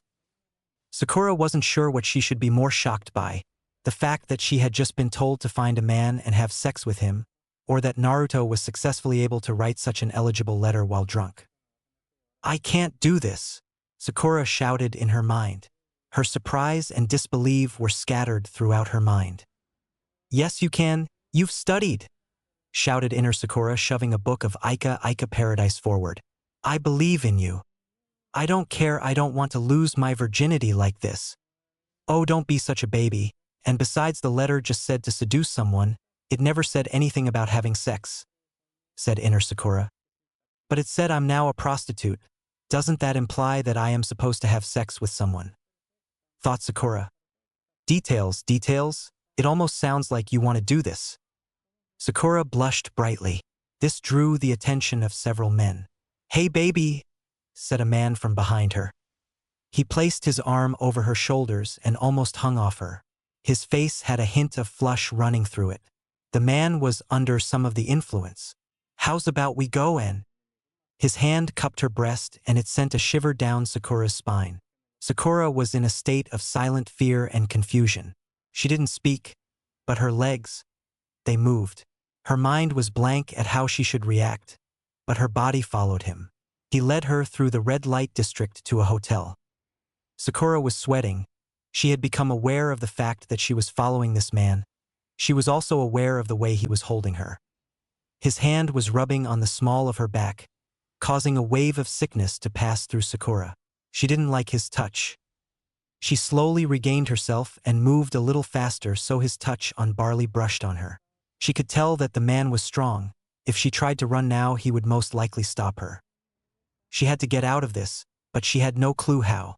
She briefly entertained the idea that this was all some sort of joke, and Naruto and Anko were going to pop out any minute. They approached the room the man had purchased. She felt him lean down and touch her ear with his tongue. So, how much? He asked in a whisper. Sakura shivered. Her breath had been caught in her throat, and she had been unable to speak. The thick scent of alcohol made its way into her nostrils, causing Sakura to nearly gag. The man apparently was far more intoxicated than he let on. She noted the eagerness in his eyes as well as the blind lust. He would have no qualms raping her if she said no to him. His hand sluggishly went to the doorknob, his grip slipped a few times. Sakura briefly wondered how he had managed to come this far without letting on his intoxication. He finally opened the door and, with a bit of force, pulled Sakura inside. The pink-haired 15-year-old found herself lying on a large bed. She had landed in such a way that her body was spread out and her back was angled up so her larger chest was jetting into the air. The man clumsily fell on her and Sakura lost most of her breath from the impact. His hand moved sloppily under the fishnet and he brought his mouth to her neck. Every action he made disgusted Sakura even more as she shivered. "What the hell are you doing?" shouted inner Sakura. I don't know. Didn't you want me to do this?" Even in her head, Sakura's own voice sounded weak and confused. "Are you kidding me? What you're doing right now is disgusting." Inner Sakura was fuming. "Stop right now." But Naruto said Naruto. You're only 15, and God knows that on real mission the target would be dead by now. The man licked her neck, and in that moment all logic and sense returned to Sakura. What was she doing? What was she even thinking? Power and fury burned in Sakura's eyes as she pushed the man off her. He stumbled on his feet. "Hey! What are you doing, bit dash?" Sakura cocked her fist back and slammed it into his face. The man went soaring through the air and crashed through the door of the room. His face was a bloody mess and he was clearly unconscious. "Congratulations!" Sakura turned around at breakneck speed, her eyes wide. Naruto and Anko flung themselves out of a closet they had been hiding in. Confetti, balloons, and a banner came with them. The banner saying, "You did it." Sakura's face was confused and even a little disbelieving. "Who?" was all she managed with her eyebrow twitching. "Congrats, Sakura. You passed, and this should prove that you are more than qualified to handle the Chunin exams," said Naruto. His face was flushed and his grin was bright. Anko mirrored his expression perfectly. This was all a setup?" said Sakura disbelievingly. "Well, sorta. All we did was follow you," said the pair in unison. "Then was he in on this too?" asked Sakura, pointing to the unconscious man that had been about to do unspeakable things to her. "Nope," said Naruto and Anko happily. Sakura slammed her fist on the tops of their heads, sending them to the ground. "What do you mean, nope? I could have been raped," shouted Sakura. Relax, relax. Anko here would have stopped it if it got too out of hand. And besides, wait till you hear this," said Naruto. "The man you knocked out with a single punch was a special jounin. His name is Ebisu. Now there is no way you can say you're not ready for the Chunin exams." Sakura's mouth hung wide open as she looked at the grinning duo. That logic makes no sense," said Sakura in confusion as well as anger. 1, he wasn't expecting it, and 2, he was drunk. There is no way I could have beaten him if this hadn't been the case. This doesn't prove anything. Naruto's cheery features instantly took on a soft but serious look. "So?" he said. This surprised Sakura out of her thoughts. Even Anko gazed at him curiously, not that she let it show. A win is a win and a loss is a loss. It doesn't matter if that jounin is stronger or not, because the fact is that if this was a combat situation he would be dead and you would be alive. Sakura looked at him with wide eyes. He spoke with an air of confidence, the same calm seriousness that had led her to taking his advice the first time. However, this time his words seemed more saddened. They had an edge of experience to them, and Sakura found her eyebrow being raised. "Sakura, strength isn't everything. This is one of the things the Chunin exam will teach you. If you exploit your opponent's weaknesses, wear them down, or even cause them confusion, you can win," said Naruto. "It's not the strongest or the most skilled, but the person that comes out on top without having to use the most force." "But I don't want to be weak," said Sakura. "Then don't be, train even more," said Naruto with an honest smile. "But unless you can get supercharged by tomorrow, use this type of thinking to compete." Sakura found herself nodding unconsciously. The blonde's manner of speaking held such an air of grace and knowledge that Sakura couldn't help herself. The goofy grin came on Naruto's face. "All right then, good luck," said Naruto, shoving Sakura out of the room. Anko and him followed soon afterward. Both he and his purple-haired companion walked away from Sakura and went towards Anko's apartment. The woman in question looked at her friend with a curious gaze. Naruto seemed to notice this. "What is it, Anko-chan?" he asked with his usually playfulness. "Naruto," Anko said this in a serious voice. Naruto noticed this and frowned a little. How do you know so much about the shinobi life?" Naruto's frown deepened and Anko felt a pang enter her heart. He brought his hand up to his straw hat and pulled it over his eyes. "I'm going home," he said in an almost cold voice, and Anko felt herself stop in shock. He went in a different direction, most likely towards his home. Anko watched his retreating form. The air around him seemed to be much darker and gloomier as he left. Anko, for the life of her, wished she had not said anything. Naruto slammed the door to his apartment. He went towards his counter and grabbed another bottle of sake. He chugged it down and slammed the bottle on the counter, shattering it. Blood slipped from his hand as the glass cut his skin. I'm sorry. I'm sorry. I'm sorry. Chapter 10. It was a calm day in Konoha. The sun was out, birds were chirping, and the overall atmosphere was peace. Konohamaru-kun. Mogiai leaned against his arm as they walked down the street. Konohamaru rubbed the back of his head and was blushing like a madman. They had started dating not long after the little incident some months ago. She smiled at his bashfulness and gave him a kiss on the cheek. Konohamaru's eyes glazed over and he grinned like an idiot. Smoke seemed to rise of his face as it turned beet red. He paid no attention to where he was going and thus bumped into someone. Hard. "Hey brat, watch where you are going," said a tall Iwanin dressed in a large fishnet shirt. His hair was a dull gray and pulled over his eyes. Chains wrapped around his waist in a crisscross fashion, and his forehead protector was being used as a belt. He had a scowl on his face, making his rough nature known to any passerby. "So sorry?" stuttered out Konohamaru, a little shaken by the knee. "Tetsu, cut it out, you're scaring the poor kid. You just keep causing trouble, don't you?" Two girls walked up from behind the boy. One was around 16 or 15. She had pitch-black hair and bright green eyes. She wore standard shinobi attire, and the IWA symbol was proudly worn on her right bicep. She was curvy and, well, hot. Konohamaru's jaw literally hit the floor, and an intense blush formed on his face. Mogiai simply hit him over the head for such actions. The other girl was young. She was short, just a little under Konohamaru's height, and couldn't have been more than 10 or 11. Her brown hair was done back in a neat ponytail. She wore a high-8 around her neck. She was dressed in a gray shirt and vest. Black short shinobi pants fitted her lower half, and bandages were wrapped around her ankles. She had rather striking blue eyes. The boy Tetsu regarded both of them. "I'm not the one causing trouble. It's this kid," he said, pointing to Konohamaru. Konohamaru looked up at him with a glare. "Hey bud, I already said I was sorry, so let it go," said the young boy with a twinge of anger showing.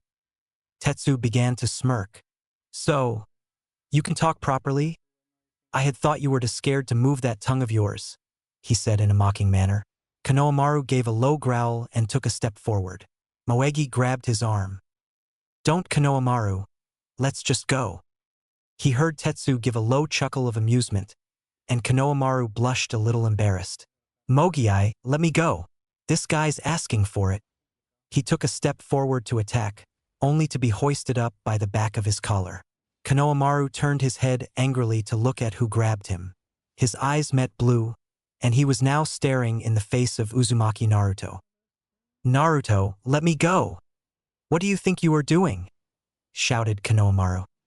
"Stopping you from getting your ass kicked," said Naruto bluntly. "The old man would have my head if he knew I was around while his grandson was beaten to death." Konohamaru stared at him with a questioning gaze. "What?" asked Naruto. "Naruto, are you sober?" Naruto dropped him on the ground rather roughly and began waving his hand dismissively. Yes, I know miracles happen daily and the wonders never cease. Give me an hour and the norm will return," said Naruto, patting the sake bottle tied to his left side. The Iwanin eyed the newcomer carefully. Their movements were silent and went unnoticed as they prepared to defend themselves. Naruto looked over at them, particularly the older attractive girl. He walked over to her with a grin on his face. The group watched his steps carefully. To their surprise, there was no evil intent in the air, or anything of the kind. He grabbed the girl's hand and stared deeply in her eyes. His gaze was so intense she felt her face heat up. "May I ask the name of the girl who has caught my eye?" asked Naruto in a seductive voice. Tetsu now had a kunai in his hand and was gripping it hard. However, one glare from the younger girl calmed him down. "It's Yukiya. Nice to meet you." The girl's face began to turn redder. "Can you please let go of Wani-chan?" said the youngest girl there. Naruto looked over at her with an impassive face. He patted her on the head, something that surprised everyone, and smiled. "It's a shame someone as young as you is a shinobi." He looked back up at the two other Iwanin. "Feel free to come and sample the wonders of Ichiraku's ramen stand." He threw them all coupons and laughed merrily. Tetsu only glared at the blonde. Naruto stopped laughing and looked at him. "Except you. I don't like you," said Naruto. Tetsu looked surprised for a moment, before Naruto started laughing again. It was nice meeting you, said Yukiya. Naruto looked at her and winked. She avoided his gaze. Yes, I'm giving Naruto that unreal flirtatious sex appeal that every guy wished he had. So sue me. It makes the story interesting. The youngest of the group walked up to him. Naruto looked down and gave her a small smile. I like you, she said. Naruto looked a little surprised. You might want to wait a couple of years. You're funny, she said. The girl looked over at her teammates. Let's go. The IWA group walked down the path away from Naruto and the others. Konohamaru didn't give them a second glance. In fact, he looked rather pissed. Mogiai looked a lot more interested though. Why were IWAnin in Konoha? They're here for the Chunin exam, said Naruto, stretching his upper body. Konohamaru only seemed to scowl more at that. He grabbed Mogiai's arm and began to walk away. I could have beaten him, he said to Naruto. Naruto scuffed and Konohamaru stormed off with Mogiai in tow. As they disappeared around a corner, Naruto's face hardened a little. He turned around and looked at the retreating forms of the IWA group. His gaze landed on the youngest of the group. His eyes began to shake with many emotions. Emotions that didn't go away, even after the group was out of sight. He heavily leaned against the wooden fence and fell on his ass. He sat there blankly for a while, before tears started to silently run down his face. His shaky hand went to his sake bottle where he then proceeded to uncork the top. Naruto brought the lip of the bottle to his own and started drinking, hoping to feel better. What the hell was that about? Asked Tetsu with an accusing look. He stared at both his teammates. He was cute, said Yukiya blushing. He was funny, said the youngest. Tetsu glared at them, and the temperature seemed to rise from the tension. Don't forget why we are here. You can't go around making friends. We know, said the two girls in unison. Tetsu did not seem to back off. I don't think you do, especially you, Akane. Or did you forget what happens when you make friends with the dash? Tetsu was pinned to the wall and held hanging against it by some invisible force. His throat could openly be seen being crushed, and his eyes were wide with fear. His body was struggling, attempting to get free. Akane, stop please, he didn't mean to, said Yukiya in a pleading voice to the little girl beside her. Akane's face had shifted from carefree to a dark and murderously cold exterior. Her eyes were narrowed and held a sort of deadliness to them. Her arm was extended forward and her fist was tightly clenched. She pushed it forward and the pressure on Tetsu only seemed to intensify. Tears were leaking out his eyes, as his face turned a dark shade of red, shifting to purple from lack of air. She unclenched her hand and his body fell to the ground. The boy began gasping for breath. His form looked exhausted and was shaking from the pressure he had just been put under. Akane, I'm sorry, he said in between gasps. Akane said nothing. She snapped her fingers and Tetsu's arm snapped back in an unnatural way, breaking it. He would have screamed out in pain, had it not been for his own hand muffling his mouth. Akane walked off without another word. Yukiya came to Tetsu's side, her hands glowing green with healing chakra, as she began to set his bones back into place. It will take a week to heal. What were you thinking? Why would you say that? She asked with an accused but worried look in her eyes. I'm sorry. I was just a little peeved and didn't think straight. I thought that since we were friends. She has no friends, said Yukiya with sad eyes. She looked at the little girl, who had long since gotten out of hearing range. No matter how many people would like to be one. Ichiraku Ramen Stand, a place that has stunned the culinary world with its fabulous ramen. The meal had once been something so simple, but the assistant chef at this stand has taken it to legendary status. Now the name Ichiraku is known worldwide for its taste, sophistication, and overall peaceful atmosphere. Absolutely not, shouted the voice of a very familiar old man. But Daddy, said Ayam in a pleading voice. Old man Ichiraku's face remained stony. The old man has finally returned. The answer is a no. He cannot work here. said the old man pointing to Zabuza, who at the moment was looking down with a defeated gaze. But why not? Shouted Ayam, matching her father's tone. Give me one reason why not. The old man pulled out a rather large list. He carefully put on his reading glasses and cleared his throat. Since he's been here, he has broken 8 stoves, attacked a total of 28 customers a week, attracted several lawsuits, broke the front counter. That last one, Naruto did arm wrestling, interjected Ayam, trying to lighten the charges stacked against Zabuza. Given several people food poisoning, and frankly, Ayam, he scares me, said the old man, peeking over his daughter's shoulders at the demon. But Daddy, give him some time. I promise you he will improve. And oh, he cannot stay. For heaven's sakes, Ayam, look what he's done to your mother's beloved frying pan. The chef held up the very dented cooking instrument. Ayam blushed and was forced to look away. Evidence was being stacked against the poor former demon of the mist, and the situation looked very grim.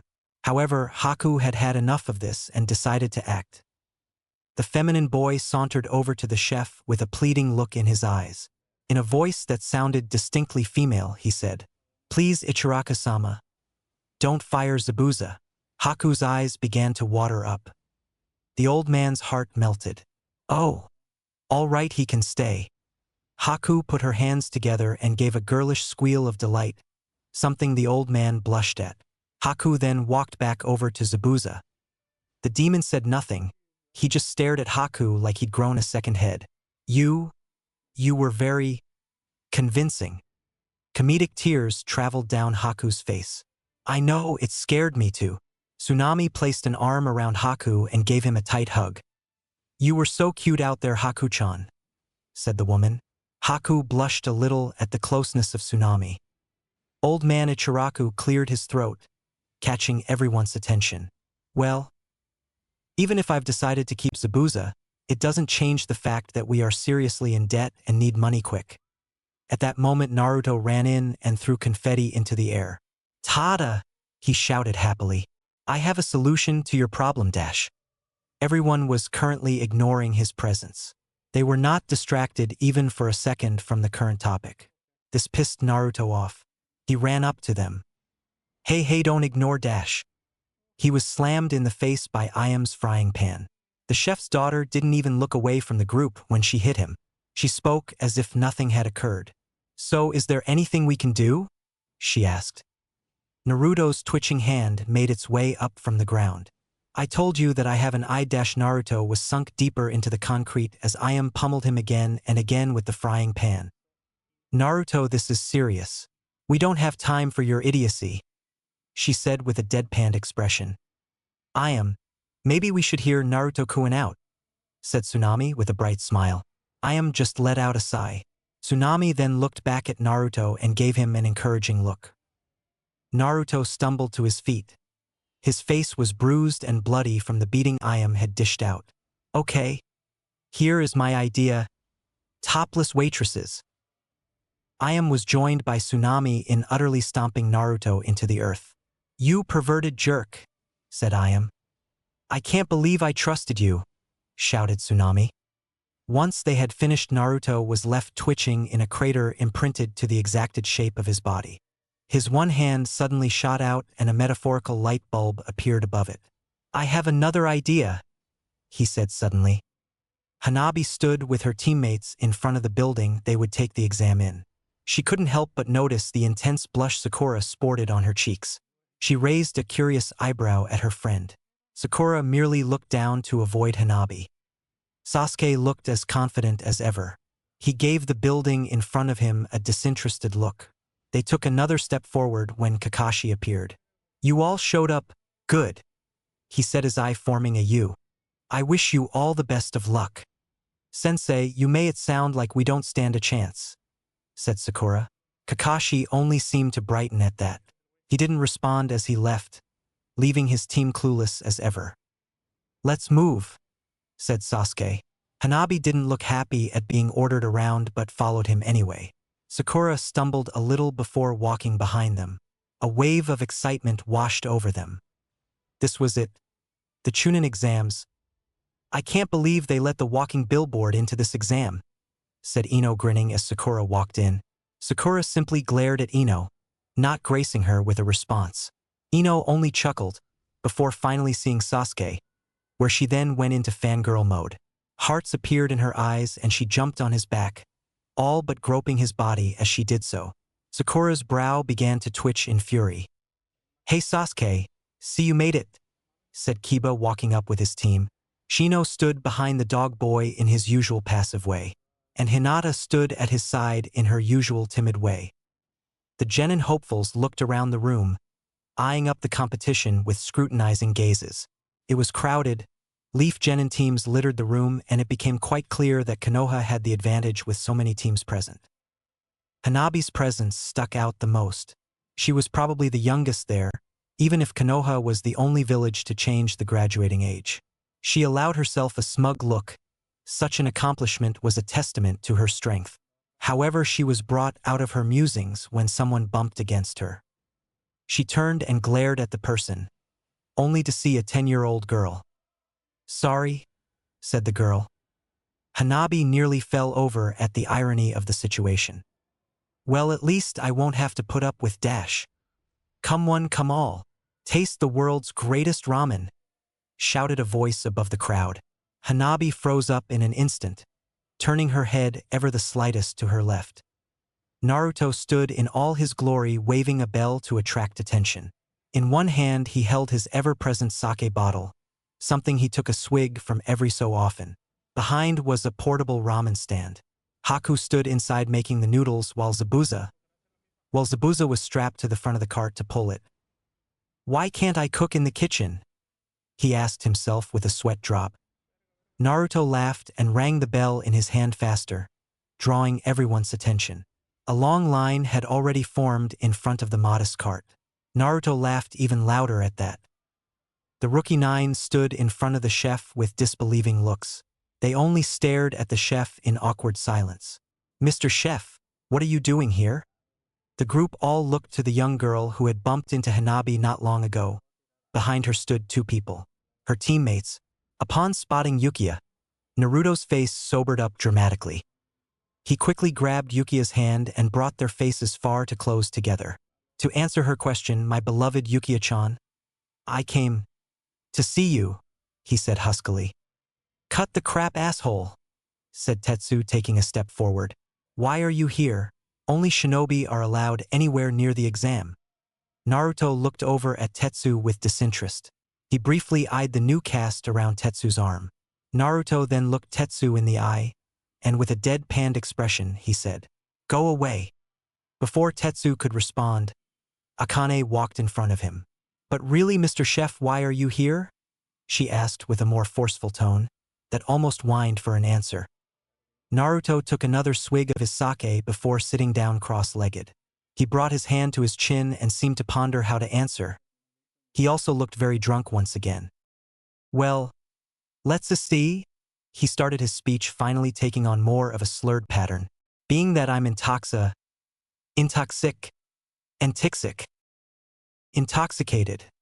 said Haku from the stand. "Yeah, what she said," said Naruto. Haku looked down and went into a dark place. "Since I'm intoxicated right now, I don't think I can answer that question right. Zabuza, tell them of your sham me." The cold former demon looked over at the group. His face was frustrated and even a little embarrassed. "I broke stuff. We need money. With all these people here, Naruto thought it would be brilliant if we came here to sell ramen." He didn't look at the group any longer, turning his head to stare into nothingness. Naruto looked over at him and scratched his head. "That sounds like a dumb plan. Are you sure that's why we're here?" he said. Everyone gave a sweat drop at that. Before the conversation could continue any further, a man with silver white hair walked up to them. He adjusted his glasses and looked at the group. "You know, you rookies should really keep it down," said the boy. "And who are you?" asked Sasuke with a cold glance. "Oh, of course, where are my manners?" said the boy. "My name is Kabuto. I'm a leaf genin like yourselves." "Is this your first time taking the exam, Kabuto-san?" asked Sakura. The boy merely shook his head. "No, this is my 6th time." The boy continued to converse with the others. while Naruto fell back by Haku. "Hey Haku, look at that guy over there," said the chef. Haku gave another bowl of ramen to another customer. He briefly glanced over at Kabuto. "What about him?" Naruto grinned. "I think he might be, you know." Haku's eye began to twitch. "Maybe you should go over there and get friendly, if you know what I mean." Haku's entire body was now twitching. "I'm not." Jadesh Haku could not finish that sentence as Naruto grabbed him by the collar and brought him over to where the rookies were gathered. "Hey, Mr. Potential Playmate of Haku's," said Naruto to Kabuto. Kabuto looked a little freaked out at what he had heard. What?" Naruto shoved Haku into Kabuto. "This is Haku, he likes to dress up, make ramen and make out with men," stated Naruto. Haku began to hold himself and shake his head. "He's making stuff up now," he mumbled under his breath. Kabuto was spared having to go into further discussion with the two, as Hannabi shoved them both away. "Kabuto-san, you said we should keep quiet not that long ago. May I ask why you felt the need to do so?" asked Hannabi. Kabuto nodded and smiled. "Well, you see, it is unwise to draw attention to yourself. You may just piss someone off and end up in a fight you don't need to be in," stated Kabuto. "Take the Otonin for instance. They are few in number, but they get pissed real easily, so dash." The Iwnin tensed as they noted sound get ready to attack. Apparently they weren't the only ones, as several others made quick grabs for weapons. One of the genin, a heavily bandaged one, attacked Kabuto. Before anyone could stop him, a frying pan was thrown and hit the nin square in the face. Naruto's face was that of shock as he hid behind Haku. "Mummy!" he shouted in hysterics. He pointed a finger at the now unconscious Dosu on the floor. "You all see it to right?" He looked around at everyone for support. "I mean, like, what the hell? Why is there a mummy here, huh?" Many people just sweat dropped as the chef went on. "All right, brats, shut up," shouted a voice from the front of the room, getting everyone attention. "I'm Ibiki, you first examiner, and welcome to hell." Chapter 11. The Test, and the Boy Who Won't Stop Cheating. Ibiki sat tied to a chair as his captors stood over him, each one sporting an irritated look on their face. "Talk!" shouted one. A hard punch smacked against Ibiki's jaw. He gave no indication that he felt the blow, and stared almost stoically into empty space. "This is pointless, he won't crack," said another of the captors. As he stepped forward, his hiate was brought into light. It was Cloud. Ibiki's eyes traveled to him. He was an ugly man, with jagged scars running over his forehead. He had beady eyes and almost resembled a rat. The head of interrogation Jounin decided to pay the man no more mind, and instead studied his surroundings. He was in a small wooden room similar to a shed of sorts. The forest could be seen from the windows, meaning he was in some sort of cabin. He was brought from his observations as another punch struck his jaw. "Who is the bloody whirlwind?" shouted his torturer. Ibiki could only smirk as those words were said. As if on cue, the entire hut began to shake violently, and the windows shattered. The wind could be heard howling as it struck the shelter. Ibiki's smirk only grew as the wind tore the walls and ceiling from the ground into the air. The enemy shinobi covered their eyes and tried to peer into the devastating tornado they were stuck in. Something was coming, they could see it. But they had no clue what. A boy with bright blonde hair sat atop the Hokage tower. A white fox mask adorned his face, hiding his identity from the world. The void eye holes of the mask stared undeterred over the endless horizon. The sun was setting, basking the boy in the dying sunlight. "What is it you require, Ibiki?" came a voice from the mask. It sounded hollow and mechanical, as if it did not belong to a human. A large man sporting a black trench coat walked up behind the boy. He leaned on the wall the boy sat atop. "I just wanted to thank you for showing up when you did," stated the man. "I was doing my duty," was all the boy said in response. Ibiki gave a grunt of recognition. The two remained there in silence for what seemed like hours, until finally the boy spoke. "The shinobi I killed today, what were they like?" he asked. Ibiki looked up at him with a puzzled look. "The hell if I know," Didn't really get to know them while they tortured me, stated Ibiki simply. So they were bad people? Asked the boy, not looking away from the setting sun. They were under orders and serving their village, but those orders involved harming the leaf, said Ibiki. Killing them wasn't about good or bad. It simply needed to be done. I see. Something wrong? Asked Ibiki. The boy turned his head to regard him. No. Not a thing.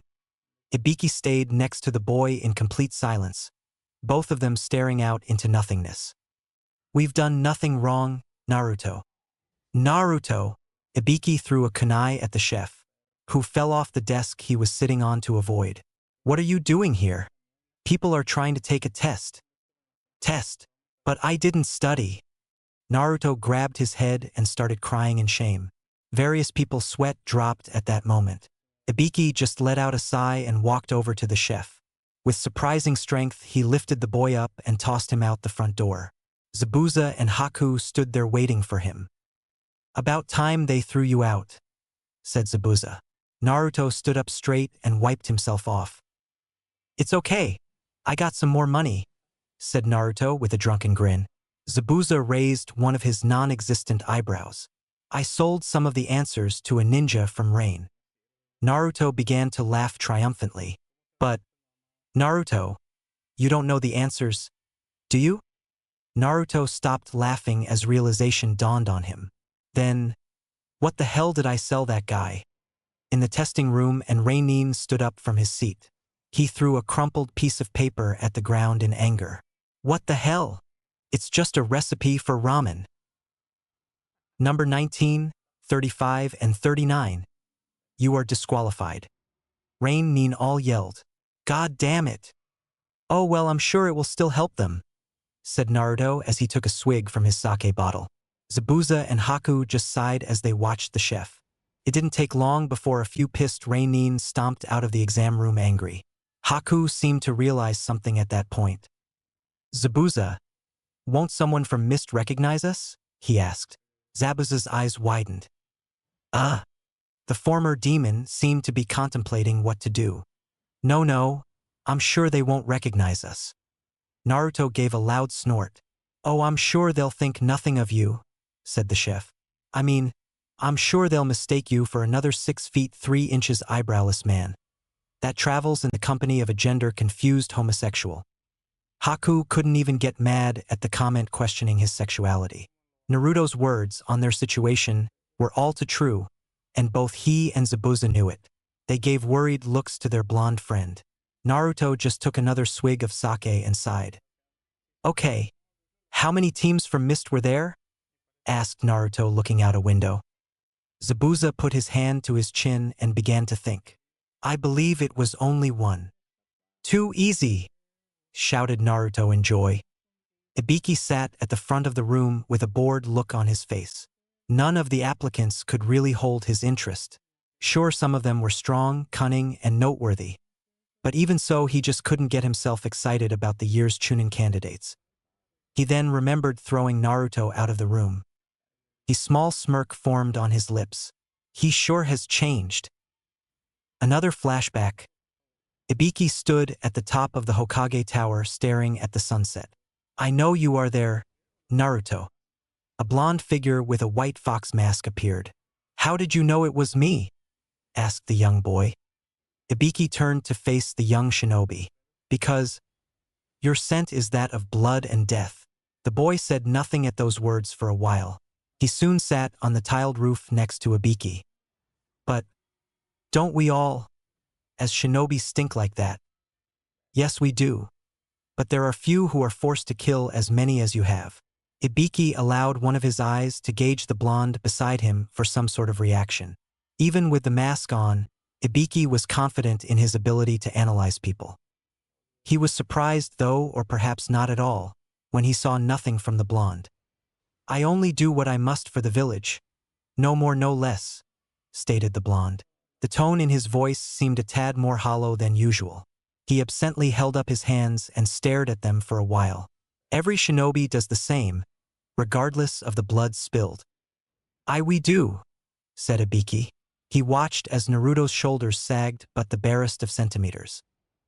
"My scent," started Naruto. "Can I change it?" Ibiki shot him a questioning look for a moment. "We all smell of blood, Naruto. It's really nothing to be ashamed of." "Yes, but as you said, no one reeks more of it than me." This time it was Ibiki who sagged his shoulders. He let out a large sigh, then looked back at the boy beside him. "Your father once told me we are sinners viewed as saints by the people we kill for," stated Ibiki. "Blood-stained saints," said Naruto absent-mindedly. "For all the blood we've spilled, we have still done great good." Naruto stood up as Ibiki finished. He turned around and began walking away. "I still don't wish to reek of blood." Ibiki stopped his musings when he opened his eyes. He scanned the room as if looking for something. "That's odd. I thought I sensed something." Naruto looked at the foot under the desk he was hiding under. He sported a bandit bandana over his face, effectively, in his opinion, hiding his identity. He looked up at the person he was below and gave a devilish grin. It the mist Nin he was targeting. The poor boy was completely unaware he was being targeted. Naruto carefully put the flammable cloth around the Nin's foot. No one seemed to be aware of his action. Naruto then struck a match and lit the cloth. It didn't take long for it to set on fire. The Nin didn't even look down to see how the fire was started. He only jumped from his desk and started screaming for help. Naruto took this opportunity to sneak a cheat sheet above the desk. Ibiki ran over to the student, a little startled at the sudden fire. Everyone dropped what they were doing and stared at the poor shinobi. Some of the Chunin proctors got up and began to douse the flames with their hands. It didn't take long for the fire to go out. Ibiki quickly walked over to where the boy had been seated to examine what had caused the flames. He stopped, however, at the sight of a very obvious cheat sheet on top of the exam. Ibiki's mind started to put a few things together. This was obviously placed here to incriminate the Mist Nins and get them kicked out of the exam. It was brilliantly executed, and whoever did so showed Chunin thinking in executing it. Setting the enemy's leg on fire to distract everyone, then leave this to get his team knocked out. It was done so perfectly that I will have to honor it. Numbers 58, 30, 84. You guys are disqualified for cheating. Wadash! Out! Shouted Ibiki. The mist backed away in fear and quickly left. Yukiya watched as the only mist team was kicked out of the room. She gave a small smirk at good fortune, or perhaps good tactics by another team. Either way, it was one less enemy to worry about. She turned back to her own paper and glared at the sixth question. She was having severe trouble with it. She could only imagine the tough time Tetsu was having. Suddenly a blush formed on her cheeks and she had to stifle a moan. Something had just rubbed against her inner thigh in the most pleasurable of ways. My, a red thong. I never figured you for the type," whispered a voice from underneath her desk that she instantly recognized. She swung her head to look around the room. Apparently no one had heard the blonde or noticed her actions. People were still distracted with what had occurred not that long ago. She peeked under desk and sure enough, there was Naruto in all his glory. A funny bandana covered his face, and Yukiya had to raise an eyebrow. Her blush grew more intense when his fingers traveled over her lap again. A small shiver went up her back. "I was just passing through when I came across a pair of sexy legs. It figures they are yours," he said in a husky whisper. Had anyone else said that she would have throttled them, but for some strange reason, author starts to whistle and look away. She found his words very endearing. She stifled yet another moan as he groped her legs. She looked around her, her mind questioning how all these trained shinobi could possibly not notice this. Author starts to whistle and look away. She did finally see Ibiki stare at her. Quickly she directed her attention back to her paper and prayed he would not disqualify her and her teammates.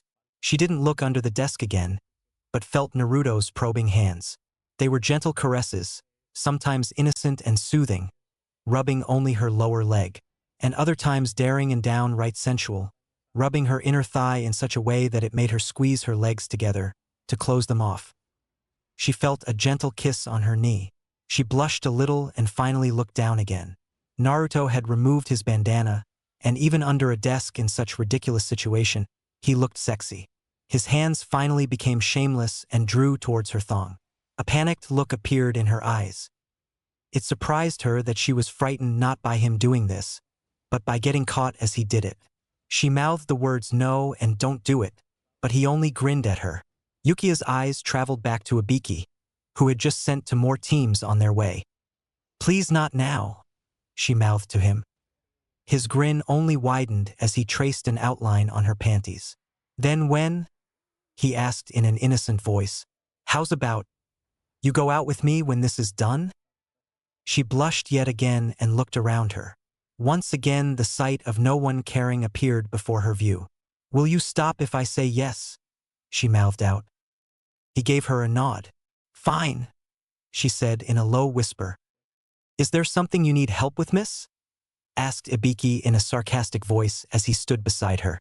She nearly jumped out of her skin. Well, perhaps you're a little shy about Dash. He stared under the desk at the empty space. There was no sign of anything indicating she had been cheating, and her exam sheet was no more done than that of someone trying to fill the questions out earnestly. Never mind, he said as he walked away. His eyes traveled to a seat next to a proctor, which now a very drunk chef sat in. What the hell? Naruto, how did you get back in here? But Ibiki Seiwa-in, I was being good, shouted Naruto in protest. A visible vein appeared on Ibiki's forehead. Time's up, shouted the examiner. Final question, you can choose to take it. If you get it wrong, you all have to quit being shinobi. You get it right and you instantly get 10 points for the exam. He said it in a hurried voice that sounded both annoyed and tired with the situation. It seemed that not many were able to digest what he was saying and gave him questioning glances. All right, you all pass. Question marks floated in the air. People just stared blankly around them for an explanation. Ibiki just crossed his arms and leaned against his desk. No sooner after he did so did the window break and a trench coat-garbed woman appeared. Howdy maggots, name's Dash. Anko-chan. Naru-chan. Anko's face brightened up and kitty-like stars appeared in her eyes as she was tackled down by a leaping Naruto. They both disappeared behind the front desk, where moans and other suggestive noises began to erupt. It became really awkward when Anko's bra was thrown from behind the desk, and it landed on Ibiki. Anko, said Ibiki dangerously. The noises stopped and Anko got up to the front of the room. She didn't even hid her modesty, as her breasts were quite visible from underneath her fishnet shirt. All right, I'm your second examiner. Follow me to the next stage. She then began counting the amount of people left. Holy crap, Ibiki. You're really losing your touch. I got impatient, he stated. She just shrugged and gave a wide sweep with her arm, signaling everyone to follow her. Come on, Naru-chan, you can keep me company. Her voice and disposition took on far more cheery and playful tone when she talked to him. Coming, said Naruto as he skipped behind her. The remaining exam participants in the room soon began to follow them. Alrighty, this here is the forest of death, stated Anko bluntly. She then began to go over all the dangers that it held. Your objective is quite simple. Retrieve the scroll you don't have from one of the other teams. Once you have both scrolls, make your way to the tower at the center of the forest. Anko-chan is so cute when she talks about these things, said Naruto with a smile as chugged down some more sake. Sign these release forms in case you die. Yep, really cute, he finished. Ibiki collected the papers around the room. The light of the setting sun filled the room and he soon let out a sigh. He collected the papers by that had been near the mist nean that caught fire. A strange scent caught his nose, but he couldn't place it. He took a few sniffs of the air, but then simply dismissed the smell. It didn't take long before he arrived near the girl who had been acting strange towards the end of the exam. Once again, the same smell filled his nose. His eyebrow twitched at its familiarity, but once again its identity remained at the tip of his tongue. Finally, he arrived at the front desk where both Anko and Naruto became more acquainted with one another, and the smell assaulted his nostrils once more, and he could finally place. Ramen, interesting change.